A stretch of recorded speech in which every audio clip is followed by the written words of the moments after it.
also small retail investors. And therefore, for a company to flourish, to grow, and also to expand in its area of operation, the role of a company secretary to make it easy, to make it ready for a company to follow the guiding principles that you might advise them with is going to make a lot of difference.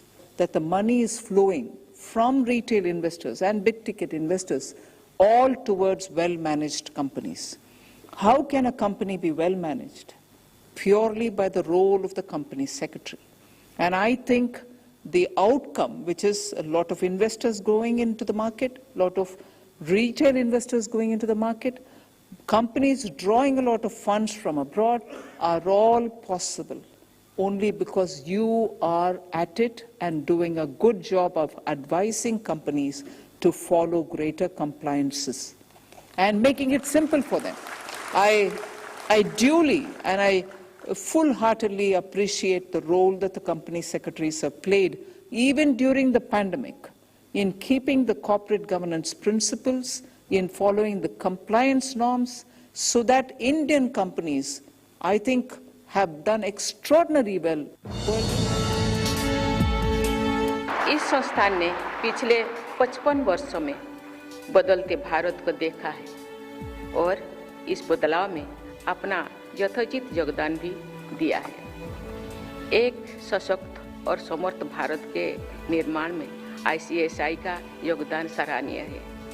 इस संस्थान के अपने आदर्श वाक्य सत्यं वद धर्मं चर, यानी सत्य बोलो और नैतिकतापूर्ण आचरण करो के अनुकूल कार्य करके न केवल कुशलता और दक्षता का परिचय दिया है, बल्कि उत्कृष्टता के नए आयाम और मानक भी स्थापित किए हैं। एक ऐसा संस्थान जिसका vision to be a global leader in promoting good corporate governance हो, उससे जुड़े हर व्यक्ति को उपनिषद में लिखी इस बात को सार्थक करना होगा। आप वो है जो आपकी गहन इच्छा है, जैसे आपकी इच्छा है ऐसे आपकी आकांक्षा है, जैसे आकांक्षा है ऐसा आपका कर्म है, जैसा आपका कर्म है ऐसा ही आपका भाग्य है। आपकी इच्छा शक्ति और आपके कार्यों पर भारत के कॉर्पोरेट गवर्नेंस का भविष्य निर्भर है। आप भारत को गुड कॉर्पोरेट गवर्नेंस के साथ साथ गुड गवर्नेंस का रोल मॉडल भी बना सकते हैं। अतः आपके कार्य ऐसे होने चाहिए जो भारत के को विश्व पटल पर स्थापित कर सके। ICSI के का कार्य न केवल देश में ऐसे प्रोफेशनल्स का निर्माण करना है जो कॉर्पोरेट कार्य और कानून में सक्षम, समर्थ और दक्ष हो, बल्कि ऐसे बोर्ड रूम्स, समाज और संस्कृति का निर्माण करना है जहां सुशासन, सत्यनिष्ठा और अनुशासन सिर्फ शब्द या बज़वर्ड्स ना हो। कंपनी प्रोफेशनल्स के तौर पर आपके अहम निर्णयों का हिस्सा होते हैं। ऐसे में जरूरी है कि आप ये सुनिश्चित करें कि जिस भी ऑर्गेनाइजेशन के साथ आप जुड़े हैं वो आने वाली पीढ़ी की आवश्यकताओं से समझौता किए बिना वर्तमान पीढ़ी की आवश्यकताओं को पूरा करें और सस्टेनेबल तथा समावेशी रूप से अपने कार्यों को पूरा करें। कॉर्पोरेट गवर्नेंस के सजग प्रहरी के तौर पर आपको ये ध्यान रखना है कि व्यापार में सुगमता बढ़ाने के लिए किए जाने वाले कानूनी प्रावधानों का दुरुपयोग ना हो। मैं ICSI को बधाई देती हूँ कि उन्होंने अपने सिलेबस को न केवल ज़रूरत के अनुसार अपडेट किया है, बल्कि रिसर्च को भी प्रोत्साहित किया है। मुझे विश्वास है कि इससे आने वाली प्रोफेशनल्स की पीढ़ी अपने आप को भविष्य की चुनौतियों के लिए तैयार कर सकेंगे। जो हमारे देश अमृतकाल से गुजर रहे हैं और आत्मनिर्भरता के बाद को सार्थक करने के लिए प्रतिबद्ध है, तो ICSI का MSME कैटालिस्ट इनिशिएटिव सराहनीय है। इस पहल के अंतर्गत MSMEs में गुड गवर्नेंस को बढ़ावा देते हुए उन्हें अर्थव्यवस्था के ग्रोथ इंजन बनाने के प्रयास किए जा रहे हैं। आप गुड कॉर्पोरेट गवर्नेंस के मार्ग पर आगे बढ़ें, जिसका ध्येय हो मानव गरिमा के साथ संपन्न था।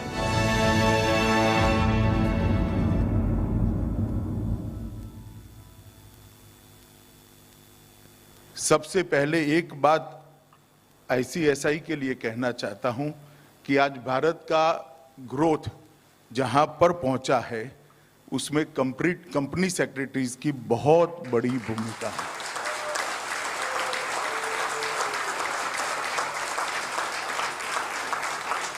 क्योंकि किसी भी देश का विकास एक मजबूत कॉर्पोरेट गवर्नेंस के इंफ्रास्ट्रक्चर के बगैर हो ही नहीं सकता। कोई इन्वेस्ट तभी करता है जब व्यवस्था पर भरोसा होता है। कोई इन्वेस्ट तभी करता है जब व्यवस्था की पारदर्शिता पर भरोसा होता है, और कोई इन्वेस्ट तभी करता है जब गवर्नेंस की खराई पर, गवर्नेंस की प्रॉम्प्टनेस पर भरोसा होता है। और ये तीनों काम देश के कंपनी सेक्रेटरीज ने आज तक बहुत अच्छे से किए।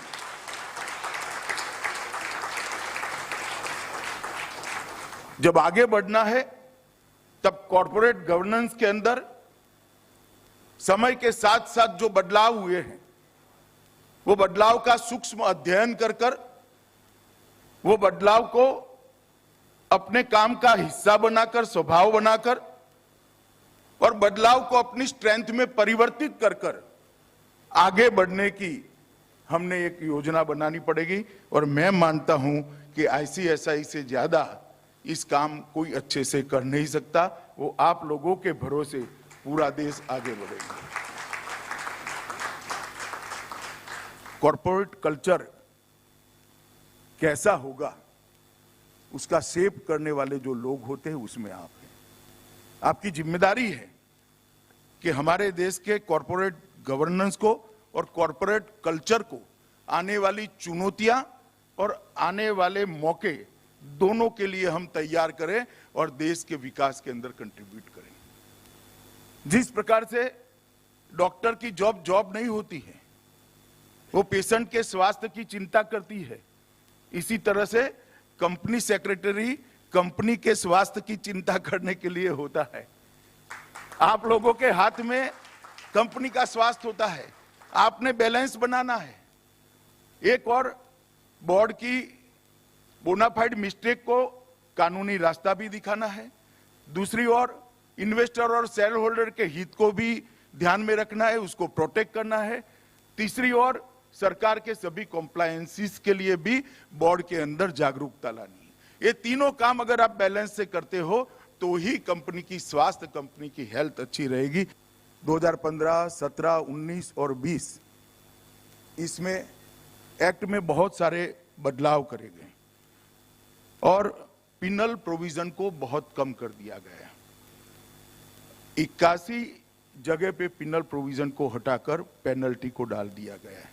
और इसके साथ साथ जो व्यवस्था की है, इन हाउस मैकेनिज्म स्थापित करने की व्यवस्था को भी कानूनी स्वरूप दिया गया है।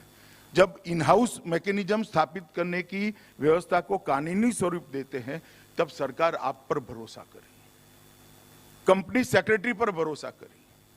सरकार अपने अधिकार आपको दे रही है और आपका दायित्व है कि कंपनी इन हाउस मैकेनिज्म की पूरी रिस्पॉन्सिबिलिटी निभाएं, वो कंपनी निभाए, इसकी जिम्मेदारी आपकी है। सरकार की जिम्मेदारी इससे कम होती है, आपकी जिम्मेदारी वहां से शुरू होती है। इसलिए आपको जागरूकता के साथ सरकार के भरोसे को जमीन पर उतारने का काम करना है। मैं इतना जरूर आपको कहना चाहता हूं। कॉरपोरेट्स के मार्गदर्शन हो, सेक्रेटरीट मानांक हो, ऑडिटिंग हो, हर चीज को बारीकी से आपको देखना है। आईसीएसआई ने भी एक ट्रेडिशनल प्रोफेशनल एसोसिएशन की तरह चलने की जगह इस बदलाव को संस्थागत करने के लिए, इंस्टीट्यूशनलाइज करने के लिए आपके काम में भी नए नए डायमेंशन आपने सोच ली। आईसीएसआई का जो पास्ट रिकॉर्ड है वो रिकॉर्ड बहुत अच्छा है और आने वाले समय में भी देश के अर्थतंत्र को गति देने में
governance since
For more details, log on to www.icsi.edu.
Subscription of rupees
के लिए जिम्मेदार है कि देश में मौजूदा प्रत्येक कंपनी कानून का पालन करे।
यहाँ पर पहुंचा है, उसमें कंपनी सेक्रेटरीज की बहुत बड़ी भूमिका है।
Good morning, ladies and gentlemen, and a very warm welcome once again to all our esteemed guests, dignitaries, delegates, and fellow professionals on Day 2 of the National Sustainability Conference 2025.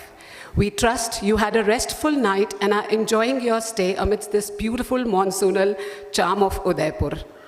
Ladies and gentlemen, after an inspiring first day filled with rich insights and engaging discussions, we now begin Day 2 with a special session with Udaipur's very own Dr. Mannalal Rawat, Member of Lok Sabha Parliament from Udaipur constituency. Big round of applause, ladies and gentlemen. And for that, I request C.S. Dhananjay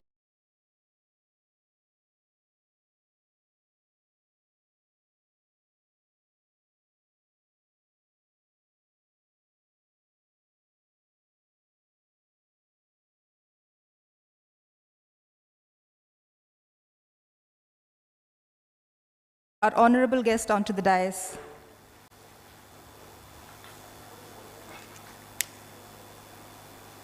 A big round of applause, ladies and gentlemen.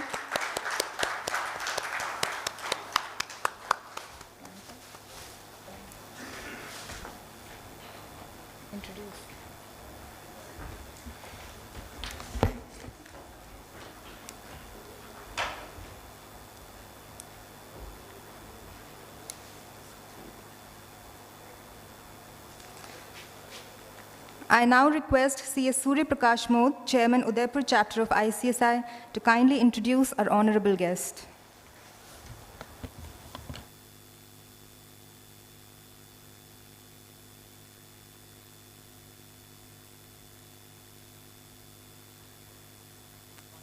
Good morning, everyone.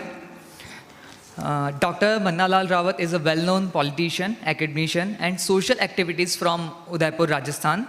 He was elected as a member of parliament from the Udaipur Lok Sabha constituency in 2024. Sir is a member of Bharatiya Janata Party. Dr. Rawat served as a member of Committee on Coal, Mine and Steel, contributing to policy discussion on India's mining and steel industries. He is also an advisory committee, Ministry of Agriculture, Farmers Welfare, and Hindi Advisory Committee, Ministry of Statistics and Program Implementation. Before politics, he was actively involved in the academic and social work focusing on tribal development and cultural preservation. Dr. Rawat has been actively involved in the several social and cultural initiatives, including as national group member in the delisting movement at the Akhil Bharatiya Vanvasi Kalyan Ashram, director of the TEER Foundation, Nasik, founding member of the Tribal Research and Knowledge Center, New Delhi. Dr. Rawat is passionate about studying and addressing tribal issues, focusing on their identity, existence, and development, and engage in the discussion on the topic of national interest. We welcome you, sir, and would now thank you so much, sir.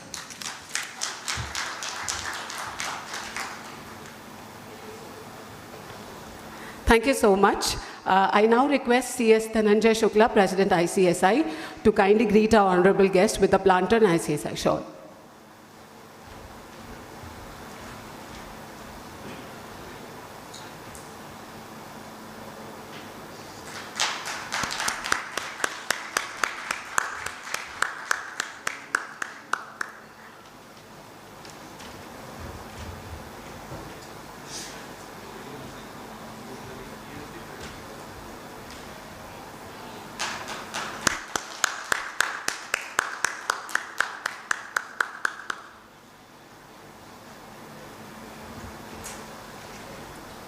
Thank you so much, everyone. Would now request our honorable guest, Dr. Mannalal Rawat, member of Lok Sabha Parliament from Udaipur constituency.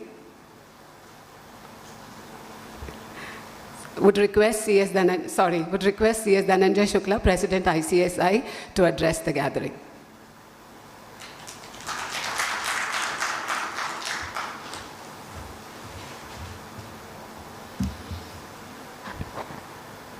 आप सभी को सुप्रभात। बहुत बहुत आभार। तो वैसे original schedule के हिसाब से हम लोगों को ओपन हाउस करना था सुबह 10 बजे, लेकिन कहते हैं ना सोने पे सुहागा, ठीक है ना। तो माननीय सांसद महोदय का कार्यक्रम हमें मिला और हम बहुत सौभाग्यशाली हैं कि बड़े शॉर्ट नोटिस पे हमने माननीय सांसद महोदय को अप्रोच किया और उन्होंने हमारे निमंत्रण को स्वीकार किया और हमारे बीच उपस्थित हैं। एक बार आप सबसे आग्रह है कि जोरदार तालियों से माननीय सांसद महोदय का अभिनंदन और स्वागत करें। तालियां थोड़ी ठीक से नहीं बजी।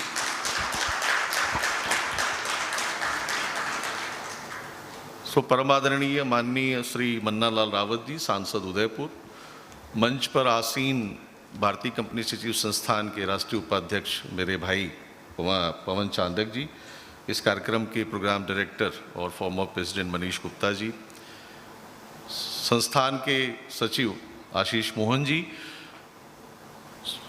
उदयपुर चैप्टर के रण बाकुरे, बहुत मेहनत करी है सूर्य प्रकाश ने अपनी कमेटी के साथ, सूर्य प्रकाश जी, और सामने बैठे हुए श्रीमान बी नरसिम्हन साहब, हमारे इमीडिएट फॉर्मर प्रेसिडेंट, हमारे काउंसिल के वरिष्ठ सभी विद्वान साथी, अन्य भी जो चैप्टरों के साथी यहाँ पे मौजूद हैं, विद्वान वक्तागण और जो भी यहाँ पे डेलीगेट्स मौजूद हैं, एक बार पुनः आपसे आग्रह करूँगा कि जोरदार तालियों से माननीय सांसद महोदय का अभिनंदन और स्वागत करें। माननीय रावत जी, हम अभिभूत हैं आपकी उपस्थिति से, गौरवान्वित महसूस कर रहे हैं और ऐसा लग रहा है कि इस समारोह में आकर आपने हमारी आवाज़ बुलंद की है।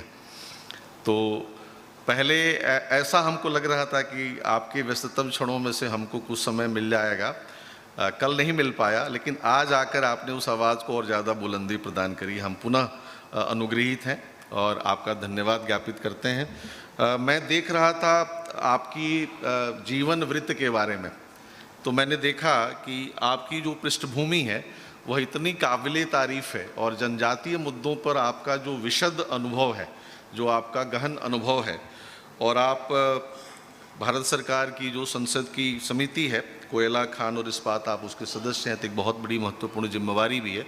साथ में मैंने देखा कि आपकी सामाजिक पृष्ठभूमि अखिल भारतीय वनवासी कल्याण आश्रम की रही, आप TER फाउंडेशन नासिक के निदेशक भी हैं, जनजातीय मुद्दों पर आपकी बहुत गहरी पकड़ है और आप एक बहुत उम्दा लेखक भी हैं। मैं इनके माननीय रावत साहब के पुस्तकों की एक सूची पढ़ना चाहूँगा आपकी अनुमति से। लोक नीति और जनजातियाँ, जनजातीय हुंकार, आदिवासी समाज संस्कृति और साहित्य, आप संपादकीय मंडल के सदस्य हैं। फिर प्रकृति के स्वर, आपका कविता संग्रह, आप कवि भी हैं पेशे से, और अटल नमो पथ 2024। तो मुझे ऐसा लग रहा है कि अपने बीच आपको पाकर कि एक ऐसे अभिभावक का आगमन हुआ है जो प्रोफेशन के लिए, CS प्रोफेशन के लिए आगे एक साथी का, पथ प्रदर्शक का, मार्गदर्शक का काम करेंगे। और आपके जो भी आशीर्वचन अभी हमको मिलने वाले हैं, मैं समझता हूँ हम सभी कंपनी सेक्रेटरी के लिए प्रेरणा के स्रोत रहेंगे। एक बार पुनः भारतीय कंपनी सचिव संस्थान की तरफ से, मैं अपनी तरफ से और यहाँ बैठे जितने हमारे माननीय सदस्यगण हैं सबकी तरफ से आपका हार्दिक अभिनंदन और स्वागत करता हूँ। बहुत बहुत धन्यवाद।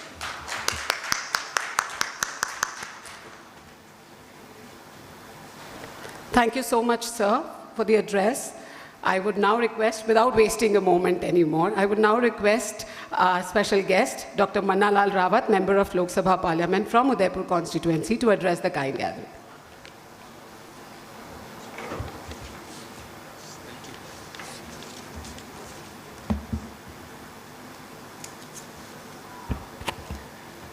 बहुत बहुत धन्यवाद जो आयोजक टीम है यहाँ की, और मंचासीन सभी कंपनी सेक्रेटरी श्रीमान धनंजय जी शुक्ला, अध्यक्ष ICSI, माननीय पवन जी, माननीय मनीष जी, माननीय आशीष जी, माननीय सूर्य प्रकाश जी, जो यहाँ लगातार पिछले 3 दिन से बात भी हो रही है हमारी।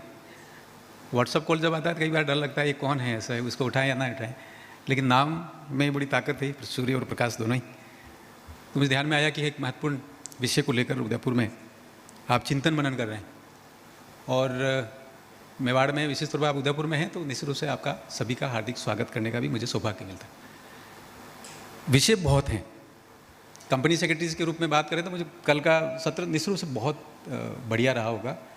प्रोफेसर गौरव वल्लभ यहाँ थे, उनका ज्ञान आर्थिक मामलों के साथ साथ में सामाजिक परिवर्तन हो रहा है, उसमें सभी में है ही। डॉक्टर प्रेम बैरवा जी भी अपना एक अच्छा चिंतन रखते हैं और मौलिक बातें भी करते हैं, अभी अच्छे निर्णायक पद पर हैं। तो उन्होंने जो कहा है, मुझे थोड़ा अखबार के माध्यम से कुछ चीज़ें संकेत तो मिली है। मैं जब अपनी बात रखूँगा तो मुझे कंपनी सेक्रेटरीज के बारे में बहुत ज़्यादा आइडिया नहीं है, ऐसा मान के आप चलिएगा। लेकिन जब हम कंपनी सेक्रेटरीज के रूप में काम करते हैं, जैसा मैं समझा हूँ, तो एक कंपनी के साथ में जो व्यवस्थाएं हैं, उसकी लीगल एस्पेक्ट होंगे, प्रोडक्शन को लेकर क्या करेंगे, क्या पॉलिसीज़ हैं, कंपनी कहाँ जा रही है, वो जो मार्गदर्शन टॉप लेवल से मिलता है उसको लेके उसके ताने बाने में आप बात करेंगे। लेकिन एक कंपनी के बाहर एक देश है जिसको हम भारत कहते हैं, और कंपनी उस भारत का एक हिस्सा है जहाँ पर हम काम कर रहे हैं।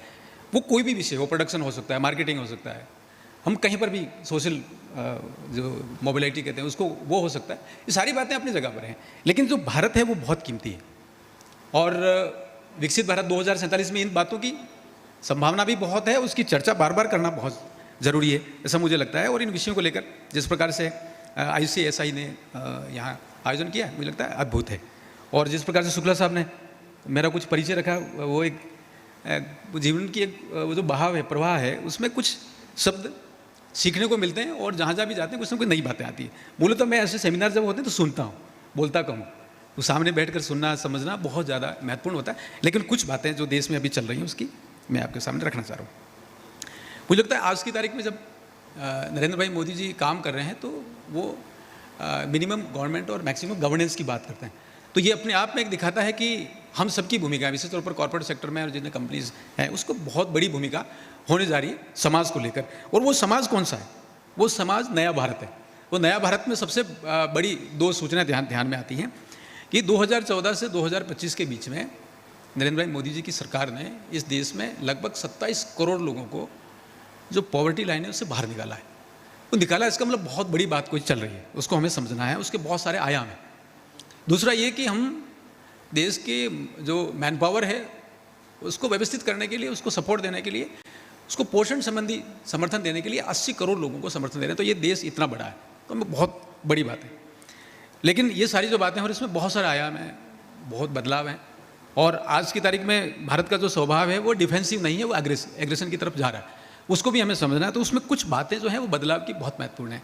पहली ये समझ में आती है कि आज हम जब बात कर रहे हैं तो देश की समस्याओं, देश के समाधान, जो समस्या उनके समाधान में सेचुरेशन की बात कर रहे हैं, ये अपने आप में बहुत बड़ी बात। हम रुके नहीं, उसको एक छोटा सा परसेंटेज लेकर, ग्रोथ लेकर हम बैठ नहीं सकते। हम सेचुरेशन की बात करें तो सेचुरेशन में बहुत सारी चीज़ें आएंगी। जब माइंस, कोल माइंस, स्टील के उस सेक्टर में जब बात करते हैं तो आज की तारीख में आत्मनिर्भरता बहुत बड़ा एक विषय लेकर चल रहा है। और जगह जो भी कंपनी अपना प्रेजेंटेशन देती है वो कहती है कि हम विगत जितने भी साल हैं उसमें सबसे अच्छे परफॉर्मेंस पर आज हैं। तो ऐसा ध्यान में आता है कि गुंजाइश बहुत है। ये तो नहीं कहेंगे कि विगत कालखंड में काम कम हुआ, लेकिन अभी जो काम हो रहा है बहुत अच्छे ढंग से हो रहा है और ये सेचुरेशन की तरफ जा रहा है। तो गर्त में जो बातें गई उनकी बहुत ज़्यादा चर्चा नहीं कर जो विषय है, जो लक्ष्य है, वो विकसित भारत 2047 है। जब विकसित भारत 2047 की बात करते हैं तो एक बड़ा डॉक्यूमेंट ध्यान में आता है डॉक्टर APJ अब्दुल कलाम साहब का। उसमें वो कहते हैं विकसित भारत में होगा क्या। तो उसमें एक शब्द वो बार बार काम में लेते हैं, संवेदनशील नेतृत्व। मुझे लगता है जितने भी हम काम करते हैं, विशेष तौर पर जो आप काम करेंगे, तो उसमें संवेदनशीलता है। वो संवेदनशीलता भारत के विषयों को लेकर है, वो जो सोसाइटी से कंसर्न जितने विषय उनको लेकर संभवतः बहुत ज़्यादा है। इसमें एक बहुत बड़ी बात होगी। जब ये संविधान की बात करेंगे तो बहुत सारी चीज़ें बदलाव आता चला जा रहा है। हमारा पूरा परिवेश, पूरा देश जलवायु परिवर्तन को लेकर बहुत सारी चीज़ें दुनिया में आ रही हैं और भारत की तरफ लोग उंगली उठाते हैं, लेकिन वो महत्वपूर्ण नहीं है। महत्वपूर्ण ये है कि हमारे प्रधानमंत्री जी एक आह्वान करते हैं और वो आह्वान जो है पूरे समाज के लिए वो है एक पेड़ माँ के नाम। एक छोटा सा विषय है लेकिन वो बहुत बड़ा बदलाव लाता है। तो इस बदलाव में ये सारी चीज़ें चल रही। एक अभी विगत दिनों हम लोग IIT जोधपुर थे, तो वहाँ ट्रेडिशनल नॉलेज सिस्टम को लेकर उन्होंने एक सेंटर खोला। वो सेंटर में बहुत सारी चीज़ें हो रही हैं। उन्होंने वहाँ जो भी आसपास के परिवेश में जो लोग काम करते हैं उनको जोड़ा है और जोड़ने के बाद हम लोग विजिट कराया, बहुत अच्छा लगा। बहुत बड़ा बदलाव है। जब IIT कुछ बात करती है तो हम सभी के लिए चिंतनीय है, हम सभी के लिए मार्गदर्शन के रूप में। बाकी सारा तो हो गया, लेकिन जब हम वापस सेंटर से विजिट करके निकल रहे थे तो उन्होंने मुझे एक पुस्तक भेंट की। उस पुस्तक का नाम था व्यवहारिक जीवन में भगवद गीता। तो मुझे लगता है हम हमारे अपने जो भारत के मूल्य हैं उनकी तरफ, चिंतन की तरफ तेज़ी से जा रहे हैं। ये अपने आप में बहुत बड़ी बात है। तो आप जब सारी चीज़ें देखेंगे तो शेयर मार्केट और कंपनी का प्रॉफिट और क्या सारी चीज़ें हैं, उससे आगे CSR अपने आप में एक बहुत बड़ा आयाम, समाज में बदलाव लाने के लिए सरकार अपना काम करती है, लेकिन CSR के माध्यम से बड़ी गतिविधियाँ हो रही हैं। छोटा सा उदाहरण, जब CSR दें तो थोड़ा कंप्लीट सोचें।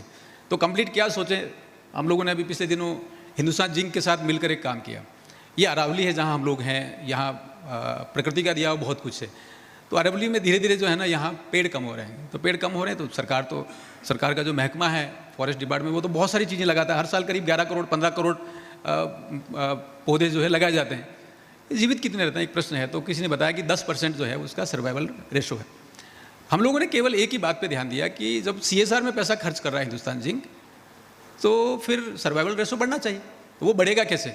तो एक साथ विचार ये किया कि एक तो प्लांट्स हम 3 फीट से लगा के 6 फीट लगाएंगे, दूसरा उस प्लांट्स को हम फेंसिंग करें ताकि जो पशु आए या कहीं इंटरफेरेंस जो है वो कम से कम।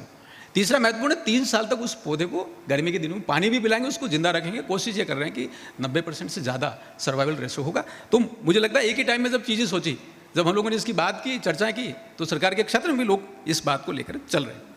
ये अपने आप में बड़ी बात है। पिछले दिनों एक बड़ा बदलाव और ध्यान में आया। मध्य प्रदेश से हमारे एक भाई ने व्हाट्सएप पे कुछ भेजा, उन्होंने कहा कि मेडिकल का जो पूरा पाठ्यक्रम है उसको हिंदी में कर दिया गया। अब अंग्रेजी बाध्यता नहीं है, ज़रूरी नहीं है कि विशुद्ध हिंदी पढ़ेंगे, लेकिन ये है कि जब अंग्रेजी में कहीं अटक जाते हैं हिंदी का सहारा लिया जा सकता है। ये बदलाव हो रहा है, ये अपने आप में बहुत बड़ा बदलाव है। ये बदलाव राष्ट्रीय शिक्षा नीति, जिसको NEP बोलते हैं, तो NEP में जो है वो न्यू एजुकेशन पॉलिसी नहीं कहें हम उसको राष्ट्रीय शिक्षा नीति है। तो राष्ट्र के जो तत्व हैं उसको उसमें शामिल किया गया है। तो चीज़ें छोटे शहर, ठेठ देहात, वहाँ से प्रतिभाओं का बहुत बड़ा एक उत्थान हो रहा है। ये अपने आप में नए भारत की बात है। इस बात को लेकर तेजी से चल रहे हैं।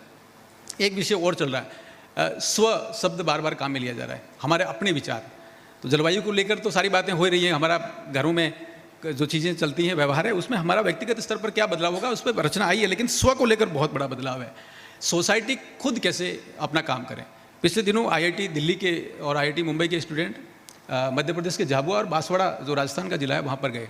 वहाँ जाके देखा कि 1300 से ज़्यादा गांव के लोग एक जगह एकत्रित हैं और इकट्ठे होकर लोग खुद ही अपना वाटरशेड स्ट्रक्चर बना रहे हैं। सरकार से एक भी सपोर्ट नहीं ले रहे हैं और 400 से ज़्यादा स्ट्रक्चर खड़े कर दिए। ध्यान में ये आता है कि वहाँ जो नेगेटिव बातें थी, विशेष तौर पर जो माइग्रेशन है रोजगार को लेकर, वो रुका है। और वो श्रेय किसको जाता है? वो सोसाइटी को जाता है। सोसाइटी ने खुद अपना काम किया।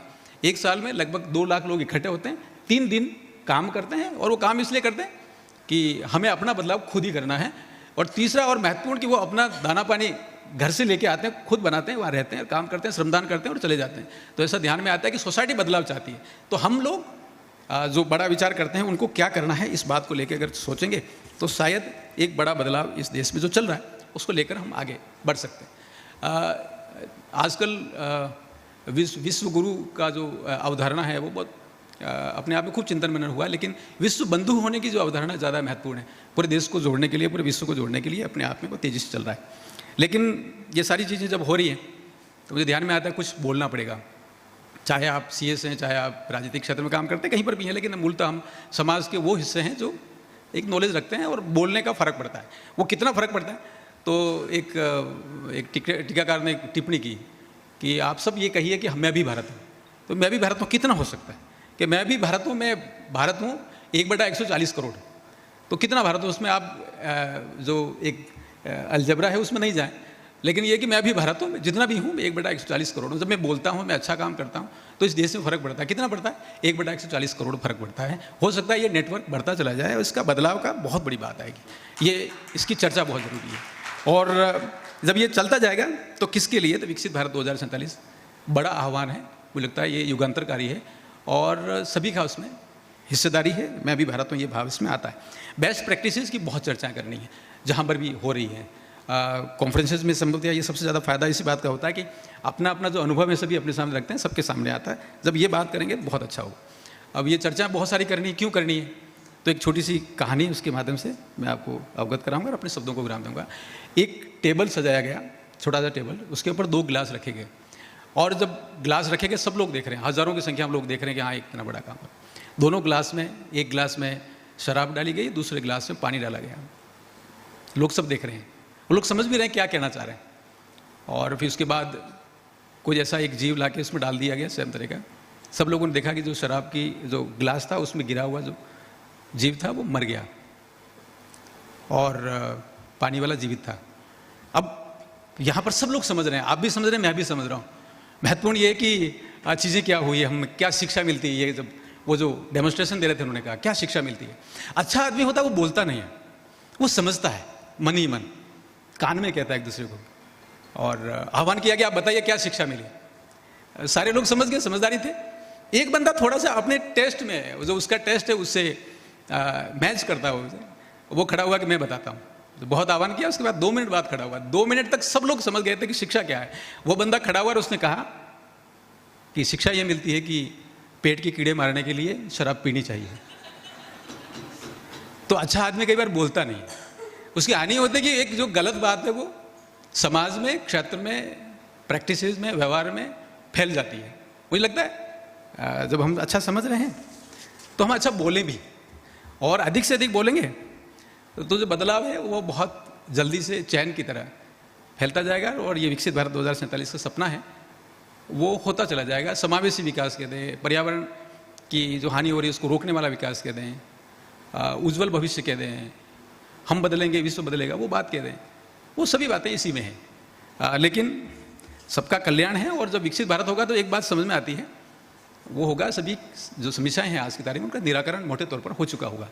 मुझे लगता है इन दिशाओं में यदि हम बात करेंगे तो एक अच्छी बात होगी और जीवन में संभवतः संतोष मिलेगा। यही आह्वान करते हुए शब्दों को विराम देता हूँ। विशेष तौर पर यहाँ आपने बुलाया, आप सभी से मिलने का अवसर मिला और सम्मान दिया, उसके लिए धन्यवाद बोलता हूँ। नमस्कार, thank you.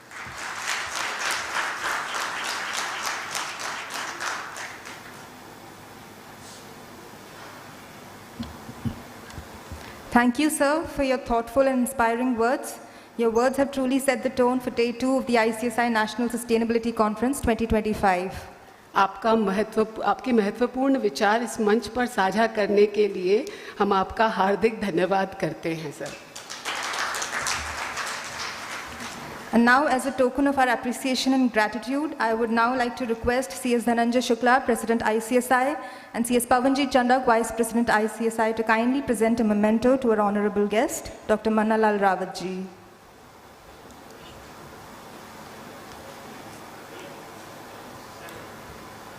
A warm round of applause, ladies and gentlemen.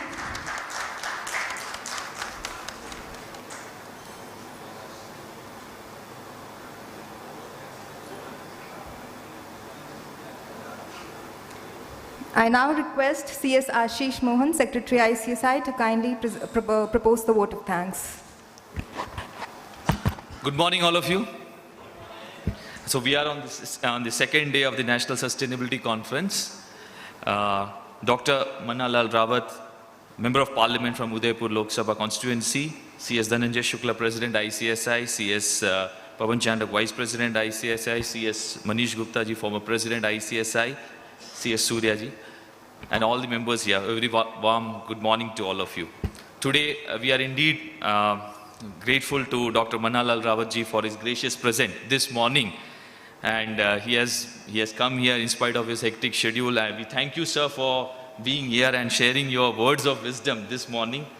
You have enlightened the gathering, and I must tell you, sir, briefly about the Institute. Institute of Company Secretaries of India is a statutory body constituted under the Act of Parliament, and we have now 73 chapters across the country, and we are now 77,000 members, and having a base of 250,000 students all over the country. So we are indeed very much grateful to you, and we thank you for your valuable time you have spent with us, and in fact you have enlightened this gathering this morning, and almost 2,500 people are also, sir, attending online.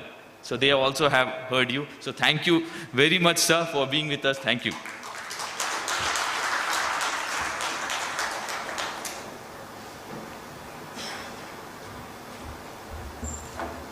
Thank you, everyone. Thank you, everyone. I request all our guests, all our delegates to kindly remain seated. We'll be starting our open house session soon.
where ideas can be exchanged, questions are welcome, and dialogue can flow freely. To begin, may I invite all the respectful members of the Council to kindly join the dais.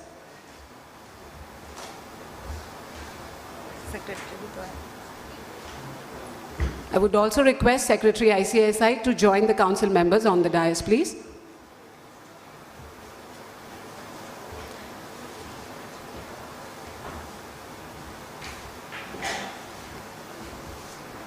Let's give a huge round of applause, ladies and gentlemen, for our esteemed members of the Council on the dais.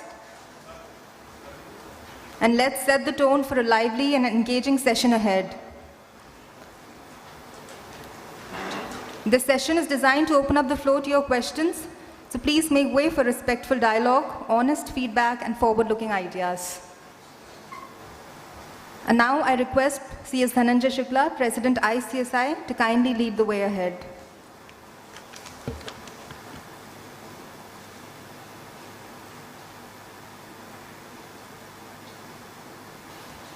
Good morning.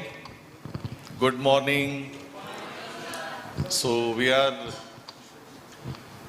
नहीं मैं मिश्रा जी हमारे friend philosopher guide है ना, मैं नहीं चाहता किसी भी प्रश्न और ग्रिलिंग का सामना हमारे गवर्नमेंट नॉमिनी करे, हमारे लिए माननीय मिश्रा जी आपकी अनुमति से हम आगे बढ़ रहे हैं. ठीक है. So good morning once again, and we are in the second day of our National Sustainability Conference, and I'm sure that you all had the pleasant stay.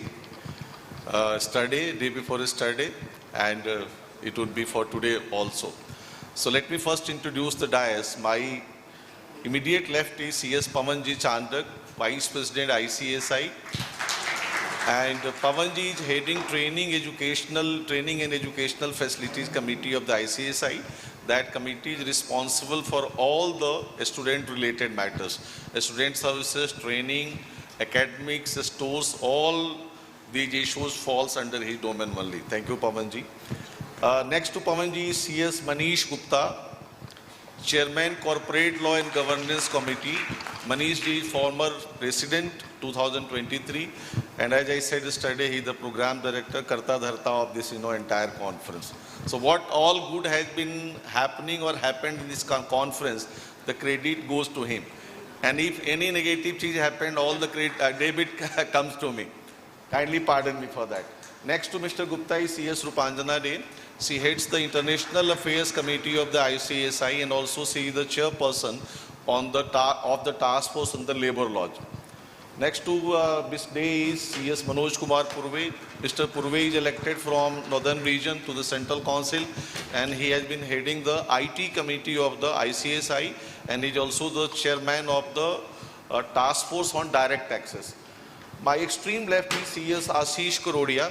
Mr. Karodia has been elected from Western Region to the Central Council, and he has been heading as convener CCGRT Mumbai, and is also the chairperson of the task force on internal audit.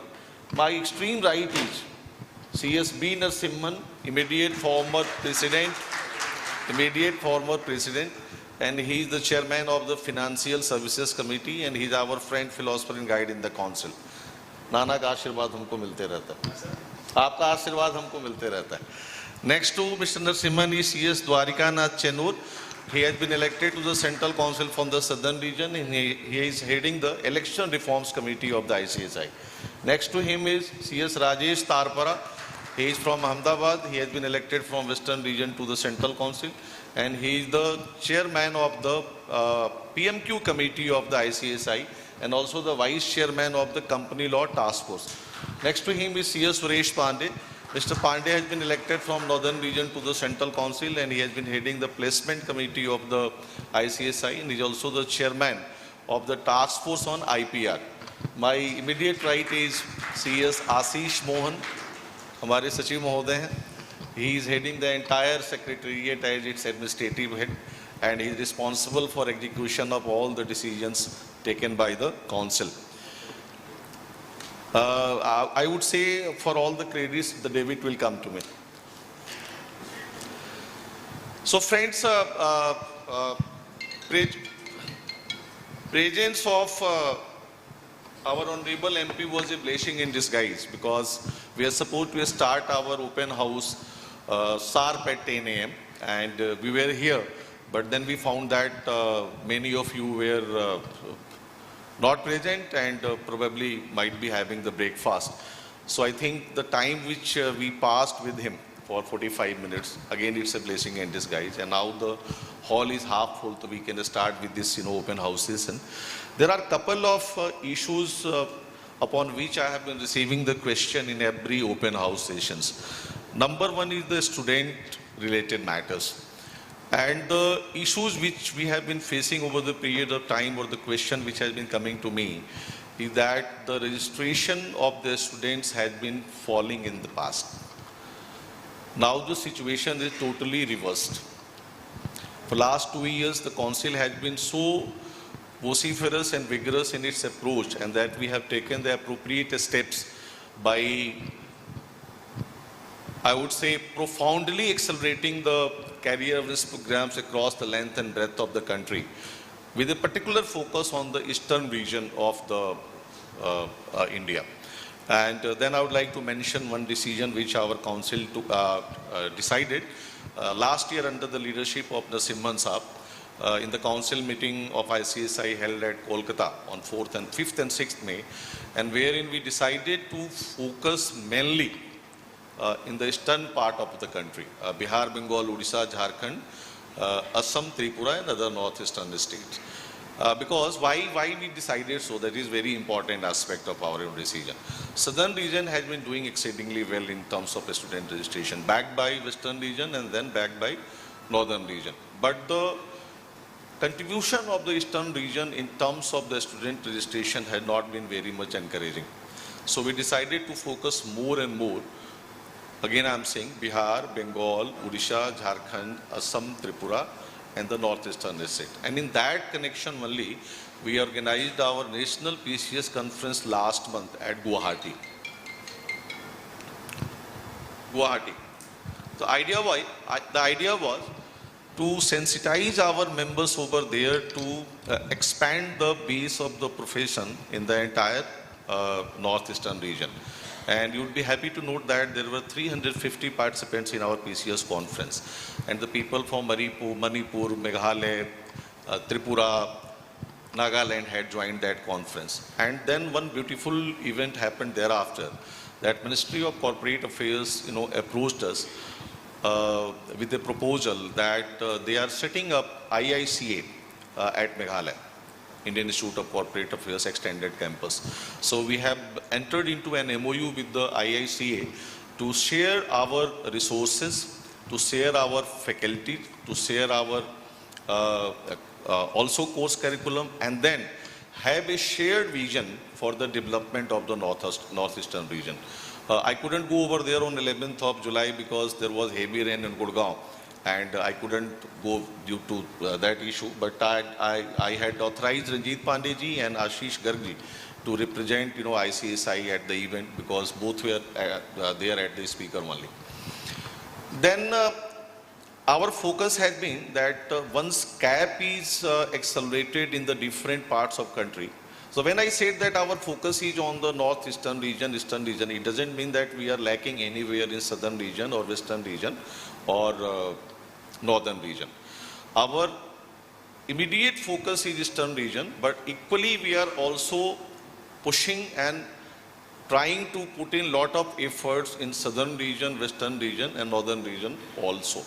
And the chapters and the regional council of all these three regions are at the forefront for taking up the issue of the student registration as well as the career awareness programs. So last year I would also like to mention about one happening which happened, that we decided that even if president, vice president, secretary and or any of the council member is required to go for addressing any career awareness program, they will go. And keeping in line that decision only, we have sent many HODs, many senior level officers in the remote part of Madhya Pradesh, Bihar, Odisha, Jharkhand to address the mega career readiness programs and the career readiness programs in the various schools. So result has been encouraging, and there has been a considerable increase in the student registration over the period of time. In the yesterday council meeting, because we came here on 25th only, so we had a council meeting that was continued yesterday also. So we have decided to set up a specific department as Directorate of the Career Awareness Programs. And we are going to name it as our dream team for the CAP, the name which was proposed by Manish ji in the council meeting.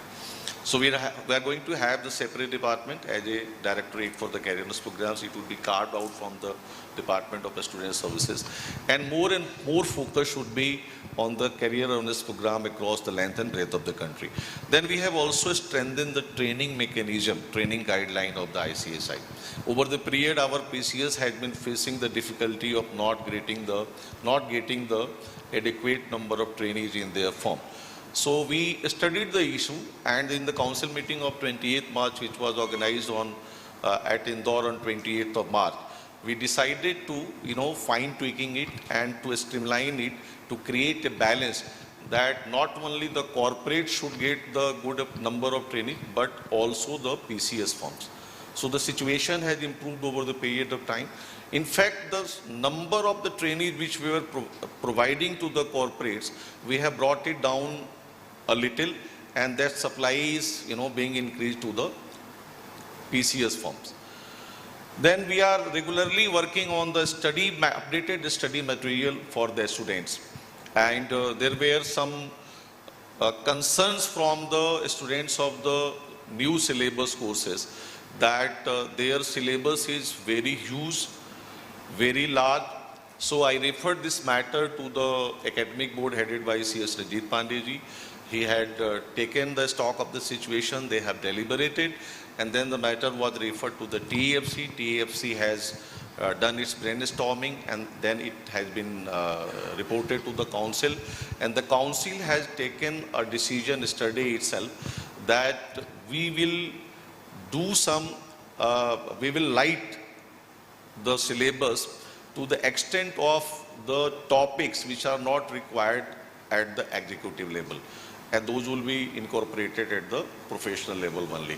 So idea is to sensitize the students, to equip the students to read the basic issues, then so that they should clear the exam, and then they should come to the final level, professional level, to become the member of our institution. I mentioned about the training opportunity. Skill development is one of the angles upon which there has been a lot of questions in many open house sessions, that the quality of our students has been degrading or decreasing over the period of time. So I would commend my Vice President C.S. Pavanji Chandak. We have discussed this issue, and recently in the June only, we have launched 8 courses for the soft skill development of the students, and those courses include communication skills development, behavioral skills, interpretation skills, drafting skills, office management. All these courses have been launched for the students free of cost without charging any fees. Already the course on the advanced MS Office skills has been completed, and today only Directorate of Student Services is starting the course on behavioral skills. So that will continue in the future as well. I have been always making this statement over the last 6 months that members are our present and students are the future. तो मैं कहता हूं कि वर्तमान को संभालते हुए भविष्य को गढ़ना है, वर्तमान को संभालते हुए भविष्य को गढ़ना है. तो मेंबर हमारा वर्तमान है और स्टूडेंट हमारा भविष्य है. तो मेंबर को हमारे को प्रायोरिटाइज करना है, और साथ में हमारे को भविष्य की ज़रूरतें पूरी करने के लिए हमारे को भविष्य गढ़ना है. Mister Narasimhan met last year some SEBI officials, and he was apprised by them that with the growth rate of 6.5% in the economy which the India has seen now, and since now it is poised to achieve 7.0% for the current fiscal year, the kind of influx of capital is coming or will come in the near future, or the kind of trade business industry will be established. There will be additional requirement of 30,000 company secretaries by 2030 and around 1 lakh by 2047. When I saw one of the statement by my counterpart of one of the institutions that India will be requiring 50 lakhs chartered accountants by 2047, I was totally perplexed and amazed that हमारे तो पसीने छूट रहे हैं कि हम 1 लाख कहाँ तक दे पाएंगे 2047 तक, 50 लाख की संख्या तो बहुत बड़ी संख्या है. So in that direction only, we have been putting all our efforts and endeavors towards the careerness programs, towards more and more registration. And then it is equally important that our members' position in the industry as well as in the practicing side should be equally strengthened. And thereby we are trying to enhance the brand equity of the profession through our different endeavors. All these engagements with the deputy chief ministers, governors, MPs, parliamentarians, policy makers are in that direction only. तो इनका जब साथ मिलता है तो हम अपने जो नीतिगत मुद्दे हैं इनके सामने रखते हैं, उनका साथ मांगते हैं और कोशिश ये होती है कि गवर्नमेंट लेवल पे एंगेजमेंट पे ये हमारी मदद करें. प्लेसमेंट एक बहुत बड़ा मुद्दा रहा है. इस बार प्लेसमेंट को हमने फर्दर स्ट्रेंथन किया है and mister Suresh Pandey is heading the placement committee and he has taken various measures to organize the different placement camps across different regions and chapters, and very recently he has taken some very good novel initiatives. So I'm sure in future also Mr. Pandey will be continuing with those endeavors. Members की MCA version 3 को लेके बहुत सारी शिकायतें past में भी रही हैं और मेरा ऐसा मानना है कि the concept of development is always dynamic. It's not a static concept. It keeps on evolving with the passage of the time. समय काल परिस्थिति के हिसाब से जितनी ज़रूरतें आपके सामने आती हैं उसके हिसाब से विकास की ज़रूरतें बदलती हैं. But from the institute side, we have been always putting in our best endeavors before the MCA, Ministry of Corporate Affairs, sensitizing them about the various issues being faced by our members. और आपके यहाँ से जो एक भी mail हमारे को एक मेल आता है, we take the cognizance of each and every mail.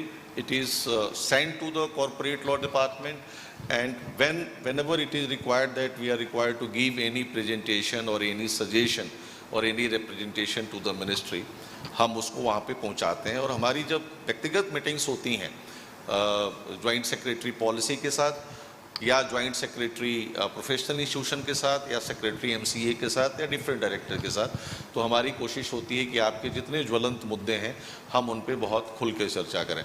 CRC से रिलेटेड बहुत सारे विषय हैं.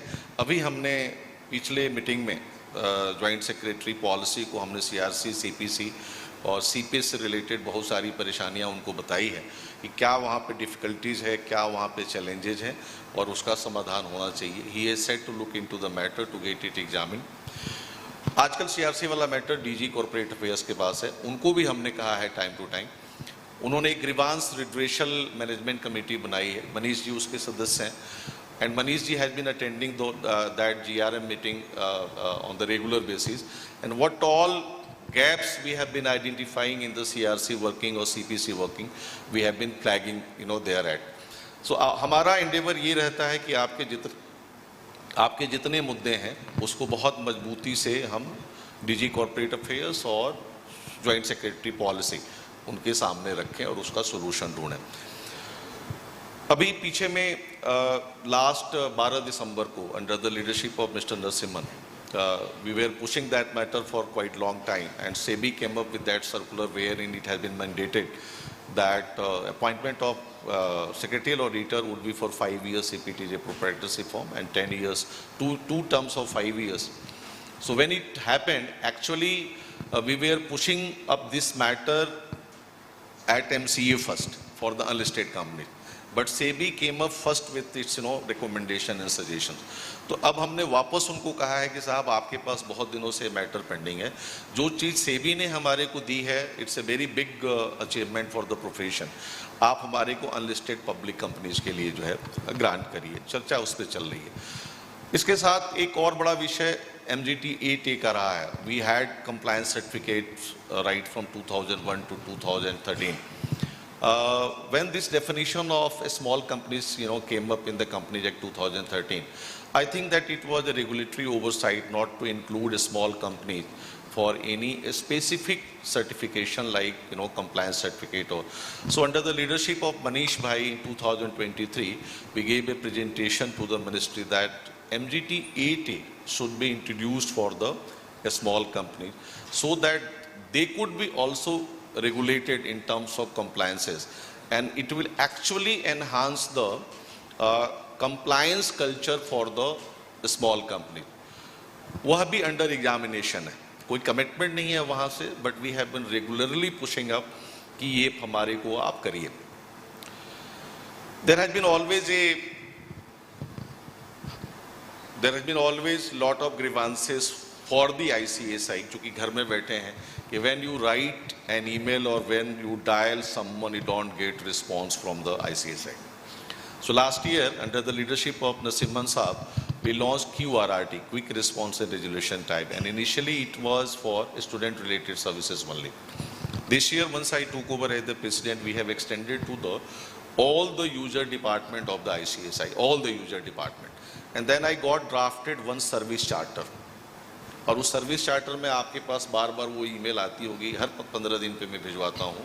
उस पर जितने भी हमारे यहाँ यूजर डिपार्टमेंट है जिससे स्टूडेंट और मेंबर का वास्ता है, हमने उसमें सर्विस चार्टर में टाइमलाइन जो है डलवा दिया है कि आपका ईमेल आएगा तो it would be responded on the same day if it reaches to the email box of the QRRT team before 5 PM.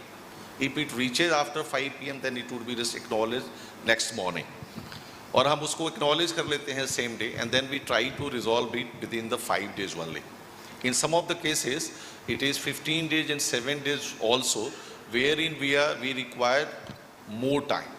तो already उसमें लिखा हुआ है सर्विस चार्टर में. और मनीष भाई के पास दिन का लगभग 200-250 मेल आता था. नरसिम्हन साहब के पास घट के वो लगभग जो है 100-50 हो गया. मेरे पास वो घट के कम से कम 25-30 रह गया. तो that is the impact of the QRRT, और दैट इज वर्किंग वेल. और हर 15 दिन पे मैं एक रिपोर्ट मंगा के देखता हूँ सेक्रेटरी साहब के माध्यम से कि weather that mechanism is working well और not. And if I find that any of the HOD has not tried to resolve the issue of our members, या उसके पार्ट पे कोई गलती है, तो we try to find out the gap. और अगर डेलिबरेट कोई अटेम्प्ट मिलता है तो मैं सेक्रेटरी साहब को कहता हूं कि उनके ACR में डाल दो. अगले साल जब उनके प्रमोशन और जो है उसकी बात आएगी तो हम बात करेंगे कि why didn't you respond on time. तो आपका मेल, आपका कंसर्न हमारे सर माथों पे, and we are very conscious of all the issues for the members. Infrastructure has been also one of the debating issue at the ICSI. हमारे forefathers ने बहुत कोशिश करी starting 1968. When Manish Bhai took over as a president in 2023, we deliberated at the council, and we decided that we will give lot of infrastructure push during 2023 to 2026. और आपको जान के बहुत खुशी होगी कि we started the project of Manesar CCJRT, which is about to complete. अगले 1-1.5 महीने में उसका inauguration होने जा रहा है. It is at the stage of completion. Then Rajkot building was acquired, Coimbatore building was constructed, Kochi building was constructed. Plot for Lucknow chapter and Kanpur chapter were required. We have also constituted the committee for Gurgaon chapter and the Bareilly chapter. Agra के लिए भी किया है, जोधपुर के लिए किया. तो जहाँ से भी हमारे को कोलकाता CCJRT का भी इनॉग्रेशन किया 6 दिसंबर 2023 को. रायपुर, कानपुर, ये सारे, लखनऊ, तो ये सारे चैप्टरों में हमारा इंफ्रास्ट्रक्चर पुश जो है ज़बरदस्त चल रहा है. अभी परसों ही लखनऊ चैप्टर की रजिस्ट्री हुई है, and I have directed directorate of infra कि आप सारे अप्रूवल अगले 2 महीनों में ले लीजिए. मुझे कानपुर और लखनऊ दोनों चैप्टरों की ग्राउंड ब्रेकिंग सेरेमनी अगले 2 से 3 महीनों में करनी है, ताकि ये इंफ्रा का पुश फर्दर हम एक्सेलरेट कर पाएँ. Then engagement with various regulators. मैं हमेशा कहता हूँ कि ICSI एक संस्थान के रूप में उसका काम अपने सभी स्टेक होल्डर्स का ध्यान रखना है. Members, students, employees, chapters, regional councils, CCJRT, उसमें हमारे लिए एम्प्लॉइज, मेंबर्स और स्टूडेंट्स बड़े महत्वपूर्ण हैं। और मैं कहता हूं कि इन तीनों का अच्छे से ध्यान कर लो। पहले तो मैं ये कहता हूं कि अपने एम्प्लॉइज का अच्छे से ध्यान कर लोगे तो सबका ध्यान कर लेंगे। After employees, members and students हमारे लिए सर्वोपरि हैं।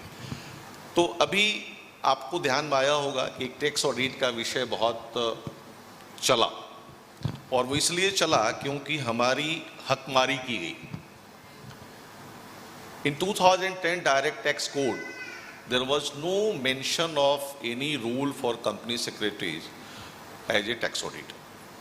Then in 2012 direct tax code, हमारे नाम की अनुशंसा then standing committee on finance ने की कि company secretary should be part of the definition of accountant to carry out the tax audit. And there was a unanimous consent of the standing committee on finance then to recommend our name. They had also recommended name of cost and management accountants, advocates. And then Institute of Company Secretaries of India, then leadership, they pushed it like, anything. That bill was lapsed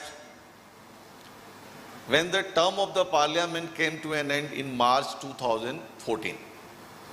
Thereafter direct tax code जो bill था वो खत्म हो गया। 2015 से लेके और 2025 तक उस direct tax code bill pay कभी भी किसी भी लेवल पे सरकार की तरफ से कोई पहल नहीं हुई है।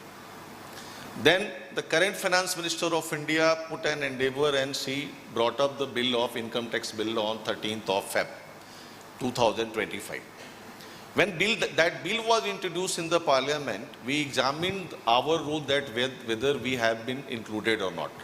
But through the different mechanisms of engagement with the Ministry of Finance, as well as through the budget pre-memorandum, we at the Institute of ICSI has been always emphasizing with the Ministry of Finance that whenever that bills comes for the discussion into the parliament, our role should be there. The institute was constantly engaging Ministry of Finance. लेकिन जब ये bill आया तो उसमें हमारा नाम गायब था, सिर्फ चार्टर्ड अकाउंटेंट्स का नाम था। The moment we examined it, 13 के बाद 14-15 जो है फ्राइडे और सैटरडे था, I issued a press statement on 17th morning and I welcomed the measures taken by Government of India to simplify the income tax bill. But I also mentioned in my press statement that it's a missed opportunity for Government of India by not including the profession of company secretary. और उसके बाद since then, starting 17th of February, till the time ये जब select committee ने अपना report place किया है, we have met around 60 parliamentarians and senior officials of the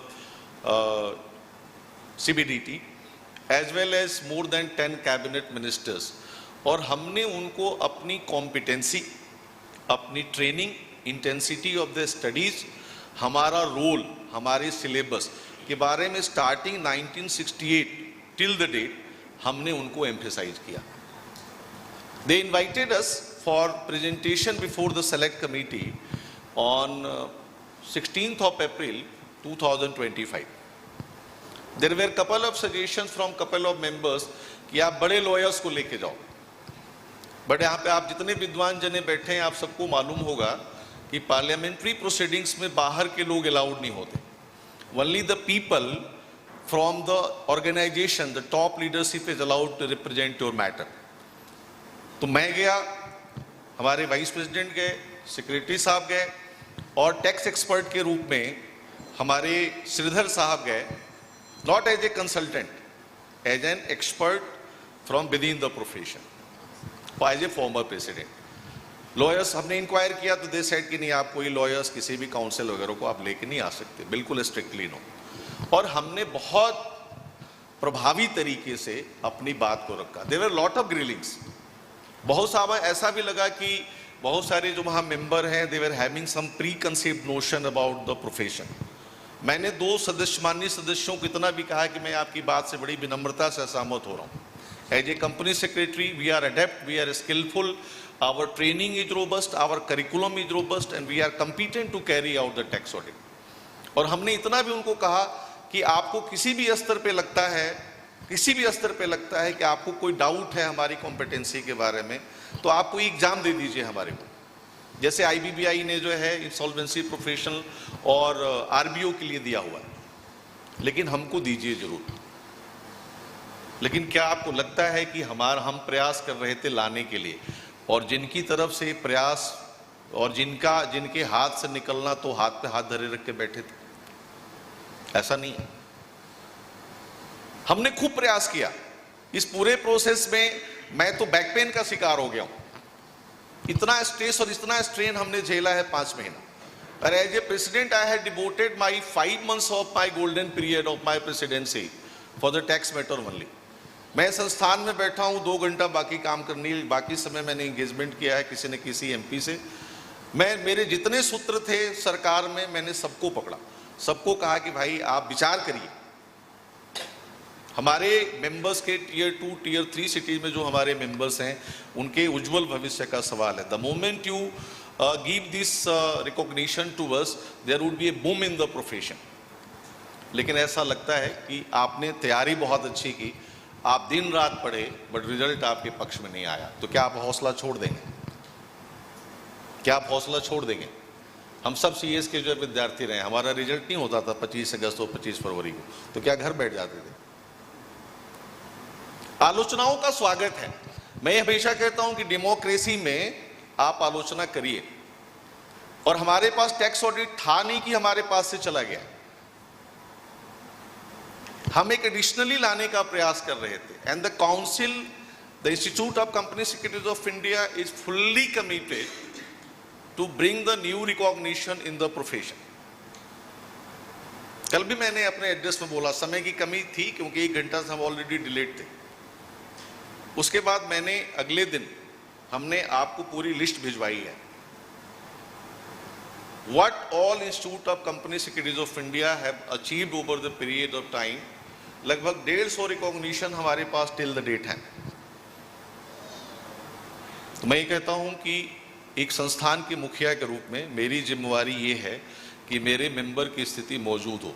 तो मैं ये सोचता हूं कि हम जहां मजबूत हैं, कॉर्पोरेट लॉज, कंपनीज एक्ट, जो हमारा पहले से जहां हमको माना जाता है कि कंपनी सेक्रेटरी यहाँ बहुत अच्छे काम कर रहे हैं, इंश्योरेंस लॉज, कॉम्पिटिशन एक्ट, वहां हम और अपनी स्थिति मजबूत करने की कोशिश कर रहे हैं। And in that endeavor and direction only, we have launched 30 capacity building courses on the 14th of June at Guwahati. Already FEMA, GST और डायरेक्ट टैक्स पे जो हमारी क्लासेस चल रहे हैं। आपको एक और आंकड़ा देता हूँ, हमने इन सभी कोर्सेज को बिल्कुल फ्री कर दिया। We have not charge a single penny from any of the members who is willing to attend our programmes. वो इसलिए किया कि as an institution it is our duty to equip our members with the updated knowledge. हम कोई एहसान नहीं कर रहे, ये हमारी ड्यूटी में शामिल है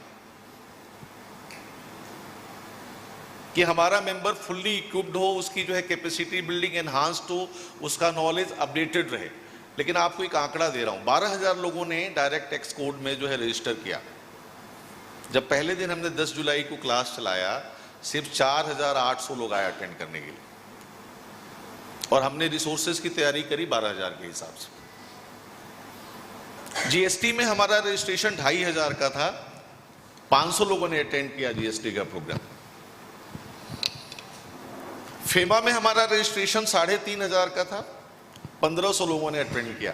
फ्री है कोर्स, हम बहुत उम्दा फैकल्टी लेके आ रहे हैं। यहाँ सुधाकर साहब बैठे हैं, ये भी जो फेमा का कोर्स अटेंड कर रहे हैं। प्रिंस त्यागी जी बैठे हैं, वो भी फेमा का कोर्स अटेंड कर रहे हैं। हमारे पास ये फीडबैक है कि साहब we have been engaging very मतलब best in class faculty for the FEMA GST and direct tax courses. तो साहब हमारा काम है आपके लिए कोर्स डिजाइन करना, आपको सेंसिटाइज करना, आपको कोर्स तो पढ़ने के लिए आना पड़ेगा। और अगर हम if you are eyeing anything in any domain which is not part of our, which is not in our kitty now, तो हमको अपने आप को तैयार भी करना पड़ेगा। और हमारे जो आंकड़े हैं अभी आज के डेट में लगभग 77,000 हम मेंबर हैं, 77,000। इफेक्टिव जो हमारी मेंबरशिप है वो लगभग 61,000 की है, क्योंकि 12,000 के आसपास लोग डिफॉल्टिंग है, जो या तो किसी दूसरे प्रोफेशन में है या है नहीं, या जिन्होंने फीस नहीं भरी। उसमें से मैक्सिमम लोग जो है एम्प्लॉयमेंट में है। हमारे पास इफेक्टिव जो प्रैक्टिसिंग प्रोफेशनल की संख्या है वो 11,500 के आसपास है। तो यह भी संख्या हमारे रिकॉग्निशन में कई बार बहुत बड़ी बाधा बन रही है। जब वो कंपेयर करते हैं कि भाई जो चीज़ हम मांगने जा रहे हैं वो किसके मुकाबले मांग रहे हैं, उनकी संख्या क्या है और आपकी संख्या क्या है, तो हमारे को बहुत जो है दिक्कत होती है। तो आप report of the select committee पढ़िए। मेरे को बार बार कुछ साथियों ने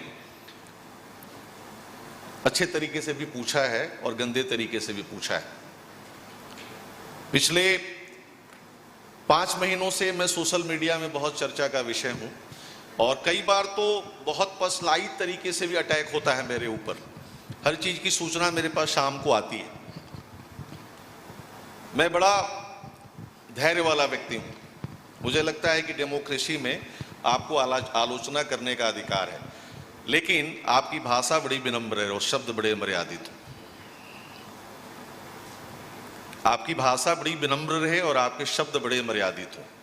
जिस दिन भाषा आपकी विनम्र नहीं रहेगी और शब्द अमर्यादित हो जाएंगे तो फिर आगे का जो है रास्ता बड़ा खराब निकलता है।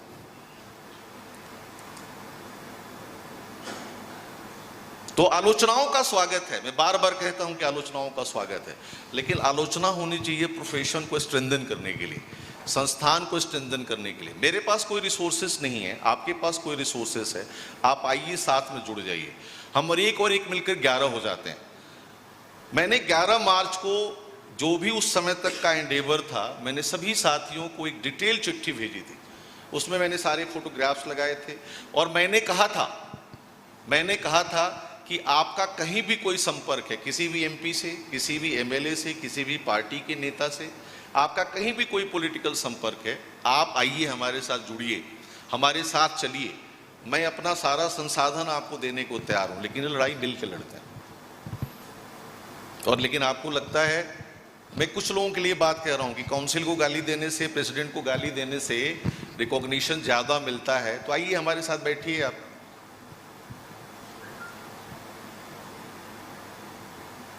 मैं फिर से दोहरा रहा हूं, council is fully committed for bringing new recognition to the profession of company secretaries. काफी रिफॉर्म्स पे काम चल रहा है। हम चाहते हैं ज्यादा से ज्यादा स्टूडेंट आए, मेंबर्स की स्थिति मजबूत हो, brand equities of the profession काफी एनहांस हो, रेगुलेटर के साथ हमारा एंगेजमेंट बढ़े, गवर्नमेंट के साथ हमारा एंगेजमेंट बढ़े।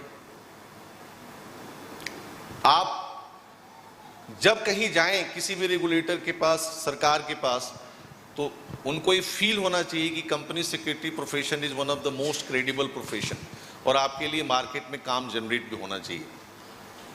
कहीं कोई गैप है, स्वागत है, अभिनंदन है, कहीं कोई दिक्कत नहीं है, लेकिन साथ मिलकर काम करने की आवश्यकता है, आइसोलेशन में नहीं। और जब हम साथ मिलकर काम करते हैं तो फिर मैं अपनी बात यहाँ पे समाप्त करूँगा और आपसे प्रश्न लूँगा रविंद्रनाथ टैगोर की उस कपलेट के साथ कि मैं अकेला ही चला था जानी में मंजिल, लोग मिलते गए और कारवां बनता गया। तो जरूरत है कारवां बनाने की, अकेले चलने की आवश्यकता नहीं है। अकेले चलने में दिक्कत है। मैं आपके एक एक करके प्रश्न लूँगा।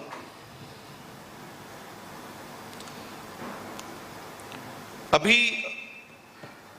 एक और बात जो मैं आपसे शेयर करना भूल गया, अभी जो रिपोर्ट आई है सेलेक्ट कमेटी की, उसको आप गौर से देखेंगे तो बार बार सेलेक्ट कमेटी ने प्रोफेशन ऑफ कंपनी सेक्रेटरी की चर्चा करी है।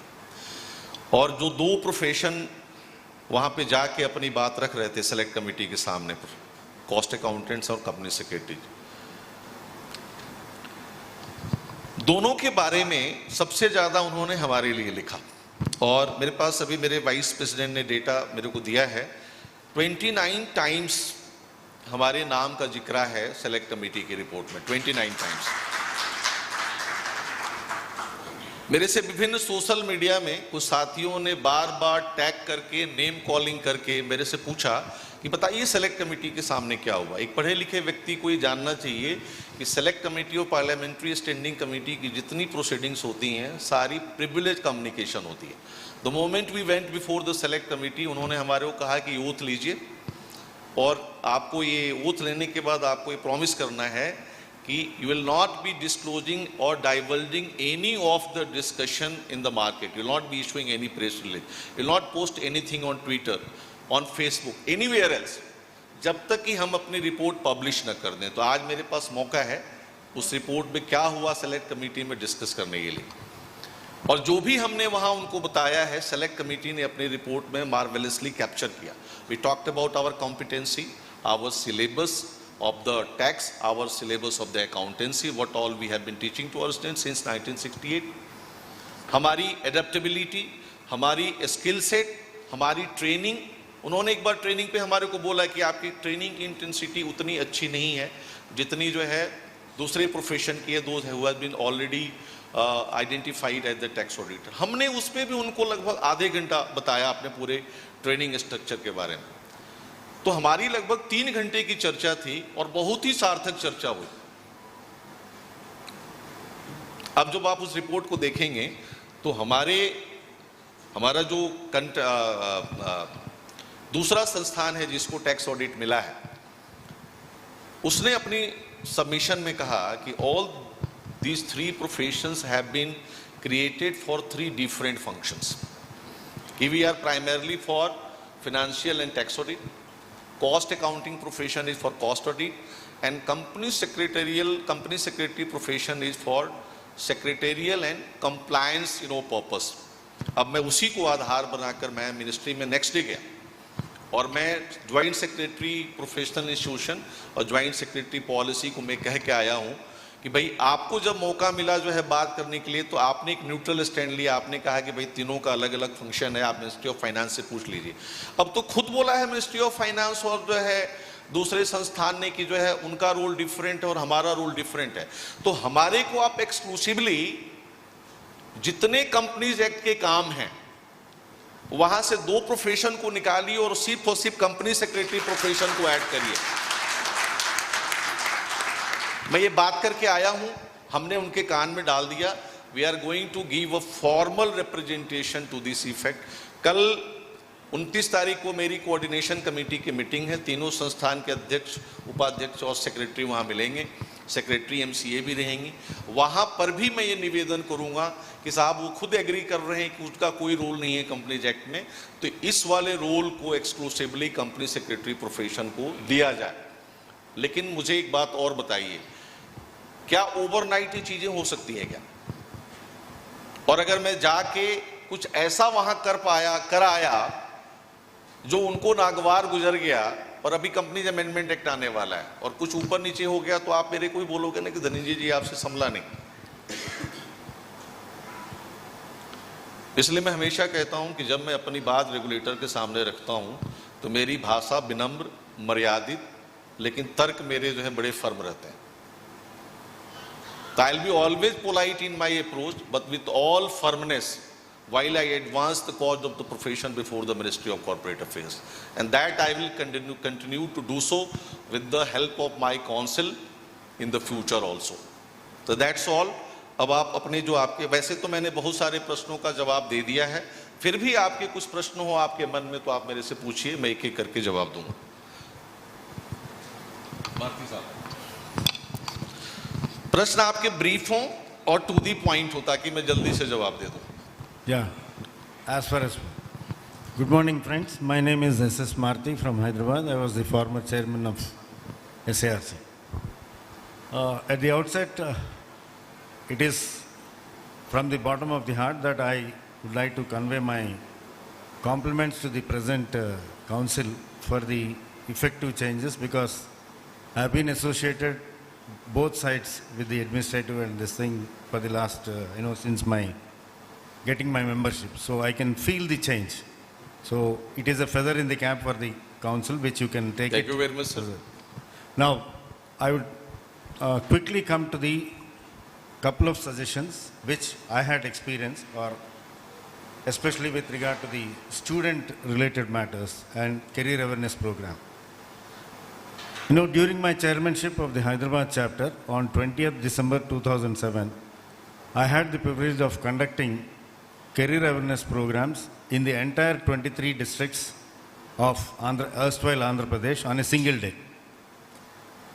The agenda was, I roped in, I said, if you have studied in a particular college from some village, I requested that member to go and address in his college, so that, you know, it motivates, because he hails from that place. And this is how probably, you know, your focus on the career awareness programs. Normally what is happening is we try, you know, it is in our own anxiety, the career awareness programs are limited to the committee members, either the chapter or council, only those people try to go. But if you can rope in the members personally, it will have a huge impact. Should I answer? No, I know your answer, but I would like to tell my, the people came back, whoever has addressed in their own college, they were so, thrilled, to be honest. And they said it was a wonderful experience for us, both as members as well as for the students. So with this, I'll stop. I don't mind listening to you. So we have already taken cognizance of the matter, and Secretary ICSI is visiting his alma mater next week to address a mega career awareness program at Trivandrum School and College. And he has also requested me to go my alma mater from where I passed my 10th class. I'm also planning to visit over there. And I have also requested my council colleagues कि अपने roots में जाइए schools और colleges में. Please ensure that this message goes down to the grassroots level of the chapters. कर रहे हैं. That is. करेंगे sir. Thank you. The second one is, this is relating to the CCGRT Hyderabad. You know, all of us know that there was an international arbitration center which was inaugurated by the then Chief Justice of India by Sri N.V. Ramana, which organization was allotted land by the state of Telangana, and huge, with fanfare it was inaugurated. With due regard, it was a personal agenda of the then Chief Justice, which has been reported in the newspapers. Recently, that land the allotment has been cancelled by the state government of Telangana, since that organization is not a registered body. Neither it is a government arm, nor it's a private body. So my request to the council is that, we have already announced the International Arbitration Center, and we had given a couple of announcements that CCGRT will also have the focus. Let us seize this opportunity, try to create some little facilities. Already infrastructure is there, probably some good rooms with some good equipment, visual equipment or audio equipment, and invite people that, you can conduct your arbitration, which will help for the branding of our own profession, and also it will help in earning income for the CCR. Thank you very much. So we already discussed this issue yesterday also with you. We have requested Venkat Ramana ji to bring the proposal for renovation of the second floor, which has been lying unused for quite long time. Yeah. And the council is committed to put it in shape so that we can advance and further accelerate our various activities. So far as suggestion for that ADR is concerned, well taken. हम इस पे काम करेंगे, needful would be done. Yes. Yeah. Last but not the least, sorry for taking time. You said debits and credits. Till now I have spoken only credits. Now a small debit. My request, I know as a organizer I also had these problems, but all said and done, there has been a continuous feeling amongst the members that we always delay the commencement of the proceedings of any program. Yes. I would not like to hear from you that there are practical problems. I would not like to deny it. But probably, I remember always my guru's words. One Mr. J. Krishnamurthy, who was the former chairman of SARC, he taught us, he said, heavens may fall, the program should commence on dot. Whether you have 2 members, 1 member, we should start.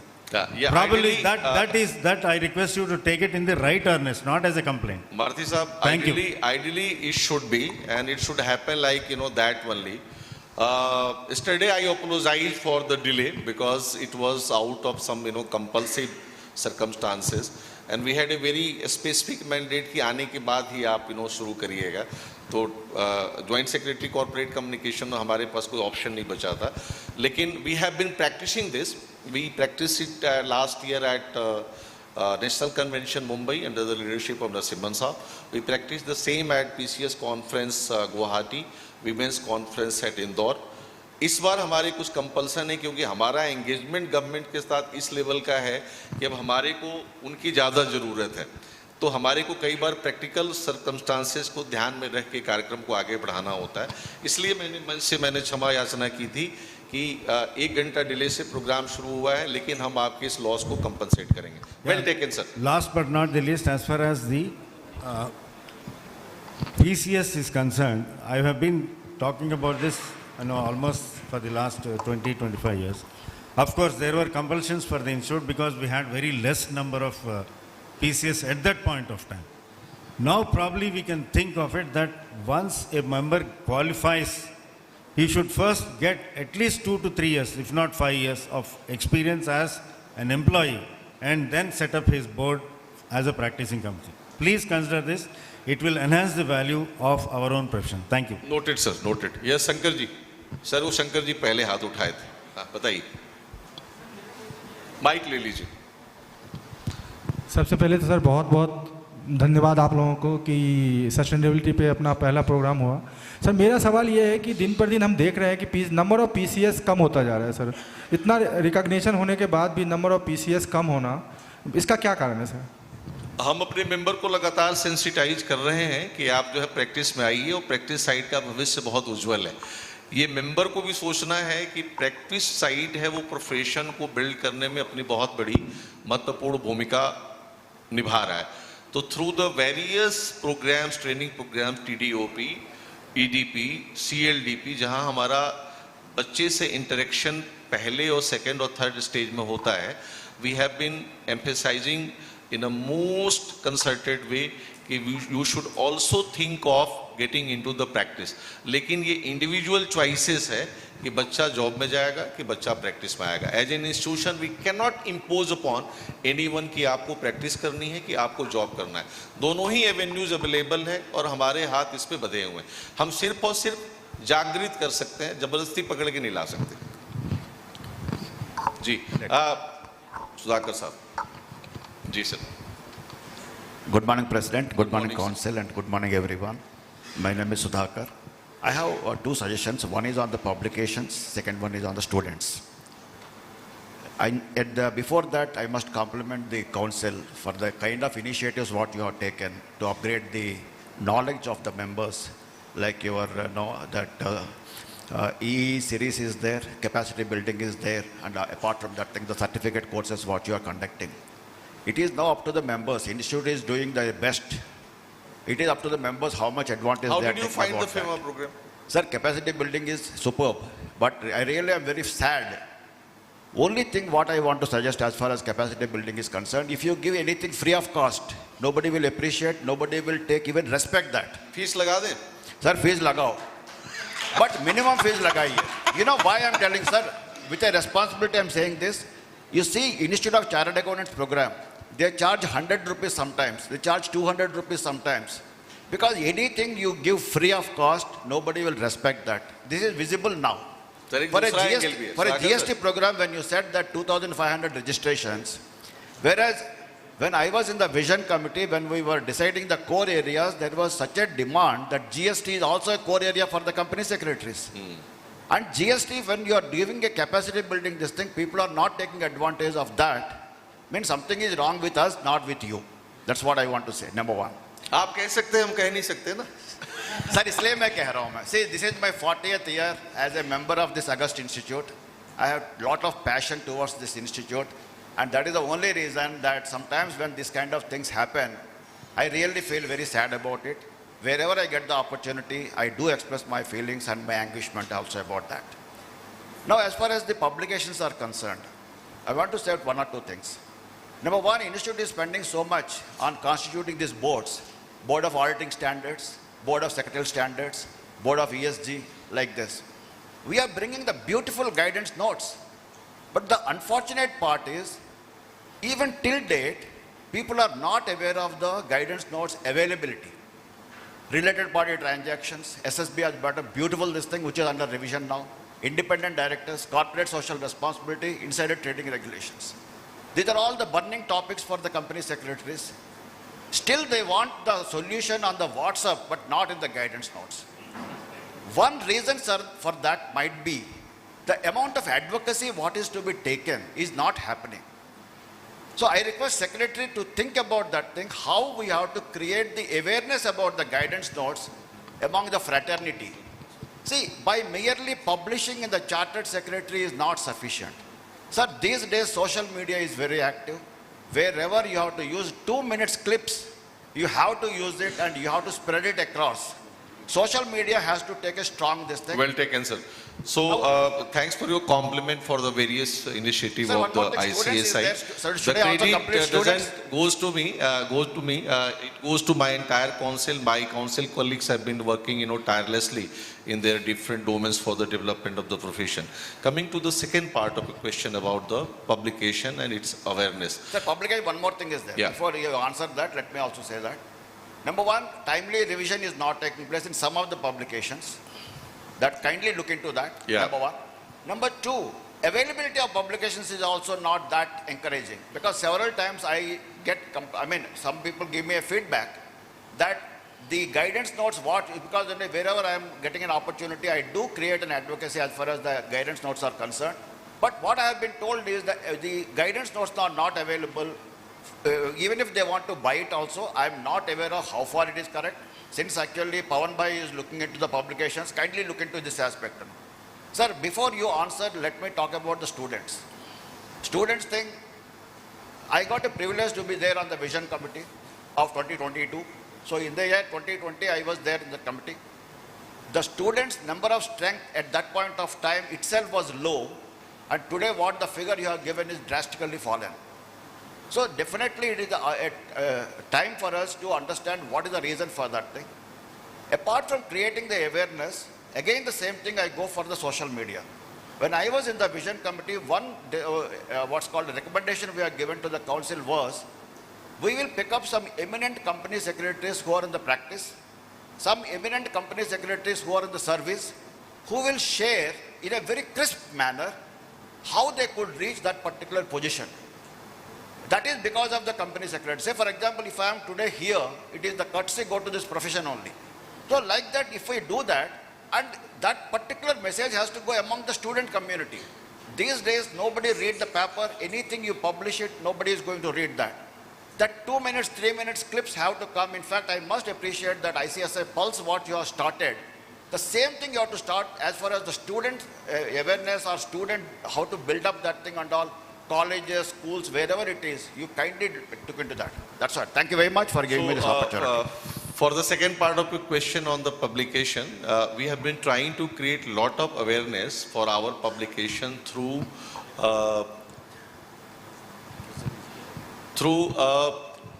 Chartered Secretary, through everyday email which we send to our members on the daily basis in the form of the ICSI update.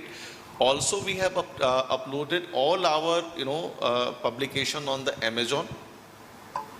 So there has been lot of awareness campaigns about our publication. Now it is up to the members to buy it, to read it thoroughly, and then to utilize it for the betterment of their career. हाँ? बाहर भी counter है, जहाँ भी programme होता है वहाँ भी काउंटर लगाते हैं. For the social media issue, we have already taken cognizance of the issue in the council. We have already directed a Joint Secretary Corporate Communication. We have started that ICSI Pulse. My podcast has been already released. The podcast of Secretary has been already released. There are many podcasts in pipeline of the former presidents. Then I have also requested the podcast of the TFC chairman, PMQ chairman, that is going to come. We have also started getting bites, recording of the bites of the eminent company secretary, and that has been already uploaded on the Facebook, and that will continue in the future as well. Now, the social media aspect for propagating the profession. Already, I have directed Joint Secretary Corporate Communication and Secretary ICSI to engage social media influencers to propagate about the beautiful part of our profession, that so that more and more students should join this course. So that has been already there. We will strengthen it more and more. और हमने उनको ये भी कहा है, कुछ लोगों के नाम गिनाए हैं जिनके सोशल मीडिया पे वीडियोस हैं, जैसे डॉक्टर विकास दिव्य कीर्ति हो गए, अवध ओझा हो गए, जिन्होंने कंपनी सेक्रेटरी प्रोफेशन के बारे में they have said very good things about us, कि आप उनको बात करो, उनका फॉर्मल इंटरव्यू रिकॉर्ड करो, and then further it should be uploaded. तो we are already cognizant of the issues and will try to strengthen it more and more. Kukreja ji, briefly or to the point. Yes. Good morning, everyone. Myself Deepak Kukareja. I'm in the profession for more than 33 years. I compliment the entire council led by Dhananjay for taking various initiatives for the development of the profession. And also the concern which I was about to raise, you already addressed about the students and my predecessor also. हमको पता था ना कि आप पूछने वाले हो. Why? Because I'm asking. Though you have explained in detail why the number is falling, but now you yourself has admitted that now we have 150 recognition. When I qualified, there were only 1 recognition. So I think we must appreciate, we should congratulate ourselves, the ICSI. But despite that, at point of time, the student number was more than 3 lakhs, but today 2.5 lakhs. There must be a brainstorming by the council why the number is falling for the students, whereas we are having more and more recognition in our professions. This is my one suggestion to the council. मैं पहले आपके पहले प्रश्न का जवाब देता हूँ. जो नंबर गिरा है वो पीछे की बात थी. Now there is a substantial increase in the number of student registration, year to year basis, which we have been monitoring on the regular basis in the council, and then we are devising our strategies to further tap the opportunities in the market. President, I appreciate your efforts. I'm already appreciating these efforts. Yes, yes. But still, you know, the number which we had earlier, you compare the number of chartered accountant institute is more than 10.5 lakh. उनका भी बहुत गिरा है. Because every institution will only progress when we will have number of students are enrolling more and more in our professions. That's the one, though the council taking much effort, we have 73 chapter. My advice is to the council and to the old members that whosoever goes for career awareness, he must be trained. Because we have to showcase our profession with the future generation, with the college, with the principals, with the lecturers, with the teachers. The person who is going must have a great knowledge about our profession, and he must duly showcase what our profession is, which I find that is lacking. So I would suggest the council, you must take it. And second thing is that I must thank to Narasimhan sir for, sectoral audit, appointment of sectoral auditors. Now the demarcation has been done in select committee about the work of CA, CS and cost accountant, which are already admitted. So we should have a strong, continuous effort with the ministry for our exclusivity for PCS.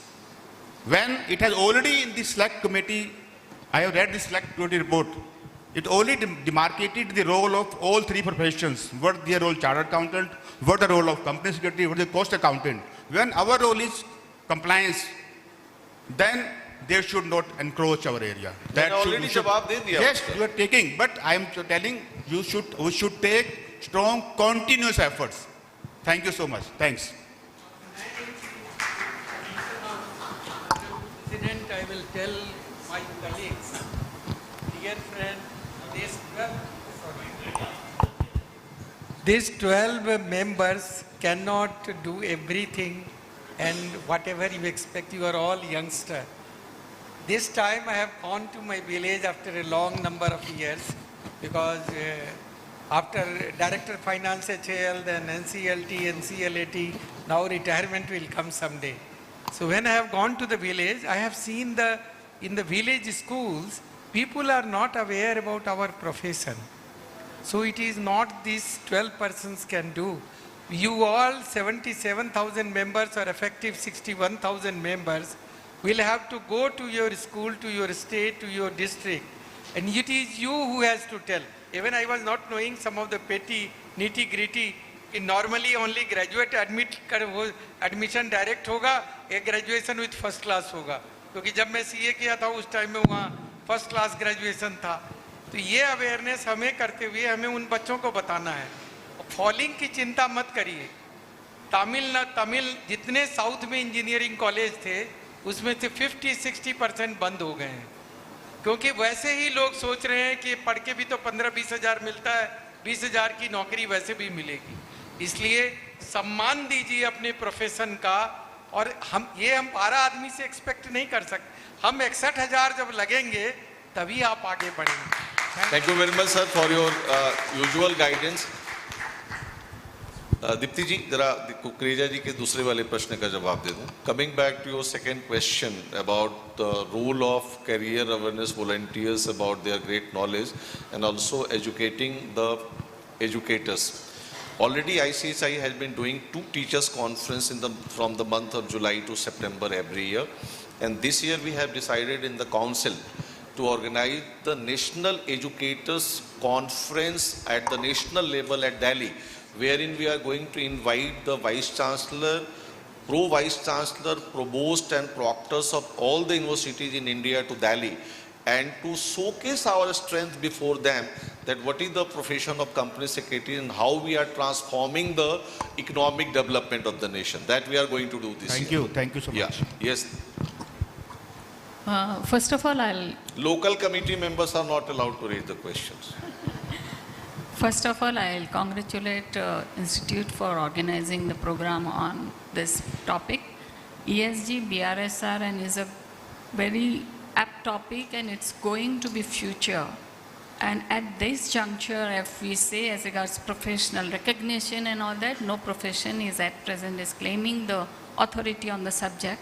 So at the right time, if we create this kind of session of program, like we have Finance Week and Capital Week and all that, but that again presented before the industry and national and international investor committee, then it becomes that this is the profession meant for this topic of ESG, BRSR and CSR and all that. That kind of image will be helpful. The same way arbitration, conciliation and mediation, because operation mismanagement, CS profession is the best conciliator. The same way if we create this kind of session of program along with business community, because they always look at the lawyers for this kind of mediation and as such, with institutional, industrial organization and national and international investor community, that will give our presentation, our image of the profession and recognition. But it is an effort, it will take time, of course. We have to also show our capacity, but that will have, that is the request. And I really appreciate you are doing this, but still I will give the suggestion. Third thing, as regards publication, I'll request that if we have an app in the institute where all the publications are available on paid way, on annual subscription basis, where all updation of all publication is available, so it will be very helpful at the institute website. And the fourth thing is, sorry, I forgot. So, all appreciation for your, good suggestions. We have taken note of it and we'll be doing the needful in the future. Thank you very much. Last question. Good morning to all. Actually, out of 77,000 members, yes, effective जो active member है, उसमें से इतने कम संख्या में members जो है participate क्यों करते हैं, क्यों ज़्यादा मेंबर्स जो है पार्टिसिपेट नहीं कर पाते हैं? और आप जो रिकॉग्नाइजेशन की बात कर रहे हो 150, मैं बताता हूँ, मैं उदयपुर से प्रैक्टिस करता हूँ और मैं company secretary as a company secretary practice नहीं करता.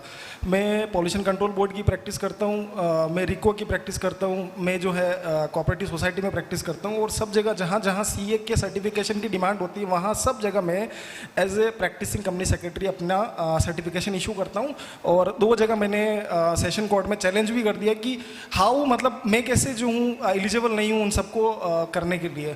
तो आउट ऑफ मतलब 50 से ज़्यादा सर्टिफिकेशन मैंने इशू किए हैं और उनमें से 48 जो है उस डिपार्टमेंट ने उसको एक्सेप्ट करा है और डिपार्टमेंट एक्सेप्ट करने के बाद जो है और उन्होंने मेरे क्लाइंट्स का जो काम था उसको कंक्लूड किया है उसको। Thank you. तो आप जितना सुंदर काम कर रहे हैं प्रोफेशनल के रूप में प्रोफेशन को आगे बढ़ाने के लिए, आपके लिए जोरदार तालियां। आपसे ही सस्टेनेबिलिटी की शुरुआत है और मैं ये बोलूँगा कि while dividing the course on the capacity building programmes, we took note of the many unexplored areas, right? Yes. So the next program which we are going to start is under the leadership of Rupanjana ji. Rupanjana ji is where? For the labor laws and labor laws matters and labor laws related compliances. Yes. And then we have divided a separate capacity building program for opportunities available under various laws and regulation in the field of licensing and registration. I think that will create a lot of opportunities for our members in tier 2 and tier 3 cities. So we are committed for the upgrading of the knowledge of the members and thereby to enhance the brand equity of the profession. आप अपना input दे दीजिए। आपके पहले प्रश्न पे मैं आता हूँ कि there are 77,000 members and why they are attending less. हर प्रोग्राम की अपनी एक कैटेगरी है। नेशनल कन्वेंशन में 1000+ लोग आते हैं, that has been established notion. PCS में लगभग 300+ लोग आते हैं, ठीक है ना। बाकी जो प्रोग्राम्स होते हैं वहाँ पे 200+ की एक्सपेक्टेशन रहती है। हम जबरदस्ती किसी को पकड़ के नहीं ला सकते। हमारा काम फ्लायर्स शेयर करना है, सेंसिटाइज करना है, बताना है, अच्छी फैकल्टी एंगेज करना है। अब ये मेंबर पे डिपेंड करता है कि वो घर बैठे ऑनलाइन मोड, वर्चुअल मोड से अटेंड करेगा वो या फिजिकल मोड में आएगा। I think we should leave it to them only कि वो किस मोड में हमारे पास आना चाहते हैं। We can not enforce our ideas upon them, but will definitely encourage our members to join all these programmes in person more and more. या समय की बाध्यता है और हमारे स्पीकर्स अगले सेशन के बैठे हुए हैं। मैं व्यक्तिगत तौर पे उपलब्ध रहूंगा आपके प्रश्नों का जवाब देने के लिए अगले आधे घंटा। मैं कहीं नहीं जा रहा, मैं यहीं हूँ, तो आप मुझे जितना चाहें इन पर्सन ग्रिल कर सकते हैं। मैं अपनी काउंसिल को बोलूँगा मेरे साथ रहे। तो यहीं पर अपनी वाणी को विराम देते हुए और आप सब लोगों को शुभकामना देते हुए कि सबका साथ मिले प्रोफेशन को आगे बढ़ाने के लिए। और अभी कुकरेजा जी कैरियर अवेयरनेस प्रोग्राम की बात कर रहे थे। मुझे 5000 वॉलंटियर्स चाहिए पूरे देश में। यहाँ जो लोग बैठे हैं उसमें से कितने लोग कैरियर अवेयरनेस प्रोग्राम में वॉलंटियर के रूप में काम करने को तैयार है? तो मैं सबसे ये आग्रह करता हूँ कि अपना नाम प्लीज़ हमको दे दें और हम आपकी सेवाओं का सदुपयोग समय समय पर करेंगे। सब मिलके ही प्रोफेशन को बनाएंगे। ये अकेले काउंसिल के वश की बात नहीं है, या अकेले आपके वश की बात नहीं है। हमको साथ मिलकर एक सिनर्जी क्रिएट करनी पड़ेगी। सर आप सबका बहुत बहुत धन्यवाद। सर एक क्वेश्चन और, सर अनिल विजय भैया, मैं आपसे इसके बाद यस पर्सनली ले लूँगा। Thank you everyone for your thoughtful questions, and thank you to our esteemed council members for your candid and insightful responses. We'll now start with our third technical session.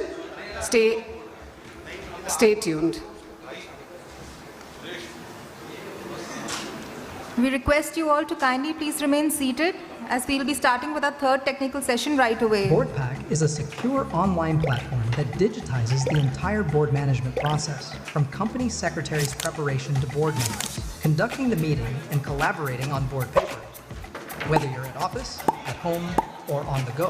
Before we begin, another quick reminder.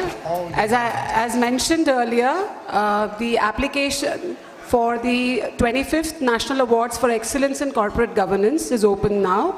And so is the registration for the 53rd National Convention of Company Secretaries to be held in Kochi this year in October and November. Thank you. To navigate this paradigm shift and promote sustainable development, the Institute of Company Secretaries of India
imagined through the lens of technology.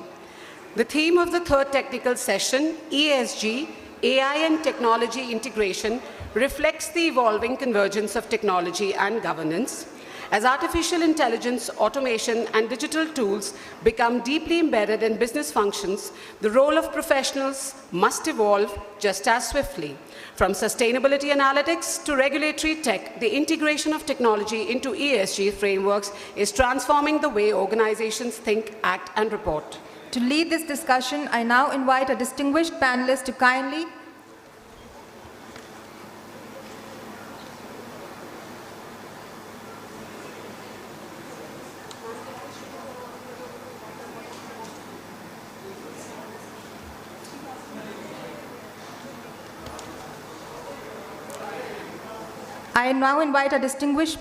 kindly come up on the dais. CS Vidhi Tukral, Chief Manager ESG Access Max Life Insurance. Mr. Krishank Thakur, Associate Director, the Sustainability Cloud by Logic Cloud Technologies. Mr. Gaurav Sharma, Founder, Grow Your Scope. Also joining the dais are the session moderators, CS Dwarkanath Chenur and CS Rupanchana Dey, Council Members of ICSI. Where are they?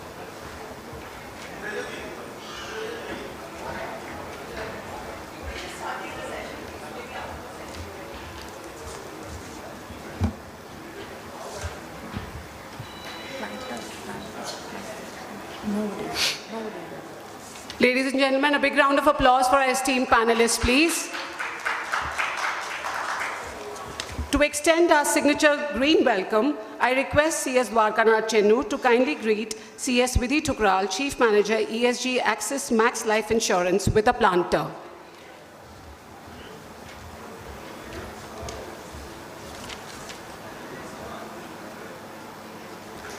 I now request CS Rupanchana Dey, Council Member ICSI, to kindly greet Mr. Krishank Thakur with a planter.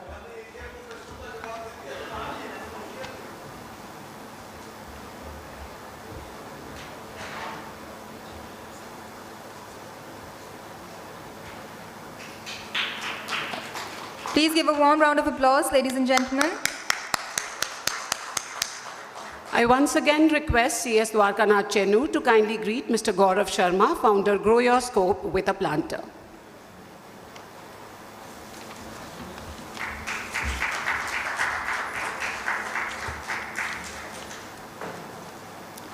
I now hand over the proceedings of the session to the session moderator, CS Dwarkanath Chenur, Council Member ICSI, to kindly introduce our panelists and guide us through this session. Good afternoon to all. Welcome you all to the third technical session, ESG, Artificial Intelligence and Technology Integration. Let me briefly tell about the technology. Technology is ever evolving, depending on the needs of the society.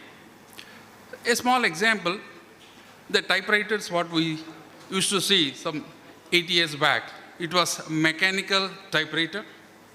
Over a period of time, that has been replaced by the electronic typewriter. Now we have the computers in place. So technology is ever evolving, depending on the requirements.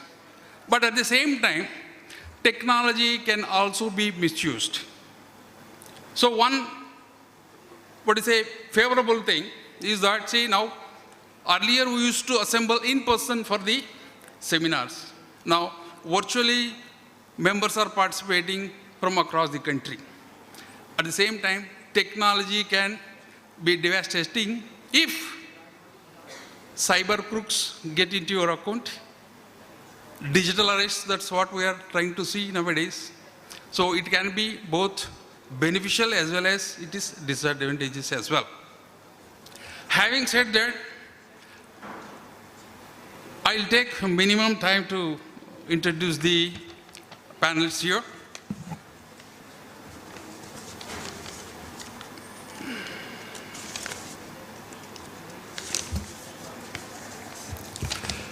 We have with us on the panel CS Vidhi Tukral.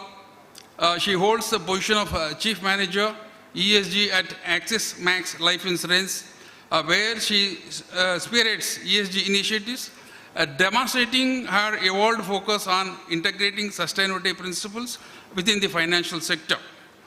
Her responsibility encompasses developing and overseeing ESG policies, engaging with the stakeholders on sustainability matters, ensuring compliance with the relevant ESG reporting standards, and driving initiatives that contribute to environmental stewardship, social responsibility, and robust corporate governance within the organization. We welcome you, Madam.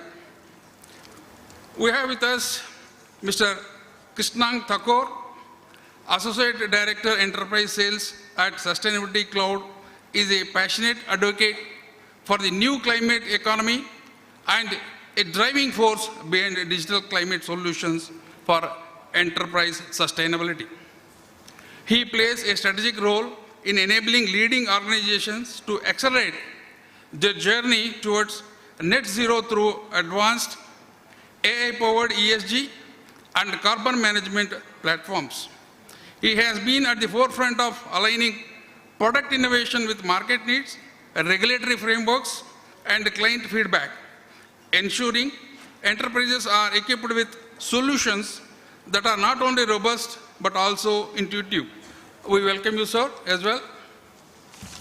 Then the third panel speaker, Mr. Gaurav Sharma-ji, is a serial entrepreneur, project leader, and founder of Grow Your Space.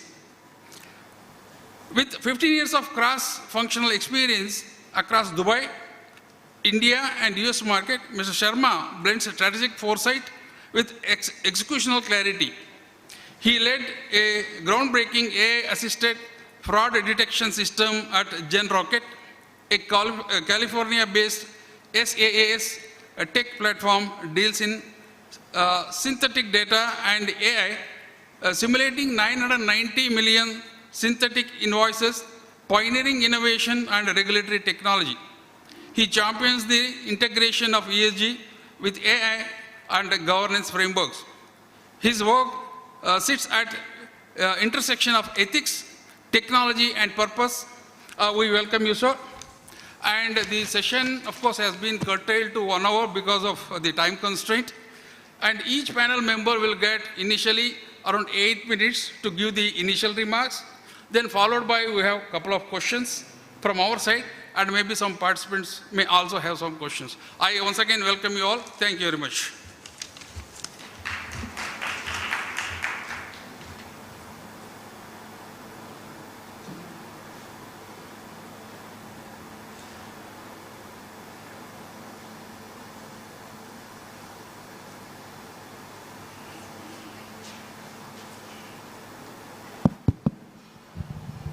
Yeah, Vidiji, if you can give your initial address first.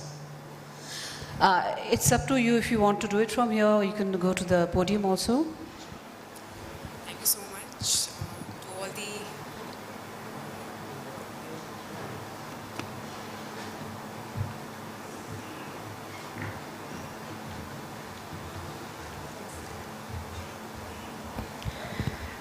the good afternoon, everyone. Thank you for joining after the wonderful open house that we had. It was quite in-depth, and I think a lot of questions were answered. It was very insightful to also know what's happening in the profession.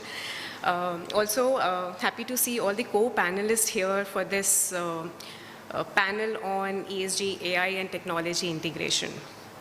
Well, I'll start with the term that we have been really talking about since yesterday, which is sustainability, right? And I think none of us can deny that sustainability has taken a center stage, right? It has definitely gained significant traction, to the fact that today, over this weekend, we have gathered here for a national sustainability conference, right?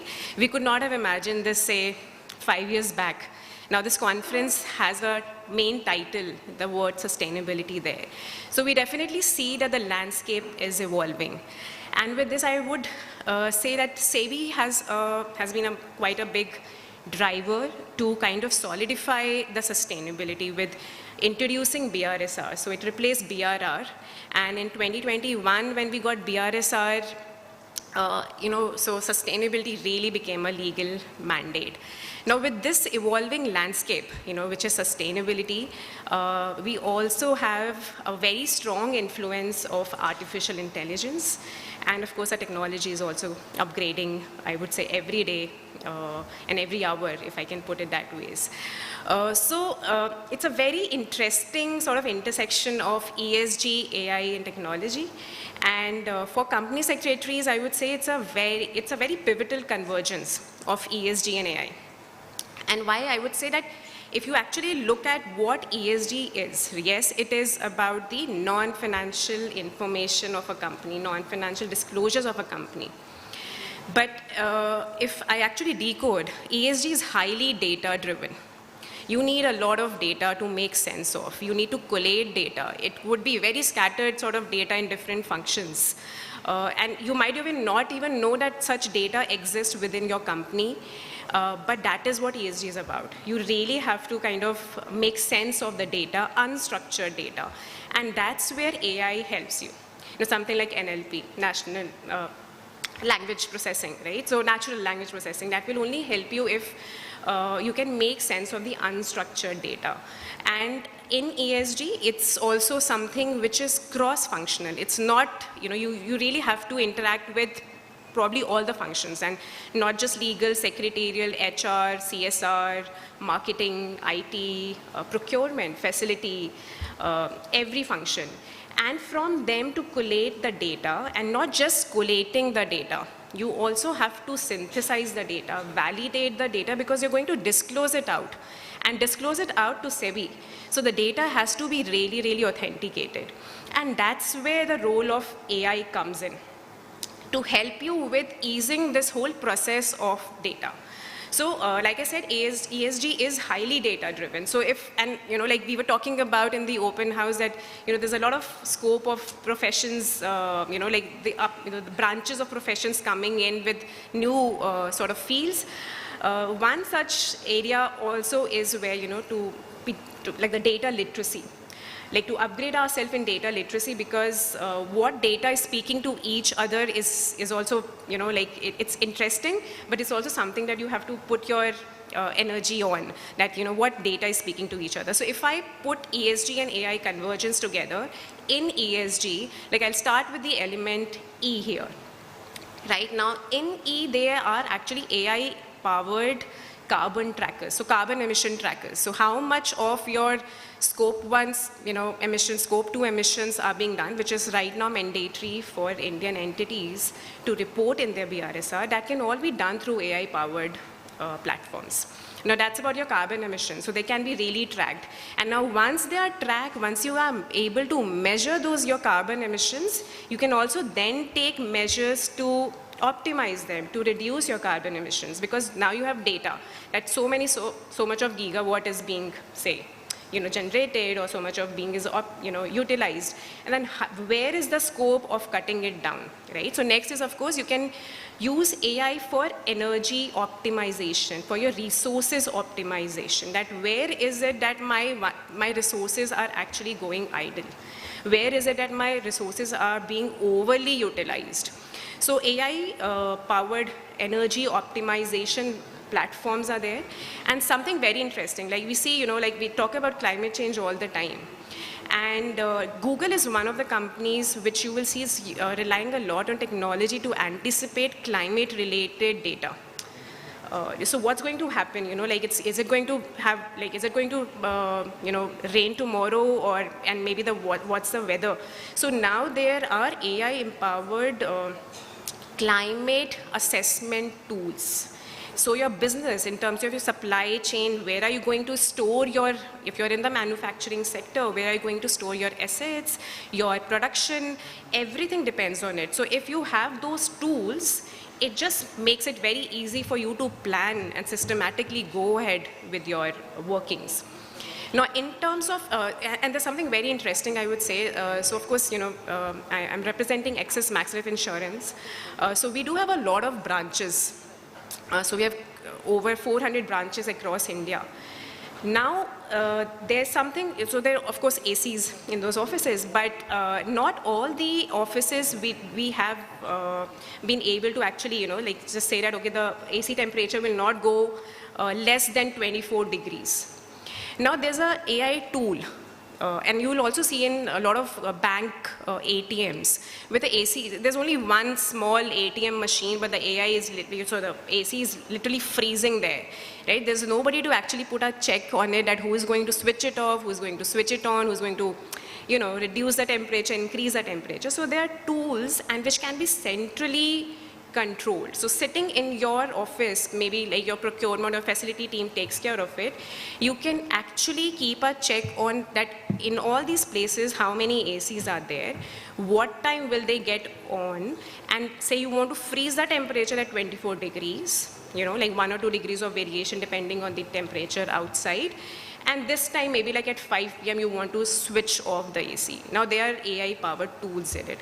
And a lot of banks and companies, insurance companies specifically, when you have a lot of branches, there's a very strong need to rely on such tools, which definitely helps in cutting down your energy emissions, also your electricity bills, because you know that this, you know, this electricity is not going in vain. It's only for those number of hours that you actually need AC, it's on. But because there's nobody to actually do it, that's where AI comes in. So in terms of energy, you would really see that AI is helping in terms of cutting down your carbon emissions. Similarly, it also goes for your waste, you know, so like the e-waste, which is, so of course as a service sector, our main generated waste is e-waste, you know, so, and so how to dispose of the waste. In that also, like the circular economy, like say if I'm using something, like what we have in our offices, we actually have a, you know, something which we call as a charity box. So anything that you have, we can kind of just come and drop it there and it goes for, you know, recycling. So this is the E element. Now, how does the convergence of ESG and AI help in the S element? Now, we all know that with BRSR core also came is something on the value chain, the disclosures on value chain, right? Which is in the glide approach manner depending upon the market capitalization of your company. Now, in the supply chain, imagine you're not just now operating and controlling just in your company. You are moving out and you are actually, you know, trying to get data of your supply chain, your value chain. Now, those value chains, say for instance, there are 100 vendors. It's actually not easy to move beyond your company operations and control and actually interact with them, get data, authenticate it, verify it, and also you have to disclose it, right? So it's a lot of thing going on here. Now with AI being there, it's, you know, it just makes your task easy, because if there are any sort of, say, even unethical practices going on in any of this process, you know, with this value chain, AI can detect and tell you. It can actually predict also if there's something not appropriately going on this in value chain, right? So AI will help you, and this value chain is actually a question because it's, of course, you know, we have to sensitize our value chain about, you know, about sustainability, about ESG, but why this data is required, right? As companies, we get it that, you know, SEBI has told us to submit the report and we'll do it. But why some XYZ vendor would be interested to share the data? There's a lot of conviction with which you have to tell them that why this is a need of the hour. And they have to be fully convinced to support you. So, and that's something, of course, as company secretaries, we're all trained for, which is stakeholder management, right? So with your supply chain, there's a lot of effort which goes into, and here AI is a really, really helpful tool to help you with. And there are tools which give you real-time dashboards, you know, AI real-time dashboards. So what is happening right now, you will actually have figures, you know, like you'll have bars and diagrams saying that what's happening in with which of the vendors. Now something with also CSR, right? So S is, you know, under S also comes CSR. You can also plan your CSR activities using AI tools. Now what happens is mostly the companies are doing CSR activity in their vicinity. Now if through AI tools you get to know that, okay, fine, probably this area needs more of attention, say in, say, tree plantation. You know, so, and then your company has funds, has resources, and it can invest there. But because we didn't know of it earlier, we were only investing in in the vicinity. So even CSR activities can be planned depending upon, because it does a lot of data reading. It actually does a lot of studies statistically, so it has a lot of data. So again, like I said, ESG is a lot about data. So once you know you're comfortable with your data, you know what is being predicted, what are the red maybe flags in your governance angle, AI can help you with all that. Now last is of course the G element. Now with the governance, of course, AI helps you with your risk management also. And ESG is actually one of the risk management too. So if you know what's happening in terms of, because ESG is so influenced by the geopolitical factors, what's happening there in terms of, what change takes place, say, in US, will somewhere have an effect on your operations, if not directly, indirectly. Right? So the risk management can actually, risk management is something which can help AI in, and you can actually use your information there, that these are my identified risk, these are the factors geopolitically happening, and AI can actually tell you that what is the predictive risk analysis out of all this, and then what are the preventive measures, remedy measures that you can take. And not just this, also, something like, it can also help you avoid greenwashing. Now, if the governance is also about, transparency, and of course the disclosures that you're doing has to be quite transparent. So AI helps with all this, but when we talk about AI, what actually comes to our mind is it's all about speed, automation, right, and 24/7 availability, because it's available all the time for you. But what comes as a downside is also some of the ethical challenges when we talk about AI. And why? Because in AI, you really can't hold somebody accountable if whatever the outcome comes. Because what happens is, if I put in the input, my output is there, but I don't know how this output came out to be, which is also called as a black box problem, right? So I don't know how this data came out, so it's very difficult to hold anyone accountable for it. And of course, there's something also very, probably you might be also knowing this, that it's 8 years back when Niti Aayog came up with a strategy on AI. This was in 2018, which is actually 8 years back. Why? Because India actually wants to position itself as a top 3 AI innovator. Right? So it's not just that in sustainability we want to do well, it's also in AI. And of course, the convergence of it makes even more sense. So there are principles of AI which Niti Aayog has also said, and also most of the international bodies also, which one of them is also about the non-discrimination. How AI functions is that, so whatever data is trained on it, it will have certain biases. It could be certain regional biases, it could be any sort of biases. So one has to be really very cautious when you're using AI in terms of it should be non-discriminatory. So there are a lot of ethical challenges in AI. So I would only say that there's some bit of human autonomy required when it's about the final decision making, the high stake decision making. You cannot probably, and that's my take on it, you cannot probably 100% rely on AI.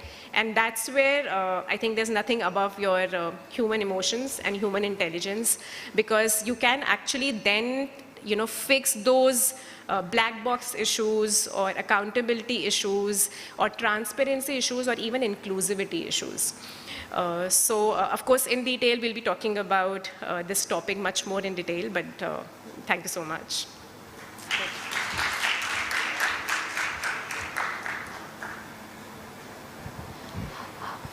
Thank you, Vediji. That was a wonderful deliberation. So to deliberate on this same topic, we would request our next panelist, Mr. Krishank Thakur, to please shed some light.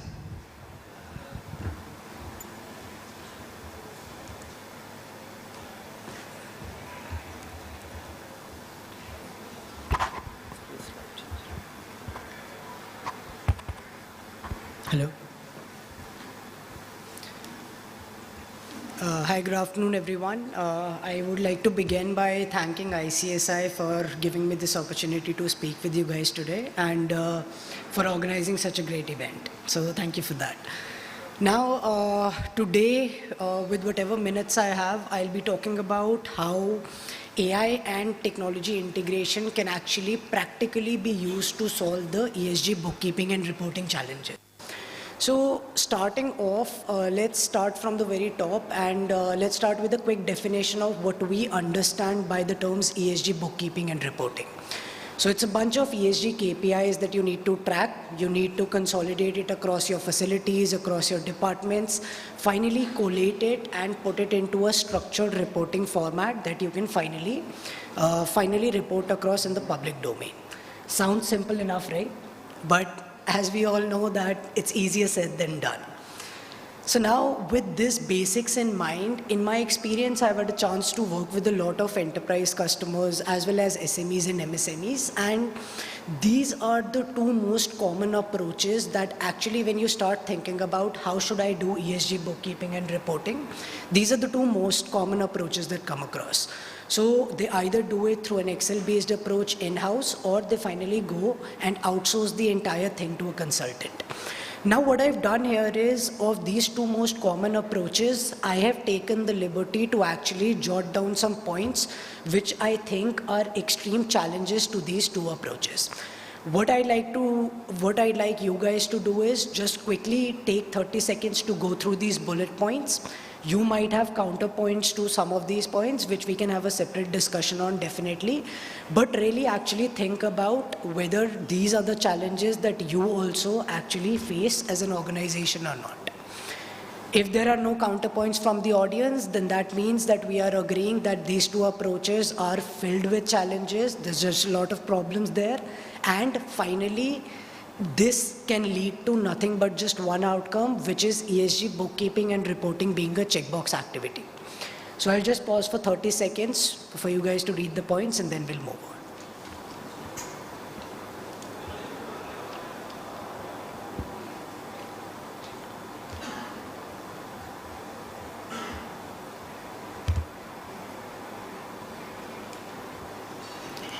So now when you look at the manual Excel-based approaches and the consulting approaches versus actually a software-driven approach, what is the key difference?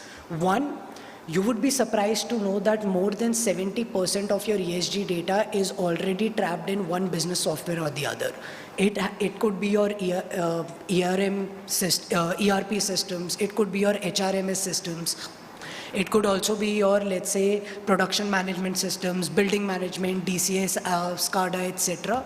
But 70% of this data is already trapped there. So why do we need to do the manual entry again and again? This is one of the major drawbacks. Now, once all of this data gets collated and populated into a platform such as, let's say, the Sustainability Cloud, then you can finally start talking about value creation, which the panelists yesterday also were talking about, that ESG bookkeeping and reporting should be just more than a checkbox activity and rather should be about value creation within our organization. So this is where there's a lot of different AI features that could come into the picture, starting right from AI-based peer benchmarking, when you can actually track your ESG KPIs across your industry peers to see how you're performing against them. You could also do reporting quality scores, since this is something that is going out in the public domain. So with these AI-based quality scores, you should have complete confidence in the report that you're putting out to the market. Then there's AI-based paraphrasing for qualitative metrics that you need to fill out, and of course AI-based anomaly detection, which is basically for all of your data inconsistencies that you get from the plant teams. I'll be taking you through some of these actual real examples of some of these use cases. And you know what's the best part about this is that what I'm telling you right now, all of these AI features, this is not a thing of the future. This is actually there right now for you guys to buy. And finally, when you look at it, let me take you through some very quick examples. So first, let's start off with AI paraphrasing. This is some of the video recordings from our product, the Sustainability Cloud. And when you look at it, let's say I want to go for the BRSR report and I want to, let's say, fill out a qualitative metric like Right.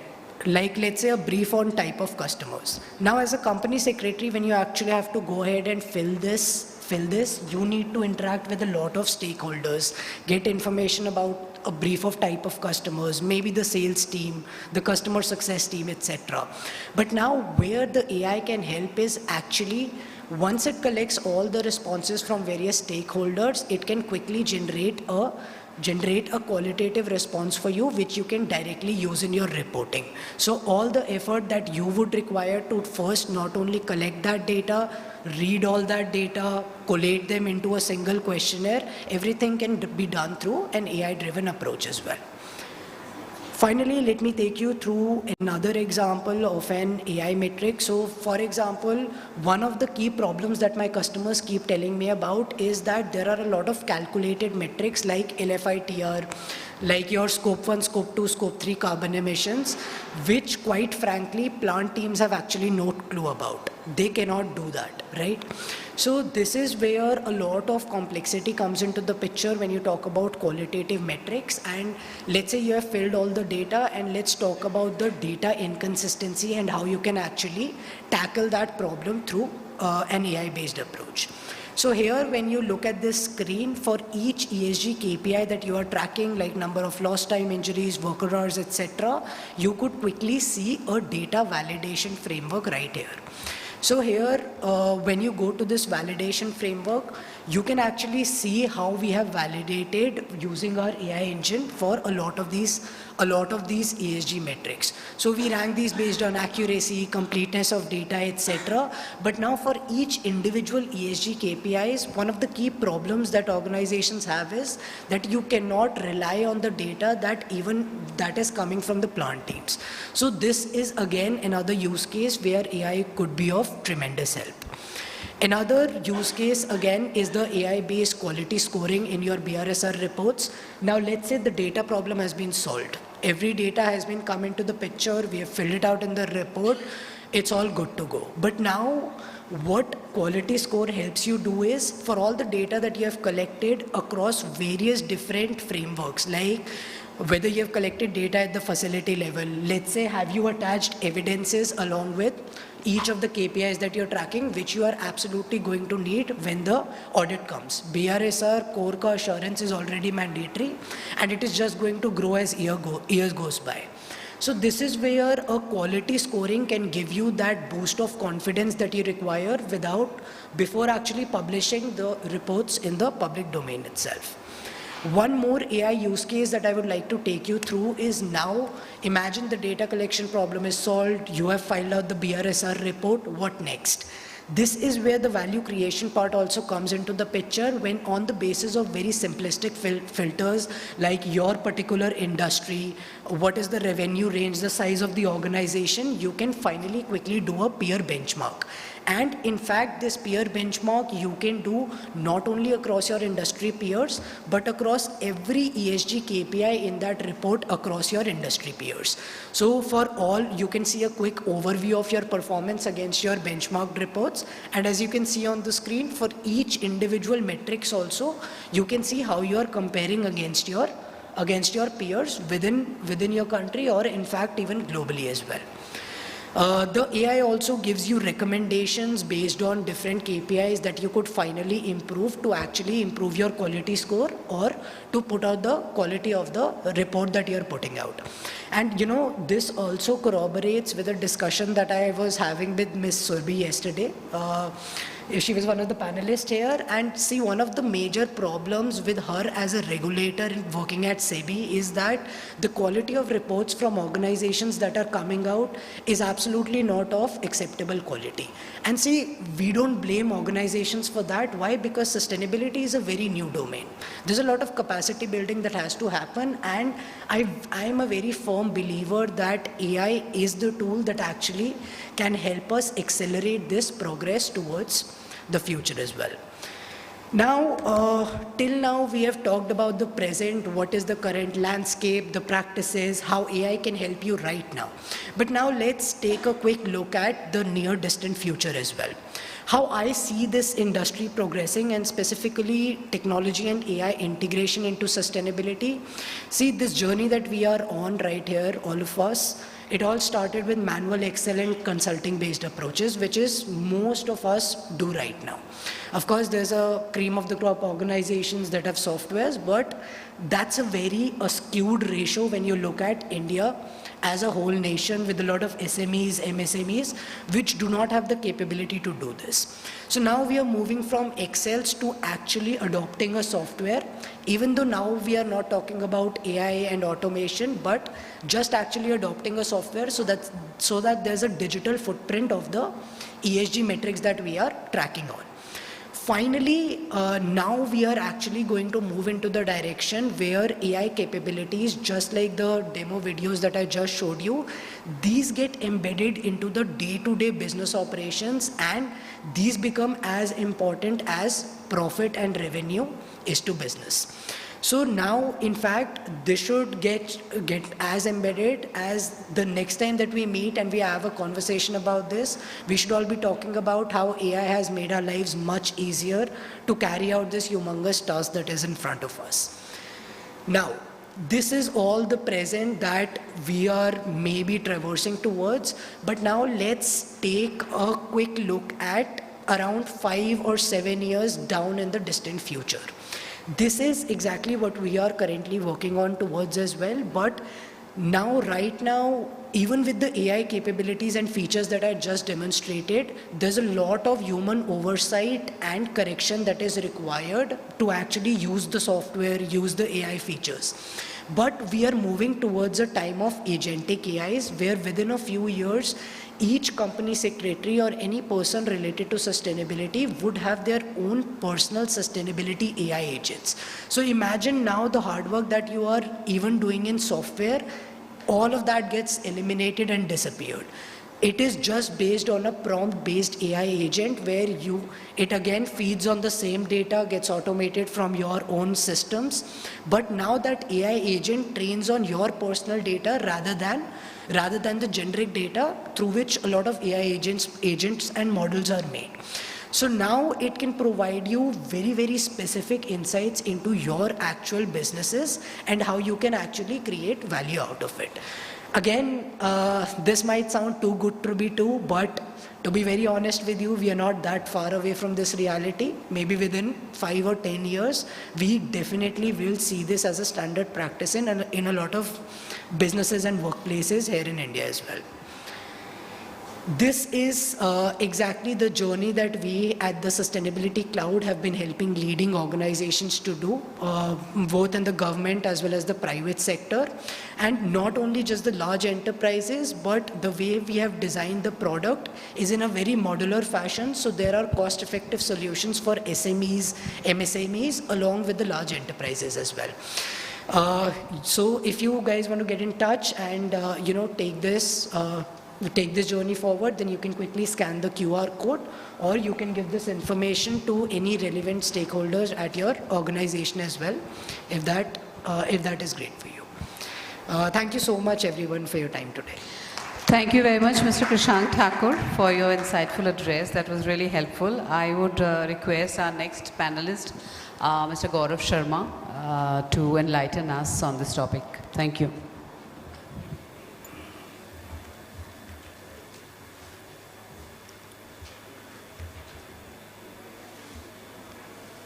Which one? This one. Okay.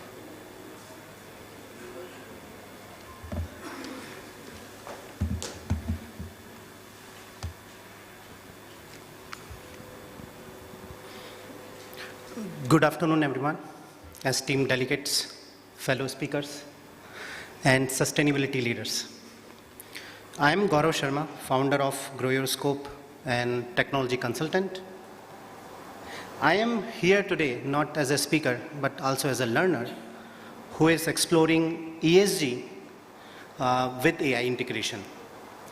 So let me begin by saying that I'm truly honored to be here at National Sustainability Conference 2025 at beautiful city of Lakes, Udaipur, which is also a wetland city.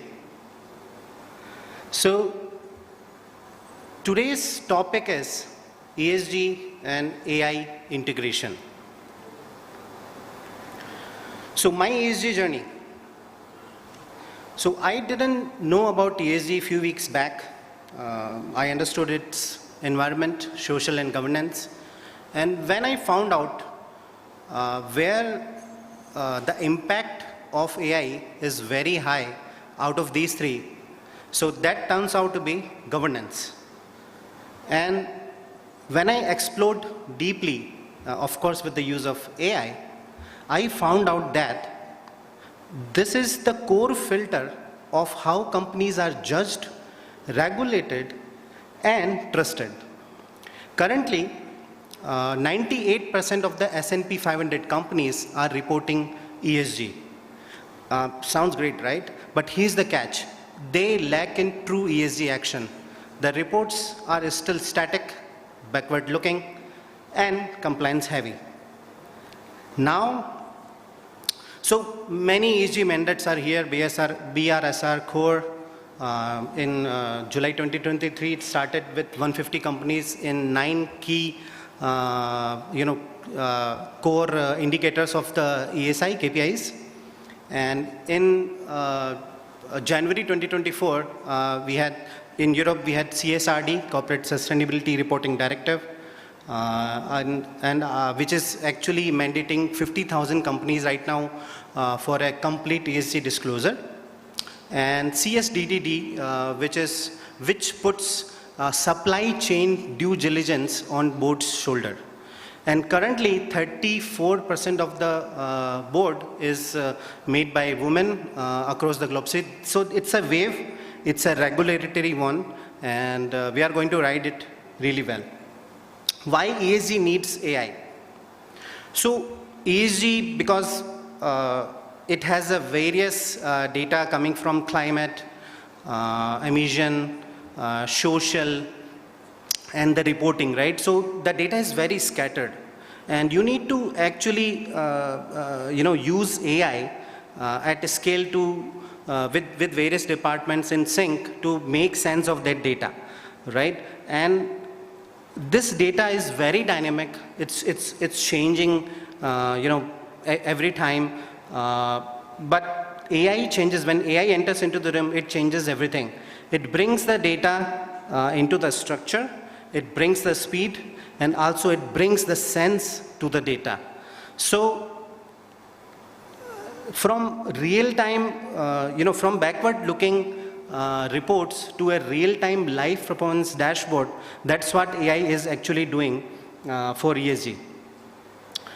So real-world use cases, I would like to share that, currently AI models are scanning satellite data, the social data, the reports that is publicly available. So all this data is being in real time is scanned, and ESG scoring is done. So that's what is happening in finance right now. Energy, computer vision. Using computer vision, they actually help detect the methane leaks as well as actually predict what kind of renewable energy, forecast the renewable energy outputs. Okay, manufacturing are doing AI supplier audits. They are flagging the violations and also reducing waste in supply chain management. Social governance, the tools are helping us in hiring basis, monitoring workplace safety, and the flagging misconduct before it escalates.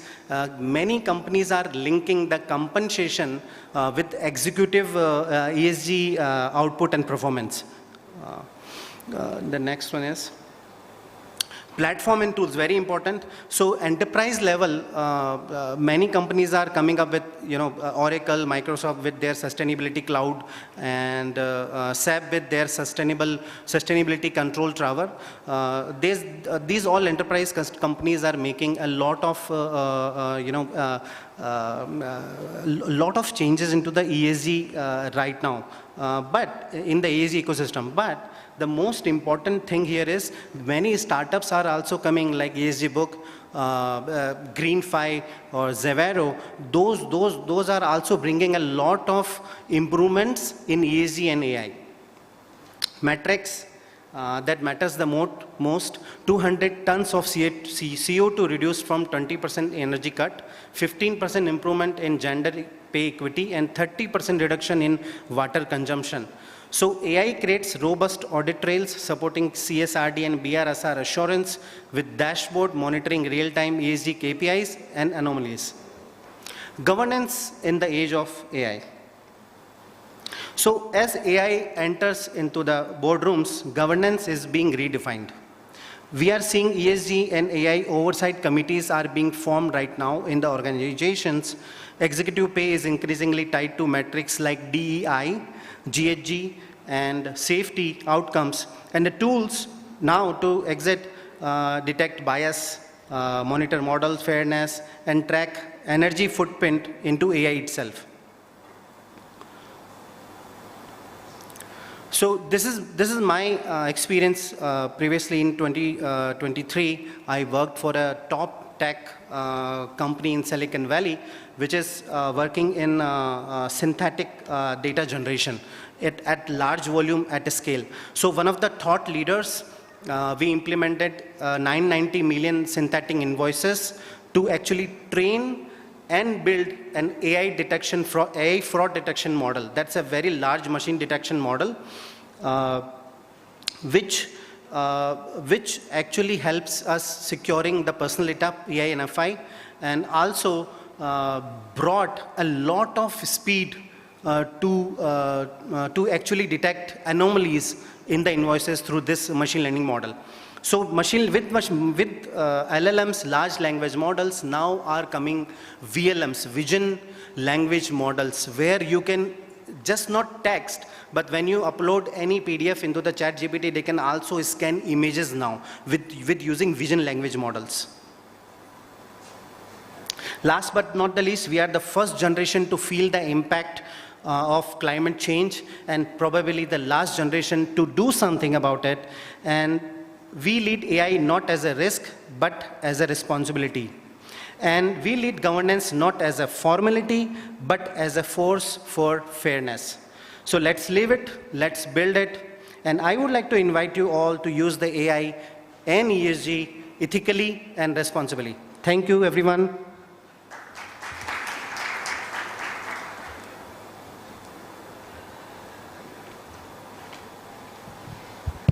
Thank you, Gaurav ji, for a very crisp but very informative presentation, and it was had added a lot of value. So we are running short out of time, but then there are very important questions that we would like to ask.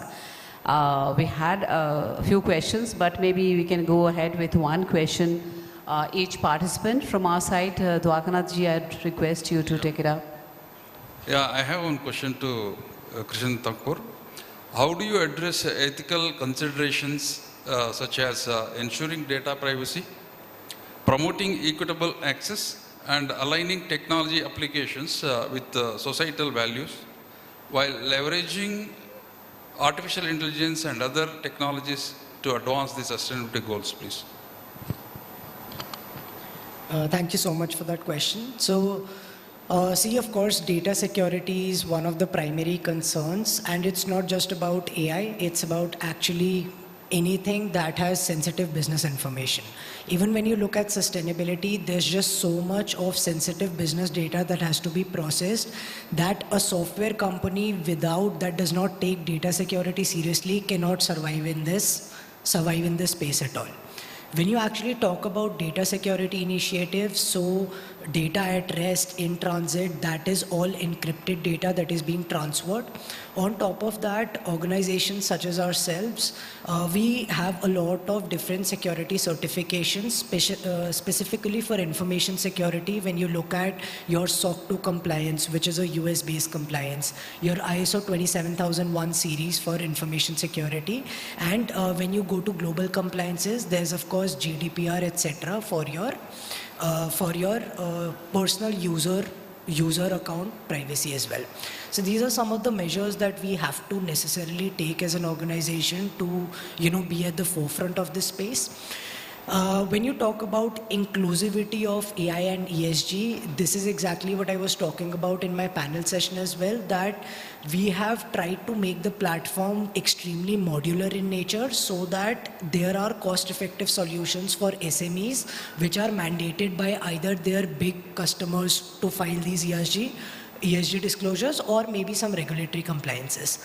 So this is how we are trying to make it inclusive. And last, when you talk about it being socially inclusive.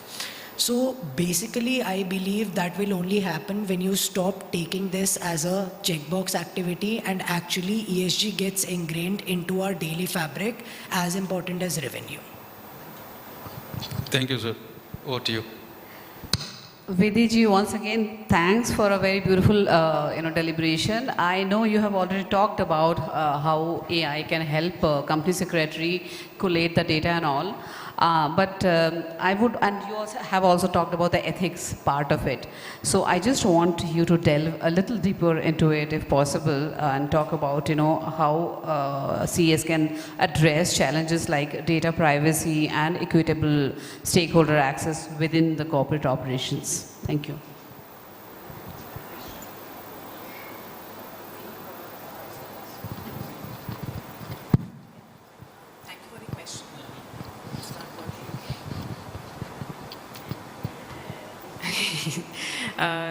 So yes, thank you for the question. And of course, with AI comes a lot of ethical challenges. And as company secretaries, I think we're already trained for ethics, definitely from our courses to exams to even the workings. And what is the main challenge in AI is that the algorithm has certain biases. It could be a data bias, it could be an algorithm bias. And that's something, so like I said, that you feed in your input and you get the output, but you don't know how that output came. So there is lack of traceability and there is lack of accountability. And that's where the lens of company secretary comes in, because a CS is already in interaction with so many stakeholders and actually knows the pulse of the organization. So actually, even if the AI is not able to tell you, it's like, how that information came out to be, you need that professional sort of oversight for that data to be actually validated and, it's ready to kind of get disclosed. One of the other ethical reason is, of course, the data privacy. We already have DPDP, Act in India now. Of course, GDPR was there in Europe. But, the personal data, and that's, of course, a concern because, it's not every data cannot be used. And that's the whole thing with AI, because it's actually formatting so much of data to bring you out the output that you don't know what kind of data has been actually used. So data privacy, yes, but we do have laws, and that laws is still evolving, it's still coming into picture, and companies are actually upgrading themselves. We at Access Max Life, we have a data privacy officer dedicated for this, and that's something we take care of it. And apart, of course, we also have a company secretary who deals with the ethical aspects of AI. Then something called, discrimination. So it's like, whatever data comes in, to avoid that it's not discriminated. And the final decision, if it's a high-stake decision that you're taking, which involves, regulatory or a high-stake monetary decision, that's where a human aspect is required, because AI is not trained for the human elements in there. And a company secretary, like I said, is already trained for ethics, right from the, the academics to the working. So the ethical governance of AI for a company secretary is actually quite natural to implement. So I would say that it's quite natural for them to probably implement the ethical aspect of implementing AI. Thank you very much. Dwarkanathji, if you'd like to take up the question.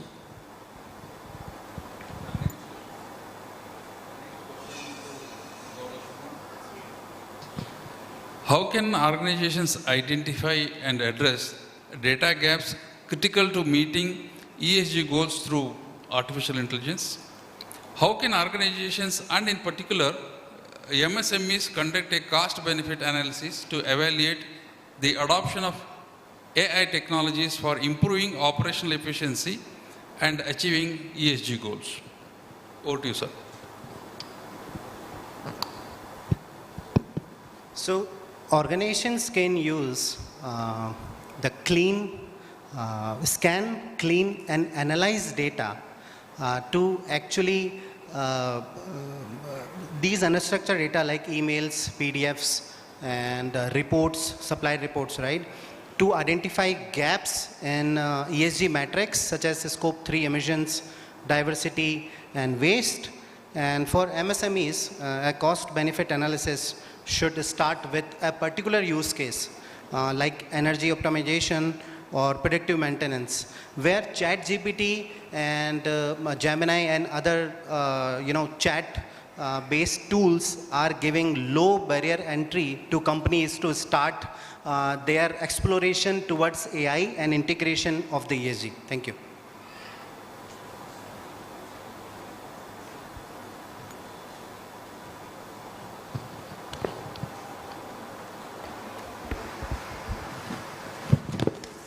I think it's time to conclude the session. It has been a very information-packed session, and I think we can go on and on this topic because although it's a very new thing, but at the same time it's a very old thing also. Like in India, sustainability is the part of the way of life, as we have seen and heard yesterday also. So I think my co-moderator has to... One question from audience. Okay. So my co-moderator wants me to take up a question from the audience. So if there is one that has not been addressed yet, I would want someone to come up with that, and please keep it crisp and relevant. Is there a question from the audience? None. So I think it's time to conclude. So yes, as I was mentioning, India is a very new country and a very old country. The concept is very new yet very old. We can say a new wine and an old wine in a new bottle, rather. You know, we are packaging it as ESG, but it has been very much part of our life since time immemorial. So we had very good deliberations from all the three speakers. You know, AI and technology are both becoming very important part of all the ESG parameters. Like if we say the E part, it is ensuring the real-time monitoring of emissions, the predictive analysis of climate change, optimizing resource usages, some of which Mrs. V.D. Tukral has already mentioned. Then for social parameters, like inclusive hiring, then workplace safety through predictive monitoring and maintenance, and also, greater access to education and healthcare. These social activities are also there. So these also are very much part of the ESG, and AI is helping in that. Again, for the governance part, which we very much represent, the CS, we represent the CG part. And ESG, the AI has, enhanced regulatory compliances, which was mentioned by Gauravji also specifically. And fraud detection, it's a very important part of our work, and the AI can help us do that. And of course, increased operational transparency, which is the the very much core idea of corporate governance itself. But then, as mentioned by most of our speakers, the ethics part of AI has to be addressed, especially the algorithmic biases and the data privacy, breaches. Now, going specifically speaker-wise, some of the very important points that have come up from Vidhi Thakralji. First of all, yes, sustainability became a mandate when we shifted from BRR to BRSR in 2021. That is very true. And then, of course, convergence. You've talked in detail about a convergence of AI and ESG, and it was a treat to the ears. Really loved hearing that. So it is indeed AI is helping, curb carbon emission, and it is making our lives, the lives of CS very much easier.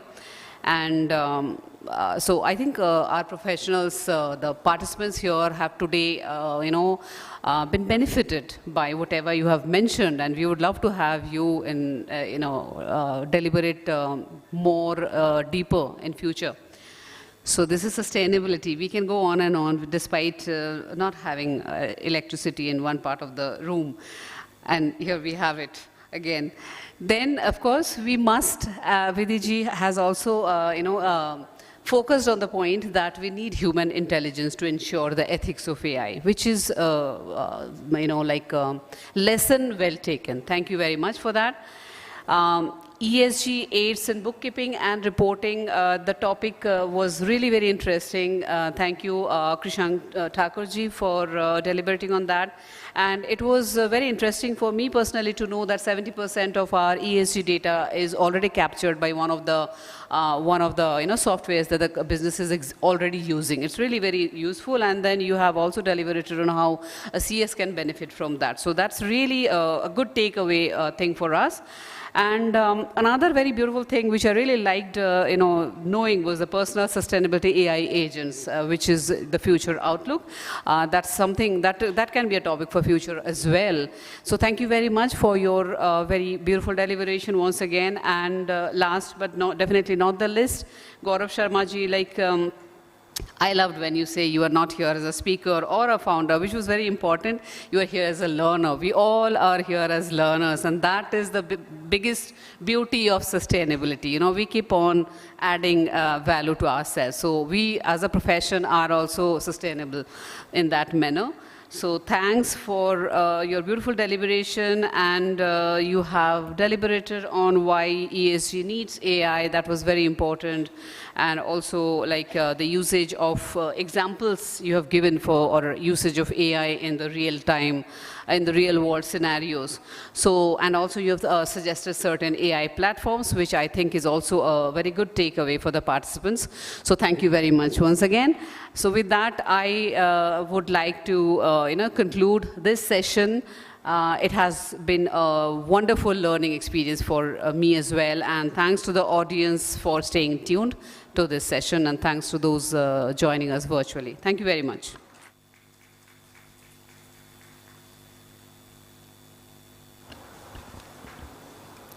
As a token of our gratitude, we would now like to present mementos to our distinguished panelists.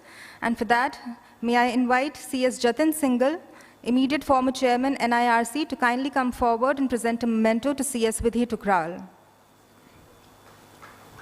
A huge round of applause, ladies and gentlemen.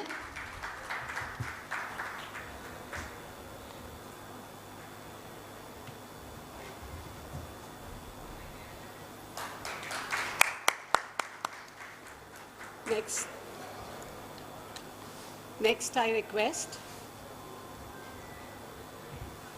request CS Deepak Kukreja, former chairman NIRC of the ICSI, to kindly come forward and present a memento to Mr. Krishank Thakur.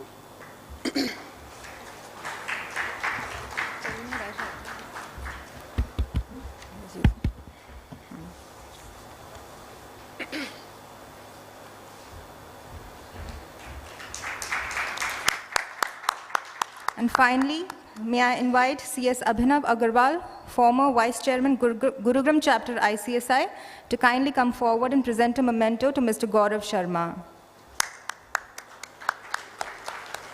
Please give a huge round of applause, ladies and gentlemen.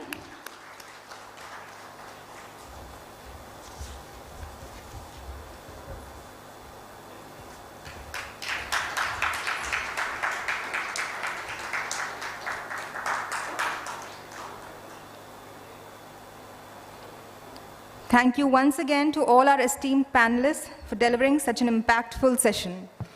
We now move on to our fourth and final technical session of the day, Stewardship Governance for Sustainable and Inclusive Growth.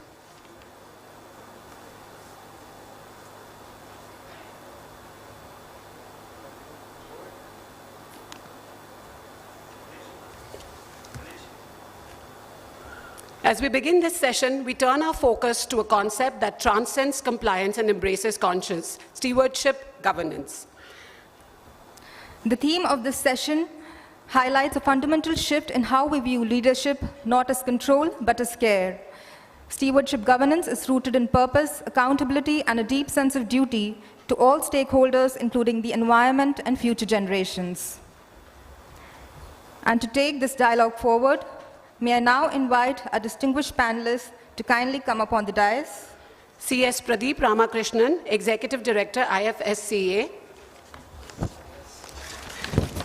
Mr. Sunil Dade, IAAS retired, former Deputy CAG and Director General, International Center for Environment Audit and Sustainable Development. Ms. Aruna C. Newton, Vice President and Head, DEI, Sustainability, ESG Governance and Reporting, Infosys Limited. Also joining the dais are the session moderators, CS Manoj Kumar Purbe and CS Ashish Karoria, Council members, the ICSI.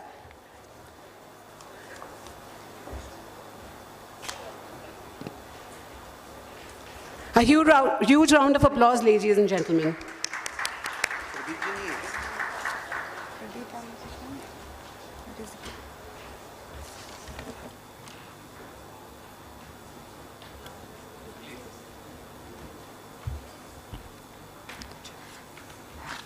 May I now invite CS Manoj Kumar Purbe.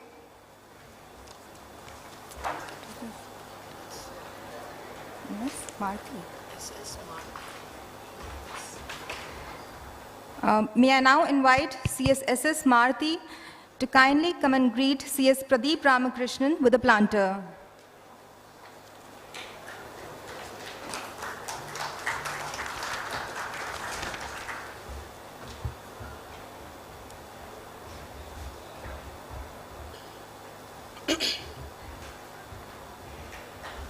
A huge round of applause. I now request CS S. Sudhakar to kindly come and greet Mr. Sunil Dade with a planter.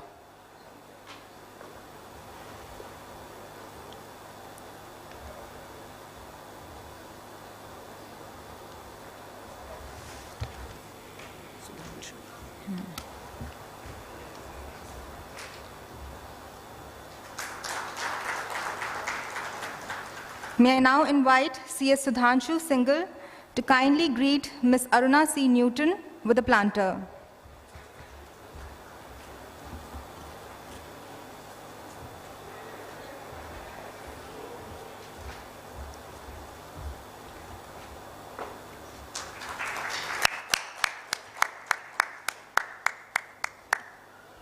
Thank you so much. I now request our session moderator, CS Manoj Kumar Purbe, Council member of the ICSI, to kindly introduce our esteemed panelists and take the session forward.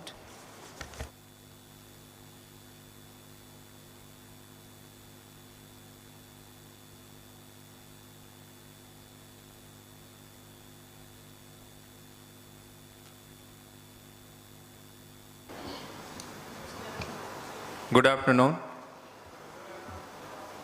This is the last session, and hope that this session is going to be very fruitful one, and all the attendee of this program going to benefited with this panel discussion. We have with us Sri Pradeep Ramakrishnan ji, Executive Director, IFSCA, Sri Sunil Dade, IAS retired, formerly Deputy CAG and Director General ICED. Mrs. Aruna C. Newton, BP Head, DEI Sustainability, Infosys Limited. So I welcome all the dignitaries for this panel discussion, and hope so we are going to deliberate on the topic in a great and sensitive manner, because the topic is going to be a future of India, though it is the old topic for us, but we are going to discuss in a new perspective. And as our theme is fostering sustainability toward a resilient future.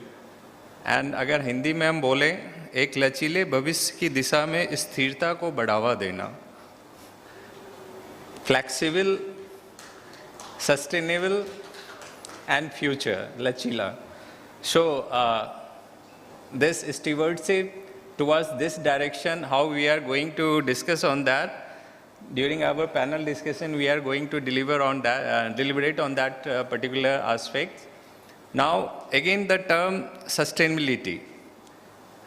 What is the meaning of sustainability? If you go by the definition, it says the conducting, supervising, or managing of something, especially the careful and responsible management of something entrusted to one's care. Entrusted to one's care. This is the last one line, is very important one word, entrusted to one's care. And if we go by the Hindi version, वह व्यक्ति जो किसी दूसरे की संपत्ति या वित्तीय मामलों का प्रबंधन करता है, और इससे अच्छा हमसे अच्छा कौन हो सकता है? We company secretary are expert of this particular sustainable concept. So we are going to deliberate on this particular topic, not in a small manner. A small manner, we are not restricted to particular meaning of the particular word, because stewardship is something bigger than this particular definition which I had just explained to you people. So we are going to discuss on that point, and our panelist is going to certainly give their perspective with full freedom. I'm just briefing the profile of Mr. Sunil Dade ji. Is a distinguished retired Indian Audit and Account Service officer with a robust academic background, holding an M.Com from Pune University and postgraduate diploma in management from MDI Gurugram. He retired as Deputy Controller, Auditor General CAG in the rank of Secretary to Government of India, where he headed key offices under CAG of India in Delhi, Odisha, Maharashtra.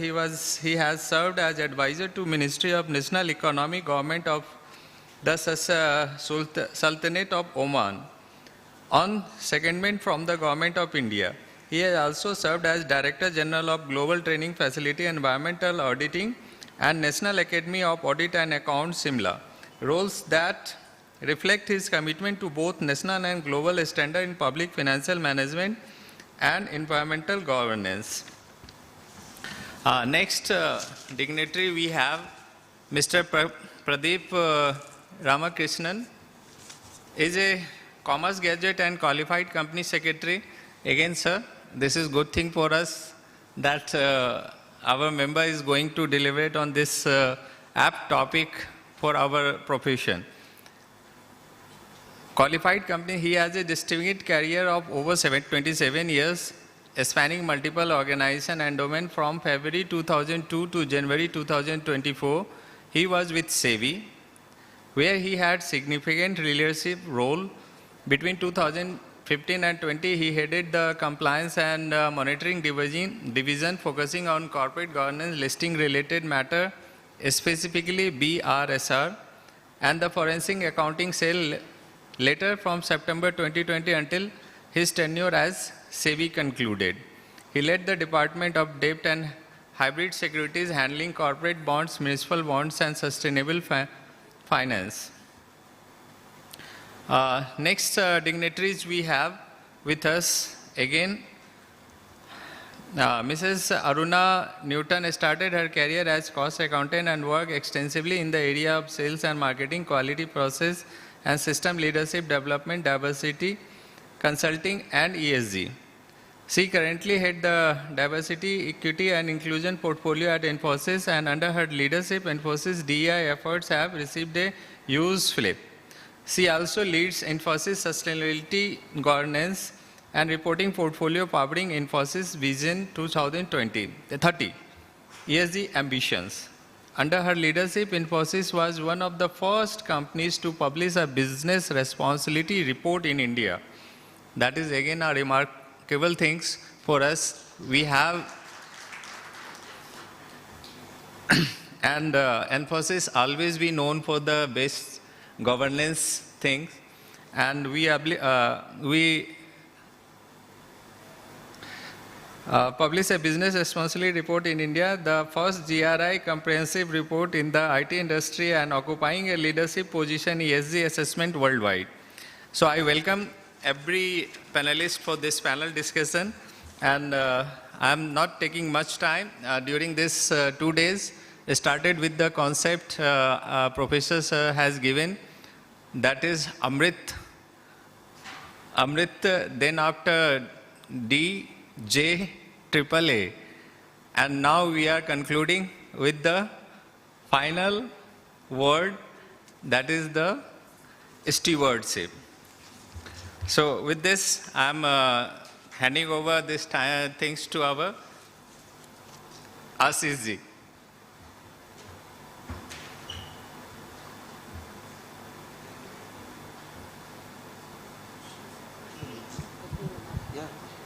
I invite Pradeep ji for his opening remark.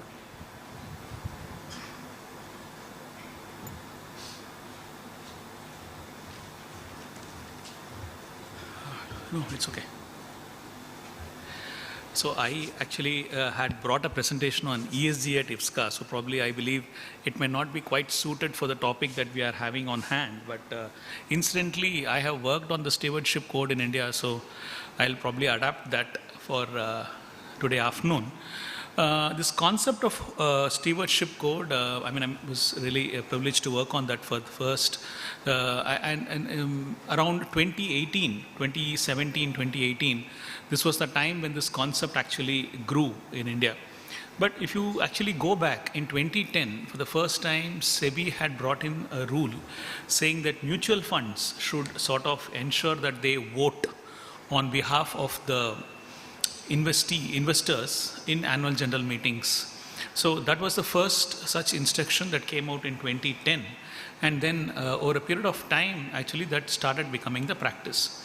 Now, while Japan was one of the earliest countries to come out with the stewardship code, in the FSDC, the Financial Stability and Developmental Council, which is headed by the finance minister, it was thought fit to develop a stewardship code for the country.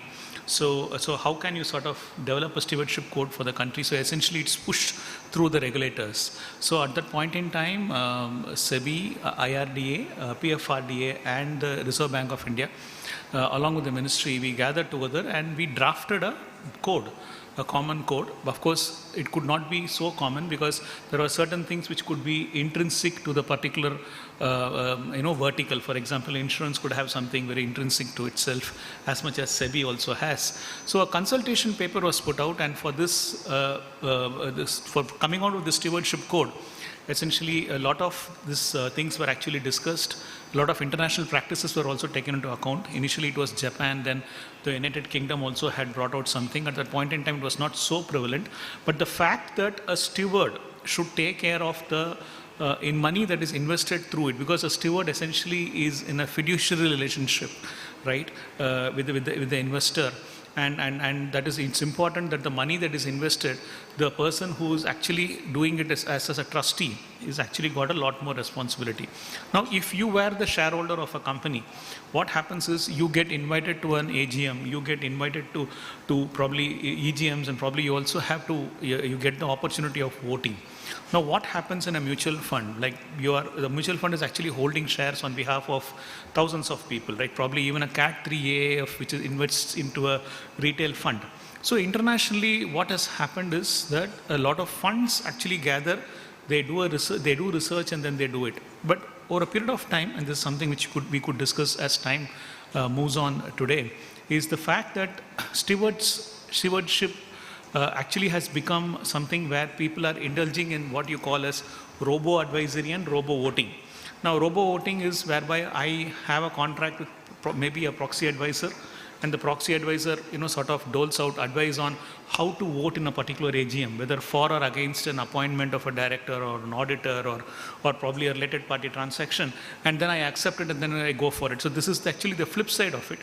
But essentially, stewardship is nothing but managing the money better, and by sort of ensuring that you eliminate conflicts of interest, you also take into account the interests of the investors who have actually invested in a particular mutual fund for which you are the steward.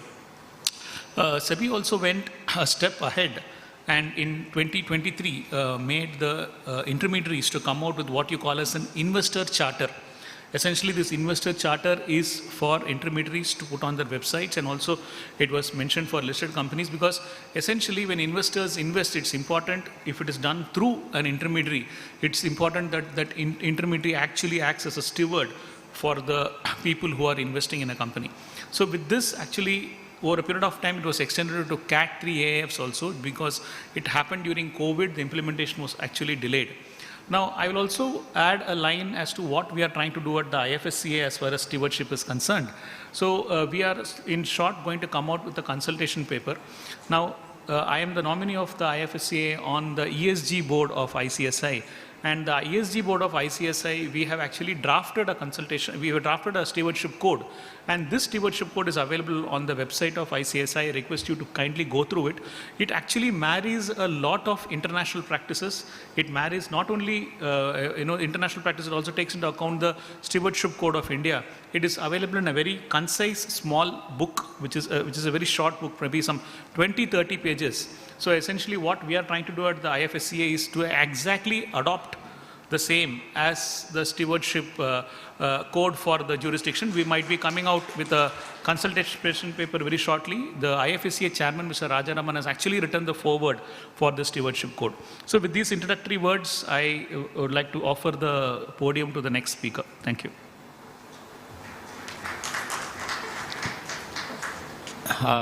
As Pradeep sir has rightly said, our ICSI team under the leadership of Pradeep Devendra Deshpande ji and our own lovable secretary Rajesh Mohan ji, the stewardship is very touch to heart concept, and hope so this concept is in streamline, and as said by the Pradeep ji. Our next speaker, Mr. Sunil Dade ji, please sir.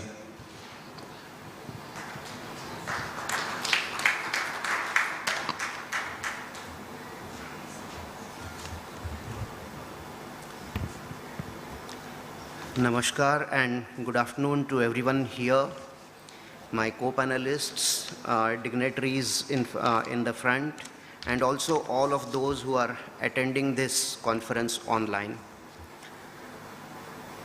The word sustainability is something which is talked about a lot, particularly these days, but more so from 2015, when 193 countries of the world adopted the Sustainable Development Goals, and these are to be achieved by 2030.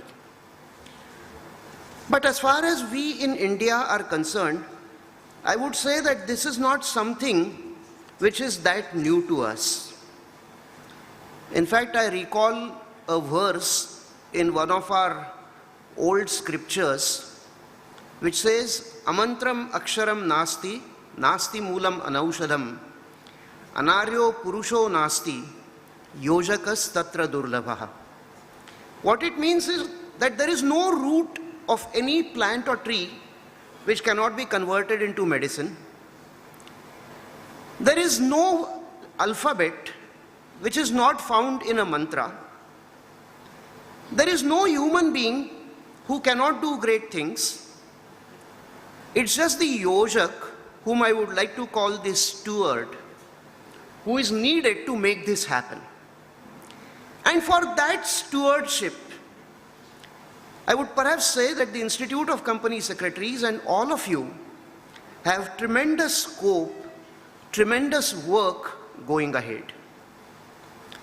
I'm reminded of the concept of stewardship, which Mahatma Gandhi ji called as trusteeship. He said that we have not got earth to us for use. We have inherited it from our forefathers, and we owe it to our future generations. In short, it's our responsibility to ensure that the earth we hand over to our future generations is at least as good as we got it from our forefathers. Towards this, corporate governance and stewardship, I would say, has a very significant role to play. I'm reminded of some numbers which the UN Secretary General mentioned in a report to the UN in this very year, 2025. And what he said was that in the progress towards sustainability of the world, a review was taken of the 17 Sustainable Development Goals and 169 targets which are aligned with these goals. And what was found? It was found that only 35% of the targets, the world is on track. About half, that is 47%, we are slow. And about 18% is actually on the reverse, which means we are worse off than what we were in 2015. With that as a challenge, I tried to look at where the numbers for India stand. And what we found was that India occupies, in the progress towards sustainable development goals, rank 99 out of 167. If we were to attach a number in terms of percentage of achievement, the percentage of achievement is 67. In fact, there is one sentence in the Global Environment Outlook 2019, 6 years before, which awakens me to the crying need for effective stewardship of corporate governance towards sustainability.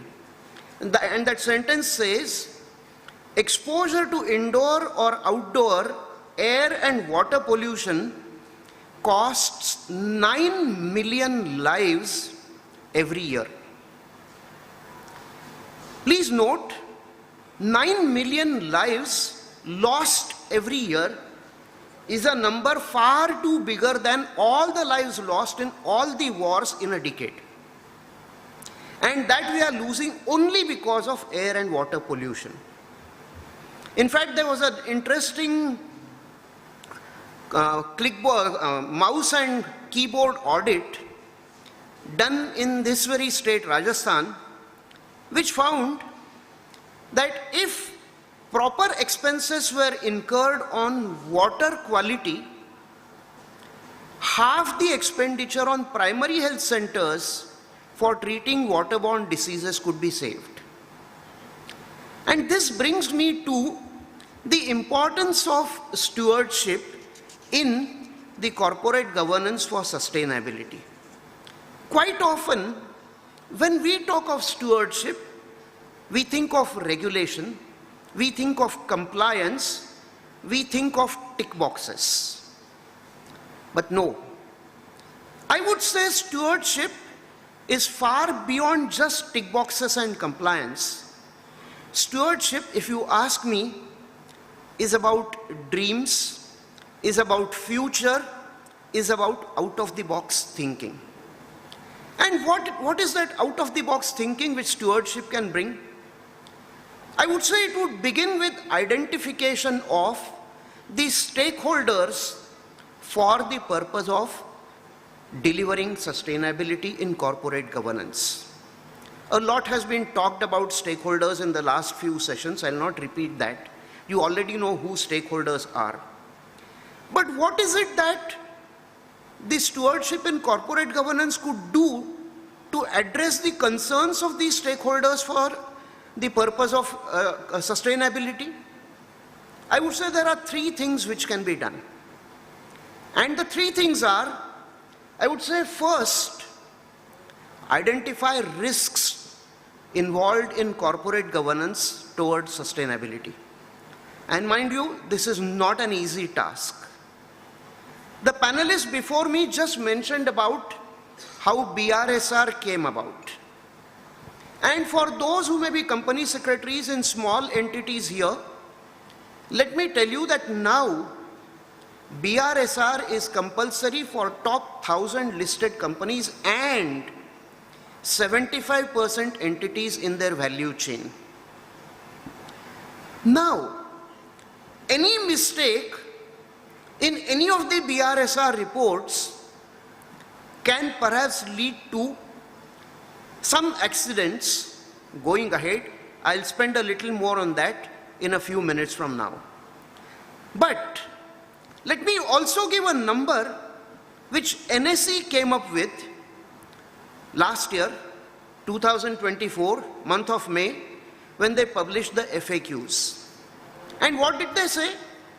They said that in the year 23-24, if you look at all the annual reports audited by chartered accountants, certified by company secretaries while uploading on the MCA portal, there are 80% errors. 80% BRSR reports have errors. What are these types of errors? I'll come to in a little while. This brings me to the risks which exist in corporate governance which need to be addressed and for which stewardship has to have an important role. The next thing, I would say the leaders in corporate governance should be able to red flag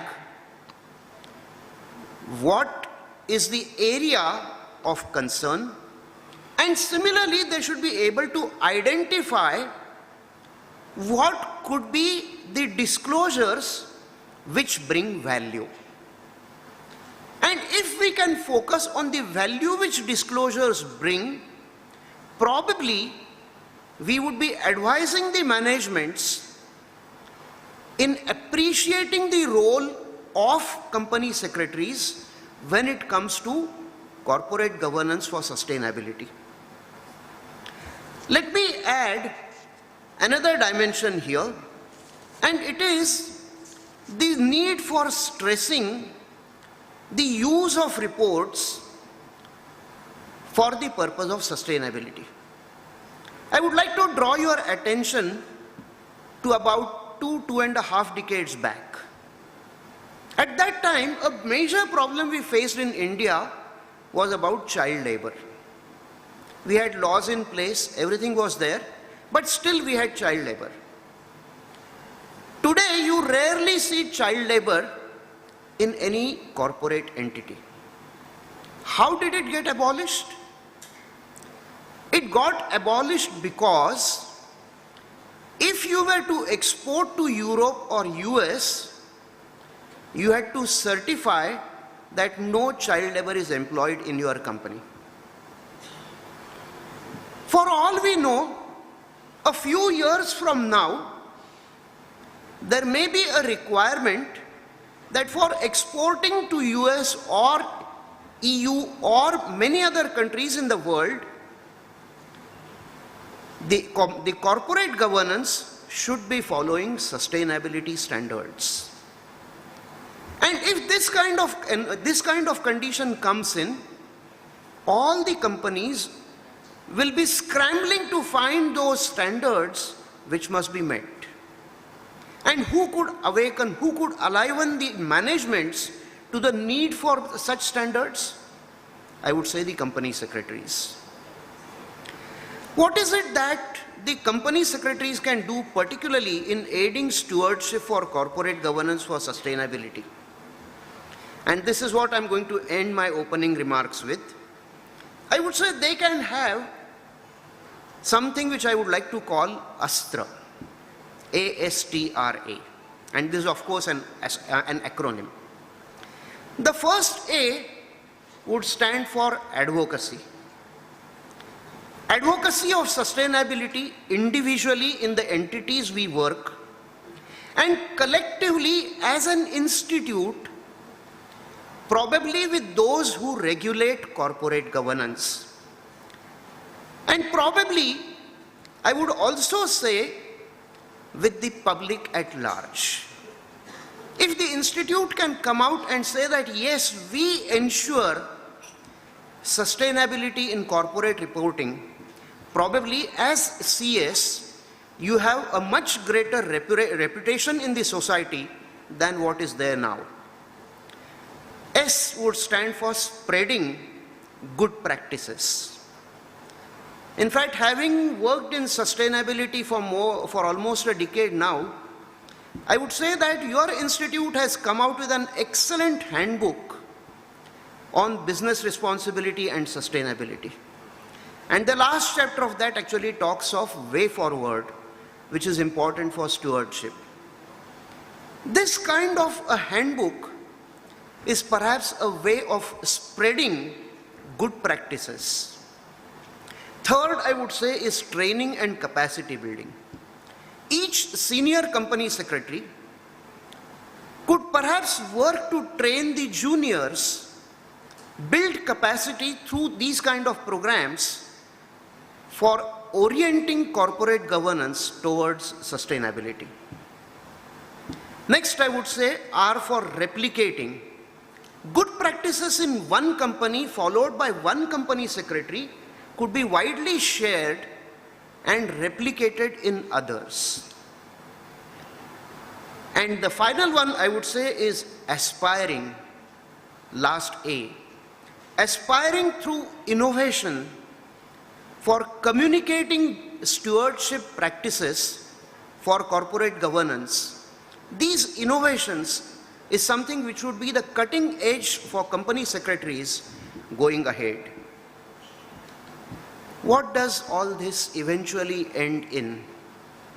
I would say all this ends in the well-being of world as one family, Vasudhaiva Kutumbakam. And in our contribution towards that, I wish everyone hard efforts and good luck. Thank you.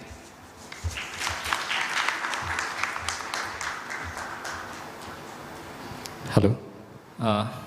Really, sir, you set the tone for this discussion, and we have seen in earlier days BlackBerry, Nokia, big brand, big name, but no more with now. So if this thing is there, that is stewardship, then certainly this is not going to happen.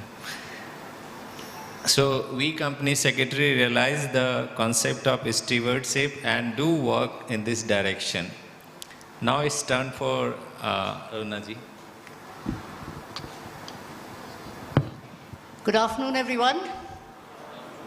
I want to invite you to stand up and indulge me in a 30-second exercise. I promise it will not be difficult. Please stand up. And just follow my instruction. Stand up to your full height, 6 feet tall.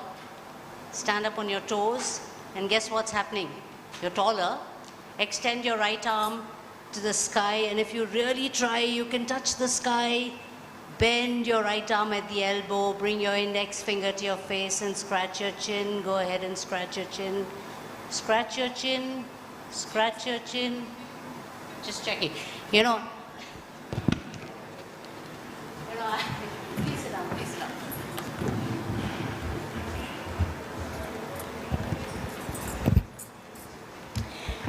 down. I appreciate this is 1:45 p.m.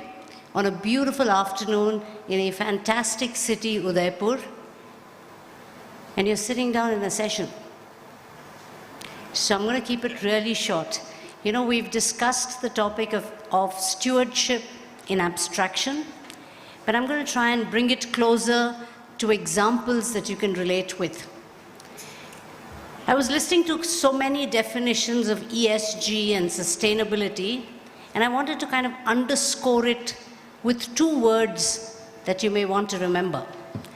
While financial reports present the what of business performance, ESG reports present the how.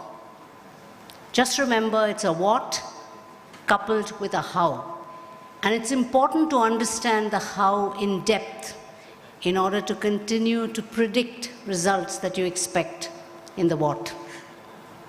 In 1981, when Mr. Narayan Murthy founded the company, I wasn't in the company then, but one of the stories that I hear is that he went round the table and asked the founding members of the organization.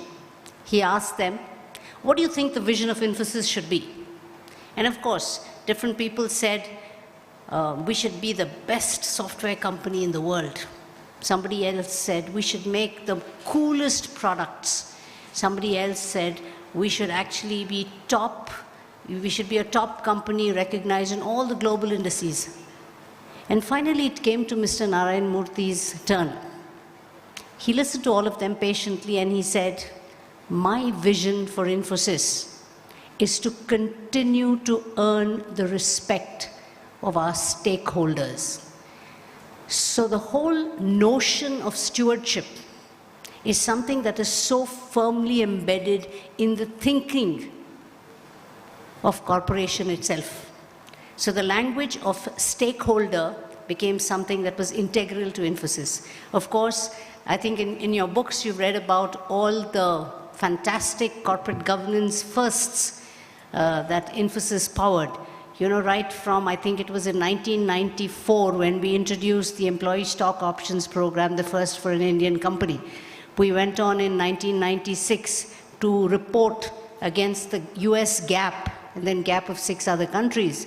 We went on further in 1999 to be listed on the NASDAQ, the first Indian company to be listed on the NASDAQ. At that time, in the top 20 companies on the NASDAQ from a capitalization perspective. In 2004, we went on to be the first Indian company to report on SOX. You know, I'm just narrating all of these. And of course, you know, finally at the end of all of this is what Mr. Murthy always says. And he's credited with a quote which says, when in doubt, disclose. And I think this epitomizes the whole construct of looking at a business different from just an entity that's powered with a purpose of achieving profit for the organization. In 1996, when the founders were doing a lot of social work in their personal capacity, we decided to form the Infosys Foundation. The Infosys Foundation was formed when we realized that social work cannot be done in your free time, whenever you want it, whenever you're suddenly assaulted with the guilt of, oh my God, I haven't done something for the community. Social work requires concerted, timely, and expertise, you know, in terms of actually delivering something concrete. In 2007, you know, I was speaking to Mr. Murthy and I said, Mr. Nandan and Chris Gopalakrishnan, and I said, you know, we must measure ourselves on how we are doing beyond financial performance. And we adopted something called the Global Reporting Initiative, the first GRI report, which placed a lot of credit on companies willing to even provide disclosure, which gave us an early start, many, many years ahead of time, to be among the first to adopt the BRSR. And I think the thinking to be able to measure up to something that you were not fully ready with takes a lot of courage, takes phenomenal guts. And I think that's another tenet of great stewardship. You know, I was just reading, the size of success is often measured in the strength and depth of desire. So I think the whole piece, it's not just enough to dream, but I think the depth of that passion translated into so much of all of this.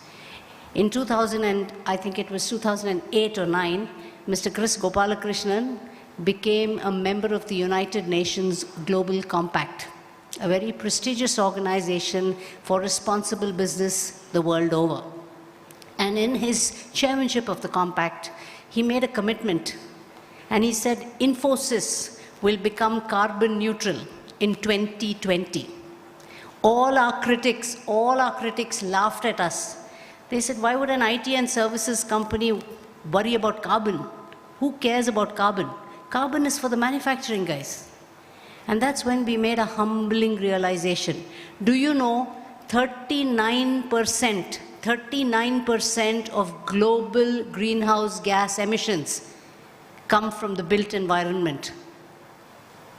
An organization like Infosys requires the built environment in order to conduct its business. And so we started on our journey to carbon neutrality. Of course, that's way past us. In 2000, and 1920, we were recognized with the United Nations Global Climate Action Award, a first for an Indian company, and in the carbon neutral now category.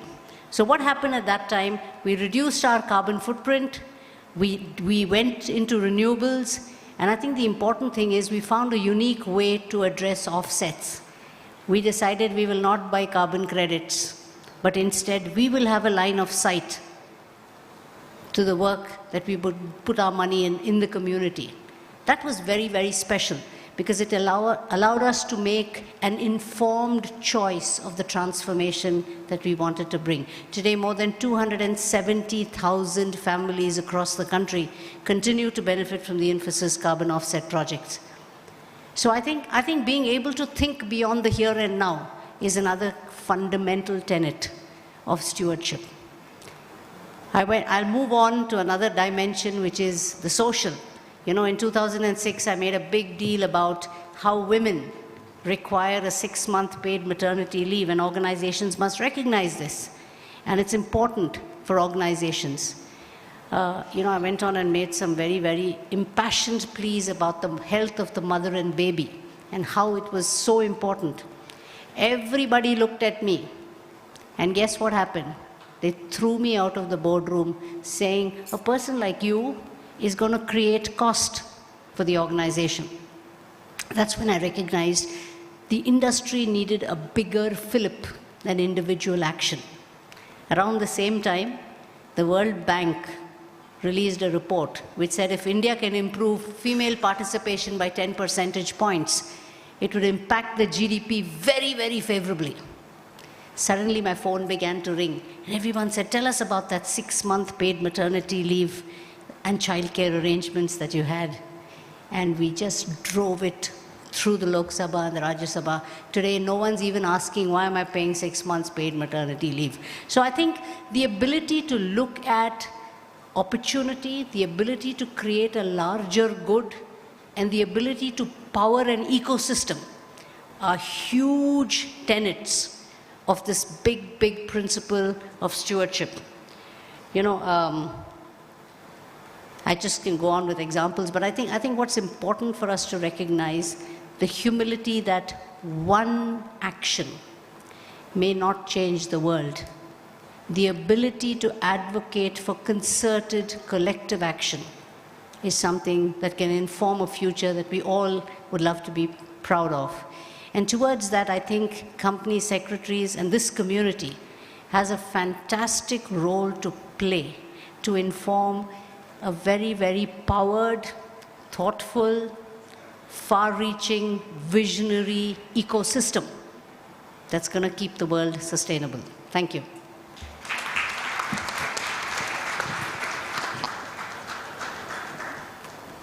Hello. So ICSI is always be a pioneer, and whether the concept of corporate governance, it is the ICSI who has earlier discussed, and now this is the concept of current time, corporate governance. Everywhere we are discussing about corporate governance. Now we are discussing about first time stewardship, and that stewardship going to be a future for this corporate world. Because as said by our panelists, it is not only the capital, it is not only the financial aspect of the organization, but it is the overall aspect of the organization matters a lot.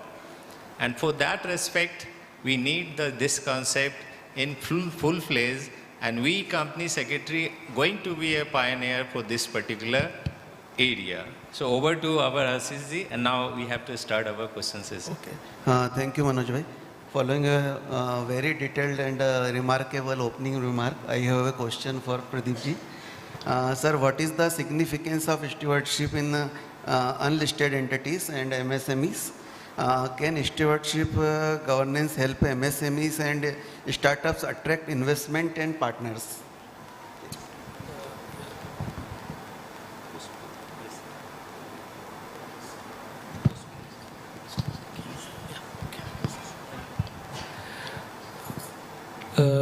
So I just want to go back to 2019. So I was part of a team that designed the BRSR And while we were designing the BRSR, we came across different stakeholders. We started meeting large companies, small companies, professionals and whatnot. Interestingly, we thought that the small companies, small and medium enterprises, may actually not have as much of ESG practices. Very interestingly, we found that during our conversations with them, that they are having a lot more nuanced compliance with ESG practices as opposed to maybe even larger companies. And we were actually hooked as to how this is happening. So probably around the mid-2005, mid-noughties, there was an international undercover reporter who went to Taiwan and China. And this person went to certain shoe factories. And these shoe factories actually had outsourced manufacturing facilities for very large majors in Europe and America. So it was found by this undercover reporter that 7 floors below the ground, right, small children were actually making these shoes for less than $1 a day, right? So, and then this actually came out in the newspapers. Then people actually found that the whole stewardship thing which is happening is not happening in its full sense, because I may be actually having a green building, but if my supply chain is not actually taking care of the society as it should, then we are actually not heading anywhere. So what happened was, when we met these small companies, these MSMEs, we found that they actually get orders from very large brands like Victoria's Secret, Macy's, Target and all that. And these people, in order to get the orders, have to ensure that all the 3 compliances of E, S and G are actually compliant. And you actually have a steward who actually takes care of it by undertaking regular inspections. So if you ask me, and that actually drove us to bringing something which probably I would request, in case there are company secretaries of smaller companies, to actually adopt. In the BRSR, the report on the BRSR, which is available on the MCA website, there is a special segment for small companies called BRSR Lite. Now, as Ms. Aruna said, they were probably one of the earliest companies to actually adopt the BRSR, but they were a large company. What happens if I am a small company? Can I also adopt something which actually helps me and probably my stewards, the stewards of the investments in my companies, to actually look at? So this BRSR Lite is something which actually can be a proponent of that. So in case you are a company secretary of a small company which wants to transition to becoming a listed company, or probably even to become a larger company, which of course every company does, then probably the best place for you to start will be the BRSR Lite. And also please adopt the ICSI's code on stewardship, which is actually extremely important, because it actually gives you an inkling as to what a steward actually has to go through, and probably keep in mind while the investment in a particular company is actually being fathomed by that particular company. Now, one other thing which also I want to probably put in place before I end is that, see, this is a continuous activity, right? It is not something which stops at any point in time. Is something, and I think Mr. Sunil also emphasized, and if you look at all the points which Ms. Aruna was actually saying, is that they never stopped anywhere, right? They just continuously kept innovating and improving. So that is actually quite important, because today if you look at proxy advisors who actually give opinions, they actually look into the supply chain and other things. That is why where the BRSR core actually also sort of steps in. Just to end with this particular regulation, and this is actually a section in the Companies Act. We have had 3 Companies Acts in the last 100 plus years, 1913, 1956 and 2013.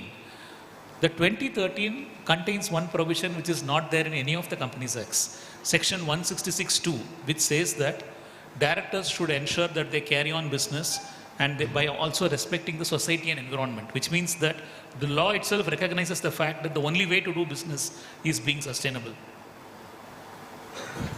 So we can conclude that it's strategic assets for MSME and unlisted firms? No, actually, yes, it is, and there is no option also. Like, the only way to do business is actually ensuring, like I gave you the example of these companies, and we were actually very astounded to note that smaller companies were actually following this. And the reason is economic. right? So then actually then boils down to if a company adopting good ESG practices, actually good stewardship practices is getting value. The answer is yes. Thank you, sir. Question?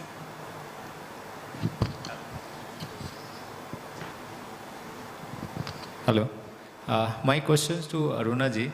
How can a steward and a stewardship professional drive innovation in governance and measure their impact on sustainable and inclusive growth? Because every speaker discuss about that only. So how this steward or stewardship professional along with the company secretary? I think it's a fantastic question, and thank you, Pradeep, for a segue that you've provided, that you can't do business without paying attention to society and the environment. There is no business which doesn't address both of these. And it's interesting that it's put out in the Companies Act. It's interesting also that very few people have actually read it and absorbed it. So I think there's room for us to do more in that particular space. But clearly, you know, when you talk about all of this good stuff, everybody says this is great. Initially, when we did what we did, they said, "Bahut paisa hai inke paas." So they are doing all kinds of stuff. But I will tell you, we had a CFO during all of this vision period, Mr. Mohandas Bhai, who all of you know, and he wouldn't let you spend 1 paisa without understanding the ROI multiple times over. And he said, whatever you get, whatever you save, you take that and put that in your next project. There's no fresh money coming in for anything. Today, we have close to 30 million square feet of LEED certified office space. Yeah? And when we talk about things like this, and of course, you know, we believe 39% of GHG emissions come from the built environment. The built environment consumes more than 35 to 40% of global energy. Then how do you actually build like this? So we went back to measurement. You can't do anything in an engineering company if you don't measure. But I will confess, when Chris made that announcement and came back and told us, we had no idea where to start. So what we did was we put sensors everywhere. The result of that was, when we achieved carbon neutrality, while the workforce had grown 166%, our energy consumption increased by only 20%. And I want you to actually pay attention to the numbers, because the CS is worried about the numbers. The impact comes with the numbers. It did not come by accident. It came from very intentional, innovative effort. Because there is no money for stargazing. I mean, I'd love to stargaze and say, let me look at but everyone's saying there's no money to do this. But I think what is important, and this measurement of impact story, is the story that allows you to stand on a higher pedestal and say, hey, you know, why don't you adopt it? And everyone says, no, we can't. We say, we'll show you. You will actually see an ROI. So the ROI conversation is a real conversation, and every business must be worried about it. Today, what we've done, I'm also actually the past president of the Electronic City Industries Association, one of India's richest industrial estates. And also, today what we've done is we've got a township status for the electronic city, which means we are a township authority, and it's a township that is powered by industry. So we collect our own taxes, and we have a way to influence the 167 to 168 member companies to follow suit on some of these practices. We've set up a massive sustainability center of excellence that I would like to invite all my CS community. Oh, please, you did? Yeah, so we have a sustainability park where you can see all of this happening at scale. But you know, very sadly, people think environment is only your GHG emissions, electricity, water, waste. But we aren't looking at the quality of life of people. Suddenly we have to be reminded, guess what? You have human beings in your company. Did you notice that? They're human beings. And so their human rights must be preserved. And suddenly it comes as a surprise. And that's where I see the CS community. One of the big things that you should do is constantly look at the environment in which the business operates. What are the factors that power such business? People, processes, practices, economy. And if you're not looking at those factors sharply, then you're not really coming up with newer ideas, newer innovation, newer ways to center your business to make it sustainable. That's why, you know, I look at CS as stewards and importantly conscience keepers, saying, hey, get real, look at what's happening outside your boundary.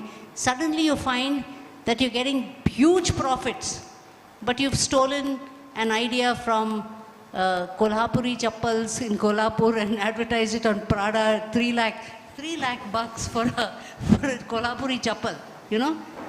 And that's when idea stealing happens. That's when you don't care. That's when you don't even know if there is child labor, forced labor. How can you be blind? How can you be blind to how your business runs? So I'm going on saying, CS, you have a massive role to play to inform and define the how. And the how is everything that the business does to make it successful.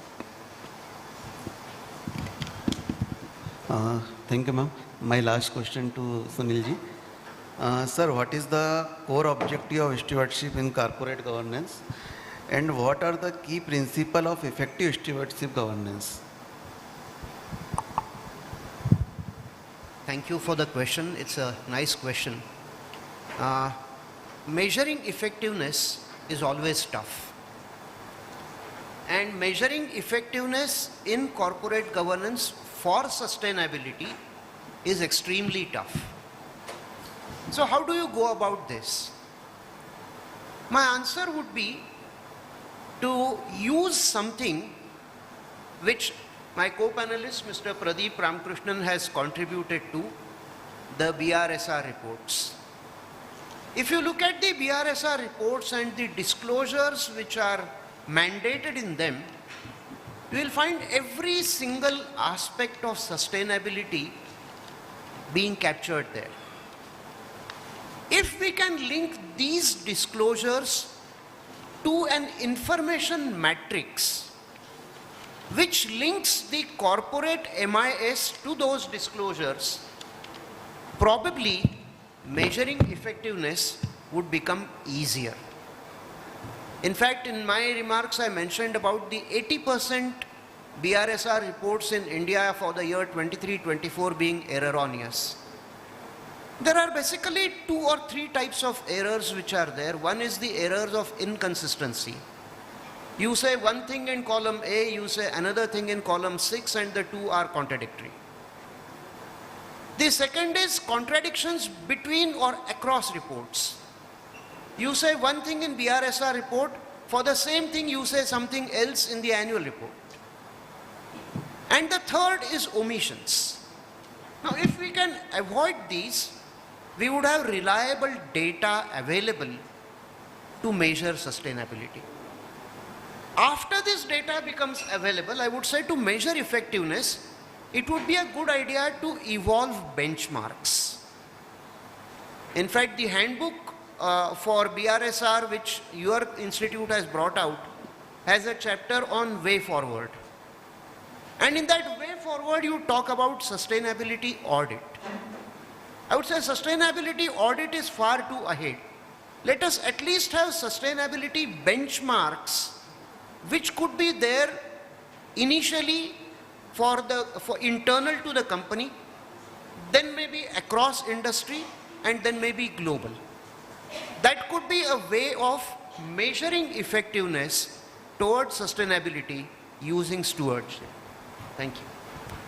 Thank you, sir. So we can say stewardship is not just about compliance. It's about commitment to purpose, principles, and people. Thank you, sir. Any question from audience?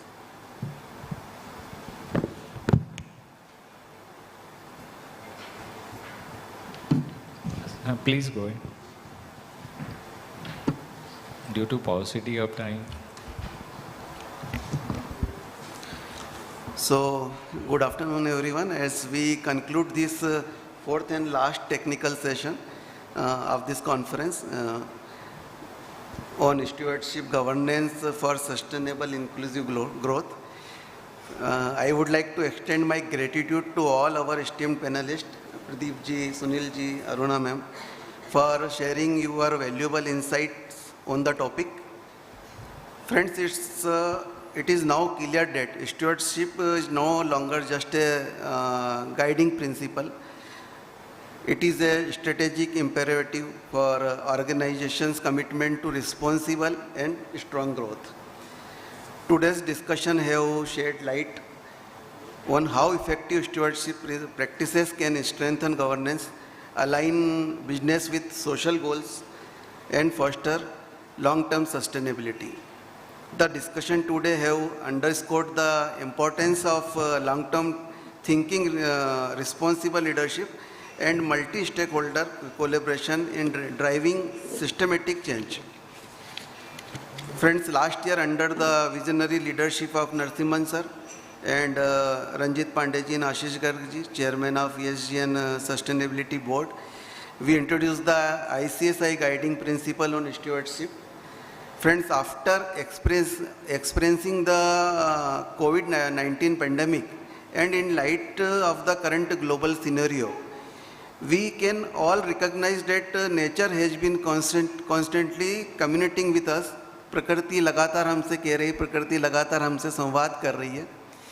If you are sensible, if you are sensitive towards me, वो प्रकृति हमसे कह रही है कि if you are sensitive towards me, I will be sensitive towards you. अगर आप मेरे प्रति संवेदनशील रहोगे तो मैं आपके प्रति संवेदनशील रहूँगी. If you are compatible with me, I will be compatible with you.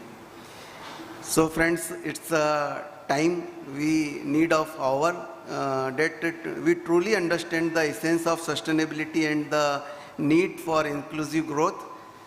Before concluding, I would like to take a moment to congratulate our President, Vice President Manish Gupta ji, Program Director, for successfully organizing this first National Sustainability Conference. And finally, यहाँ पर इस conference के लिए मैं 2 line बोलना चाहूँगा. पहली conference है, बहुत ही यूनिक थीम है कि नया नया विचार हूँ, कोई राह दे, कोई दे दिशा, नया नया ख्याल हूँ, कोई शब्द दे, कोई हौसला. Thank you.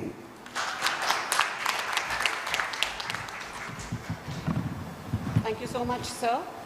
To express our heartfelt gratitude and a token of appreciation to our esteemed panelists, may I now invite all the regional council members of the NIRC of ICSI to come onto the dais, please, and present a memento to CS Pradeep Ramakrishnan.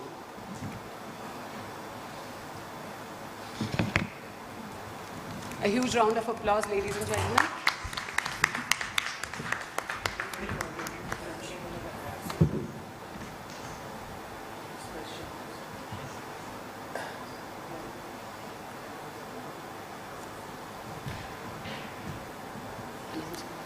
May I now invite CS Rahul Sharma, Regional Council Member, NIRC of ICSI, to kindly come forward and present a memento to Mr. Sunil Dhade.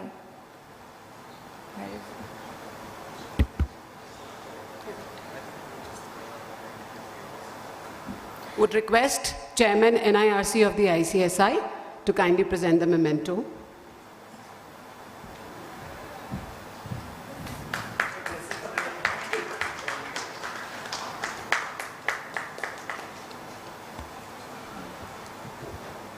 And finally, I invite the managing committee members of Udaipur chapter to kindly come onto the dais and present a memento to Ms. Aruna Newton. All the managing committee members, please. Big round of applause, ladies and gentlemen.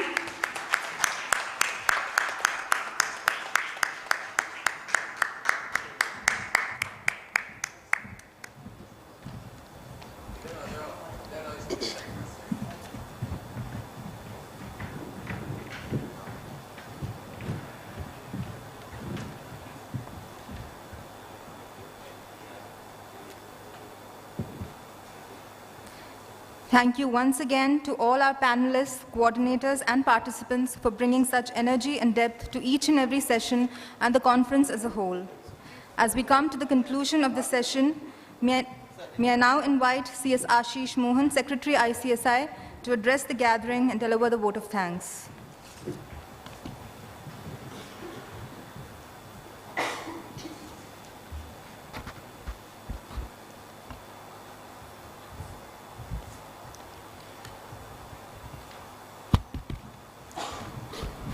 Good afternoon, all of you.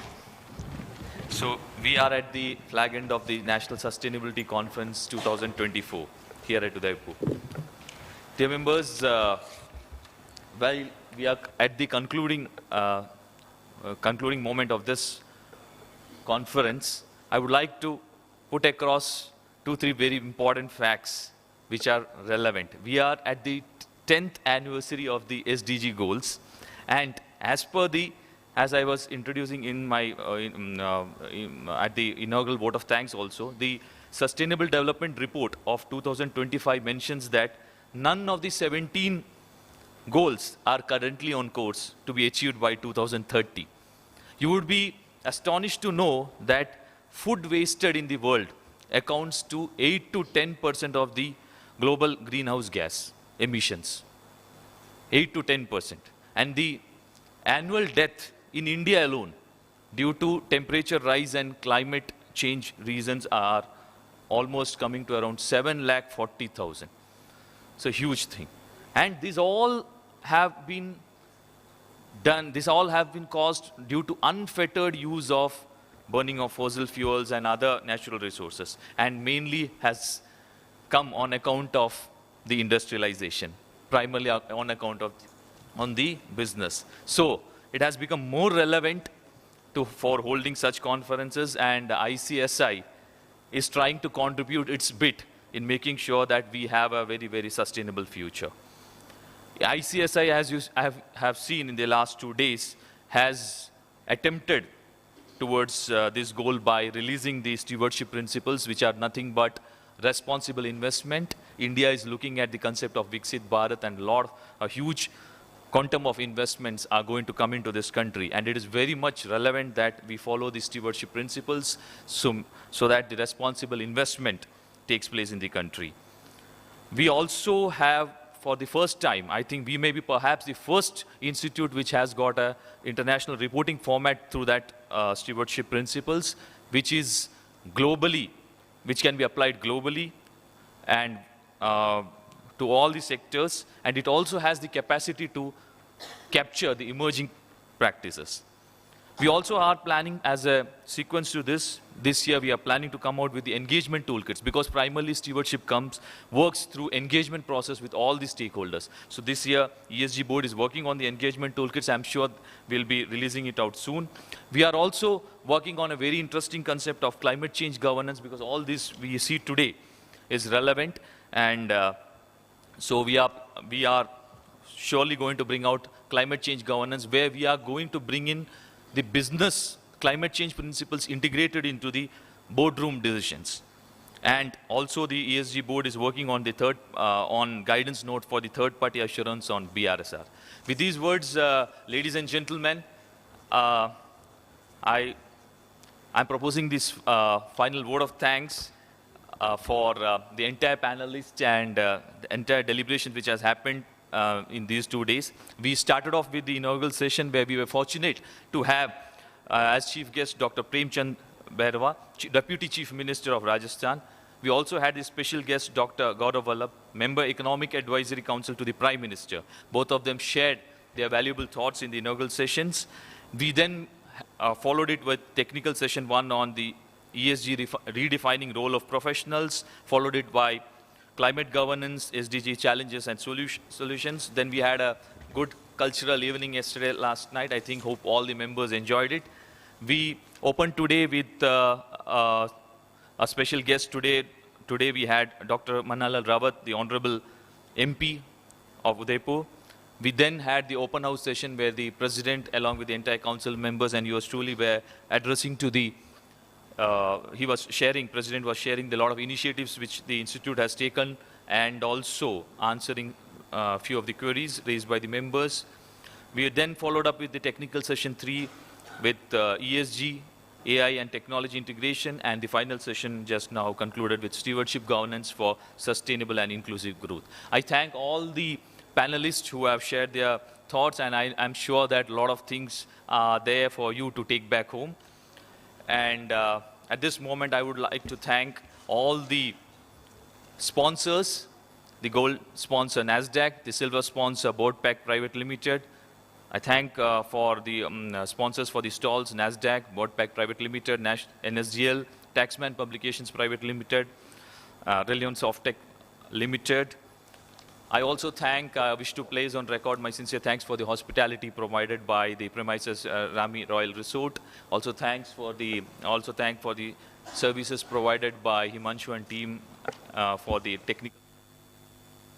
Thank all the volunteers who have helped us.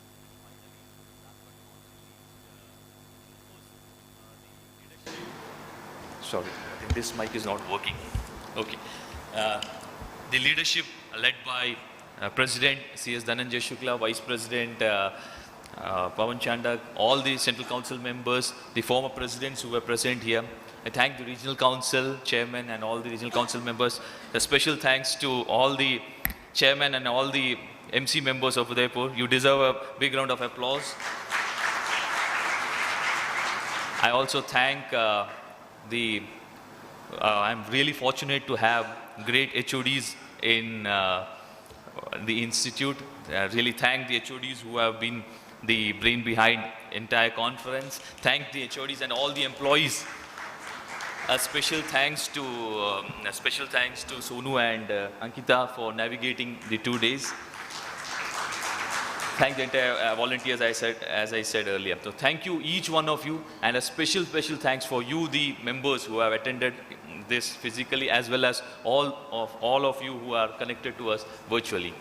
You are the real heroes for this conference, because you have taken your time out and spent 2 days here. I hope you had a lovely stay at this wonderful city, and looking forward for meeting you again in our conferences ahead. Thank you, each one of you. Ladies and gentlemen, as we draw the curtains on the ICSI National Sustainability Conference 2025, let us carry with us a renewed sense of purpose and commitment to sustainability. As the saying goes, we do not inherit the earth from our ancestors, we borrow it from our children. Let the insights that we gathered from this conference today honor us to guide that responsibility. Thank you for being such an enthusiastic audience, and may we all work together for a better future. Would request you all to join us for lunch upstairs at Amritam. Thank you.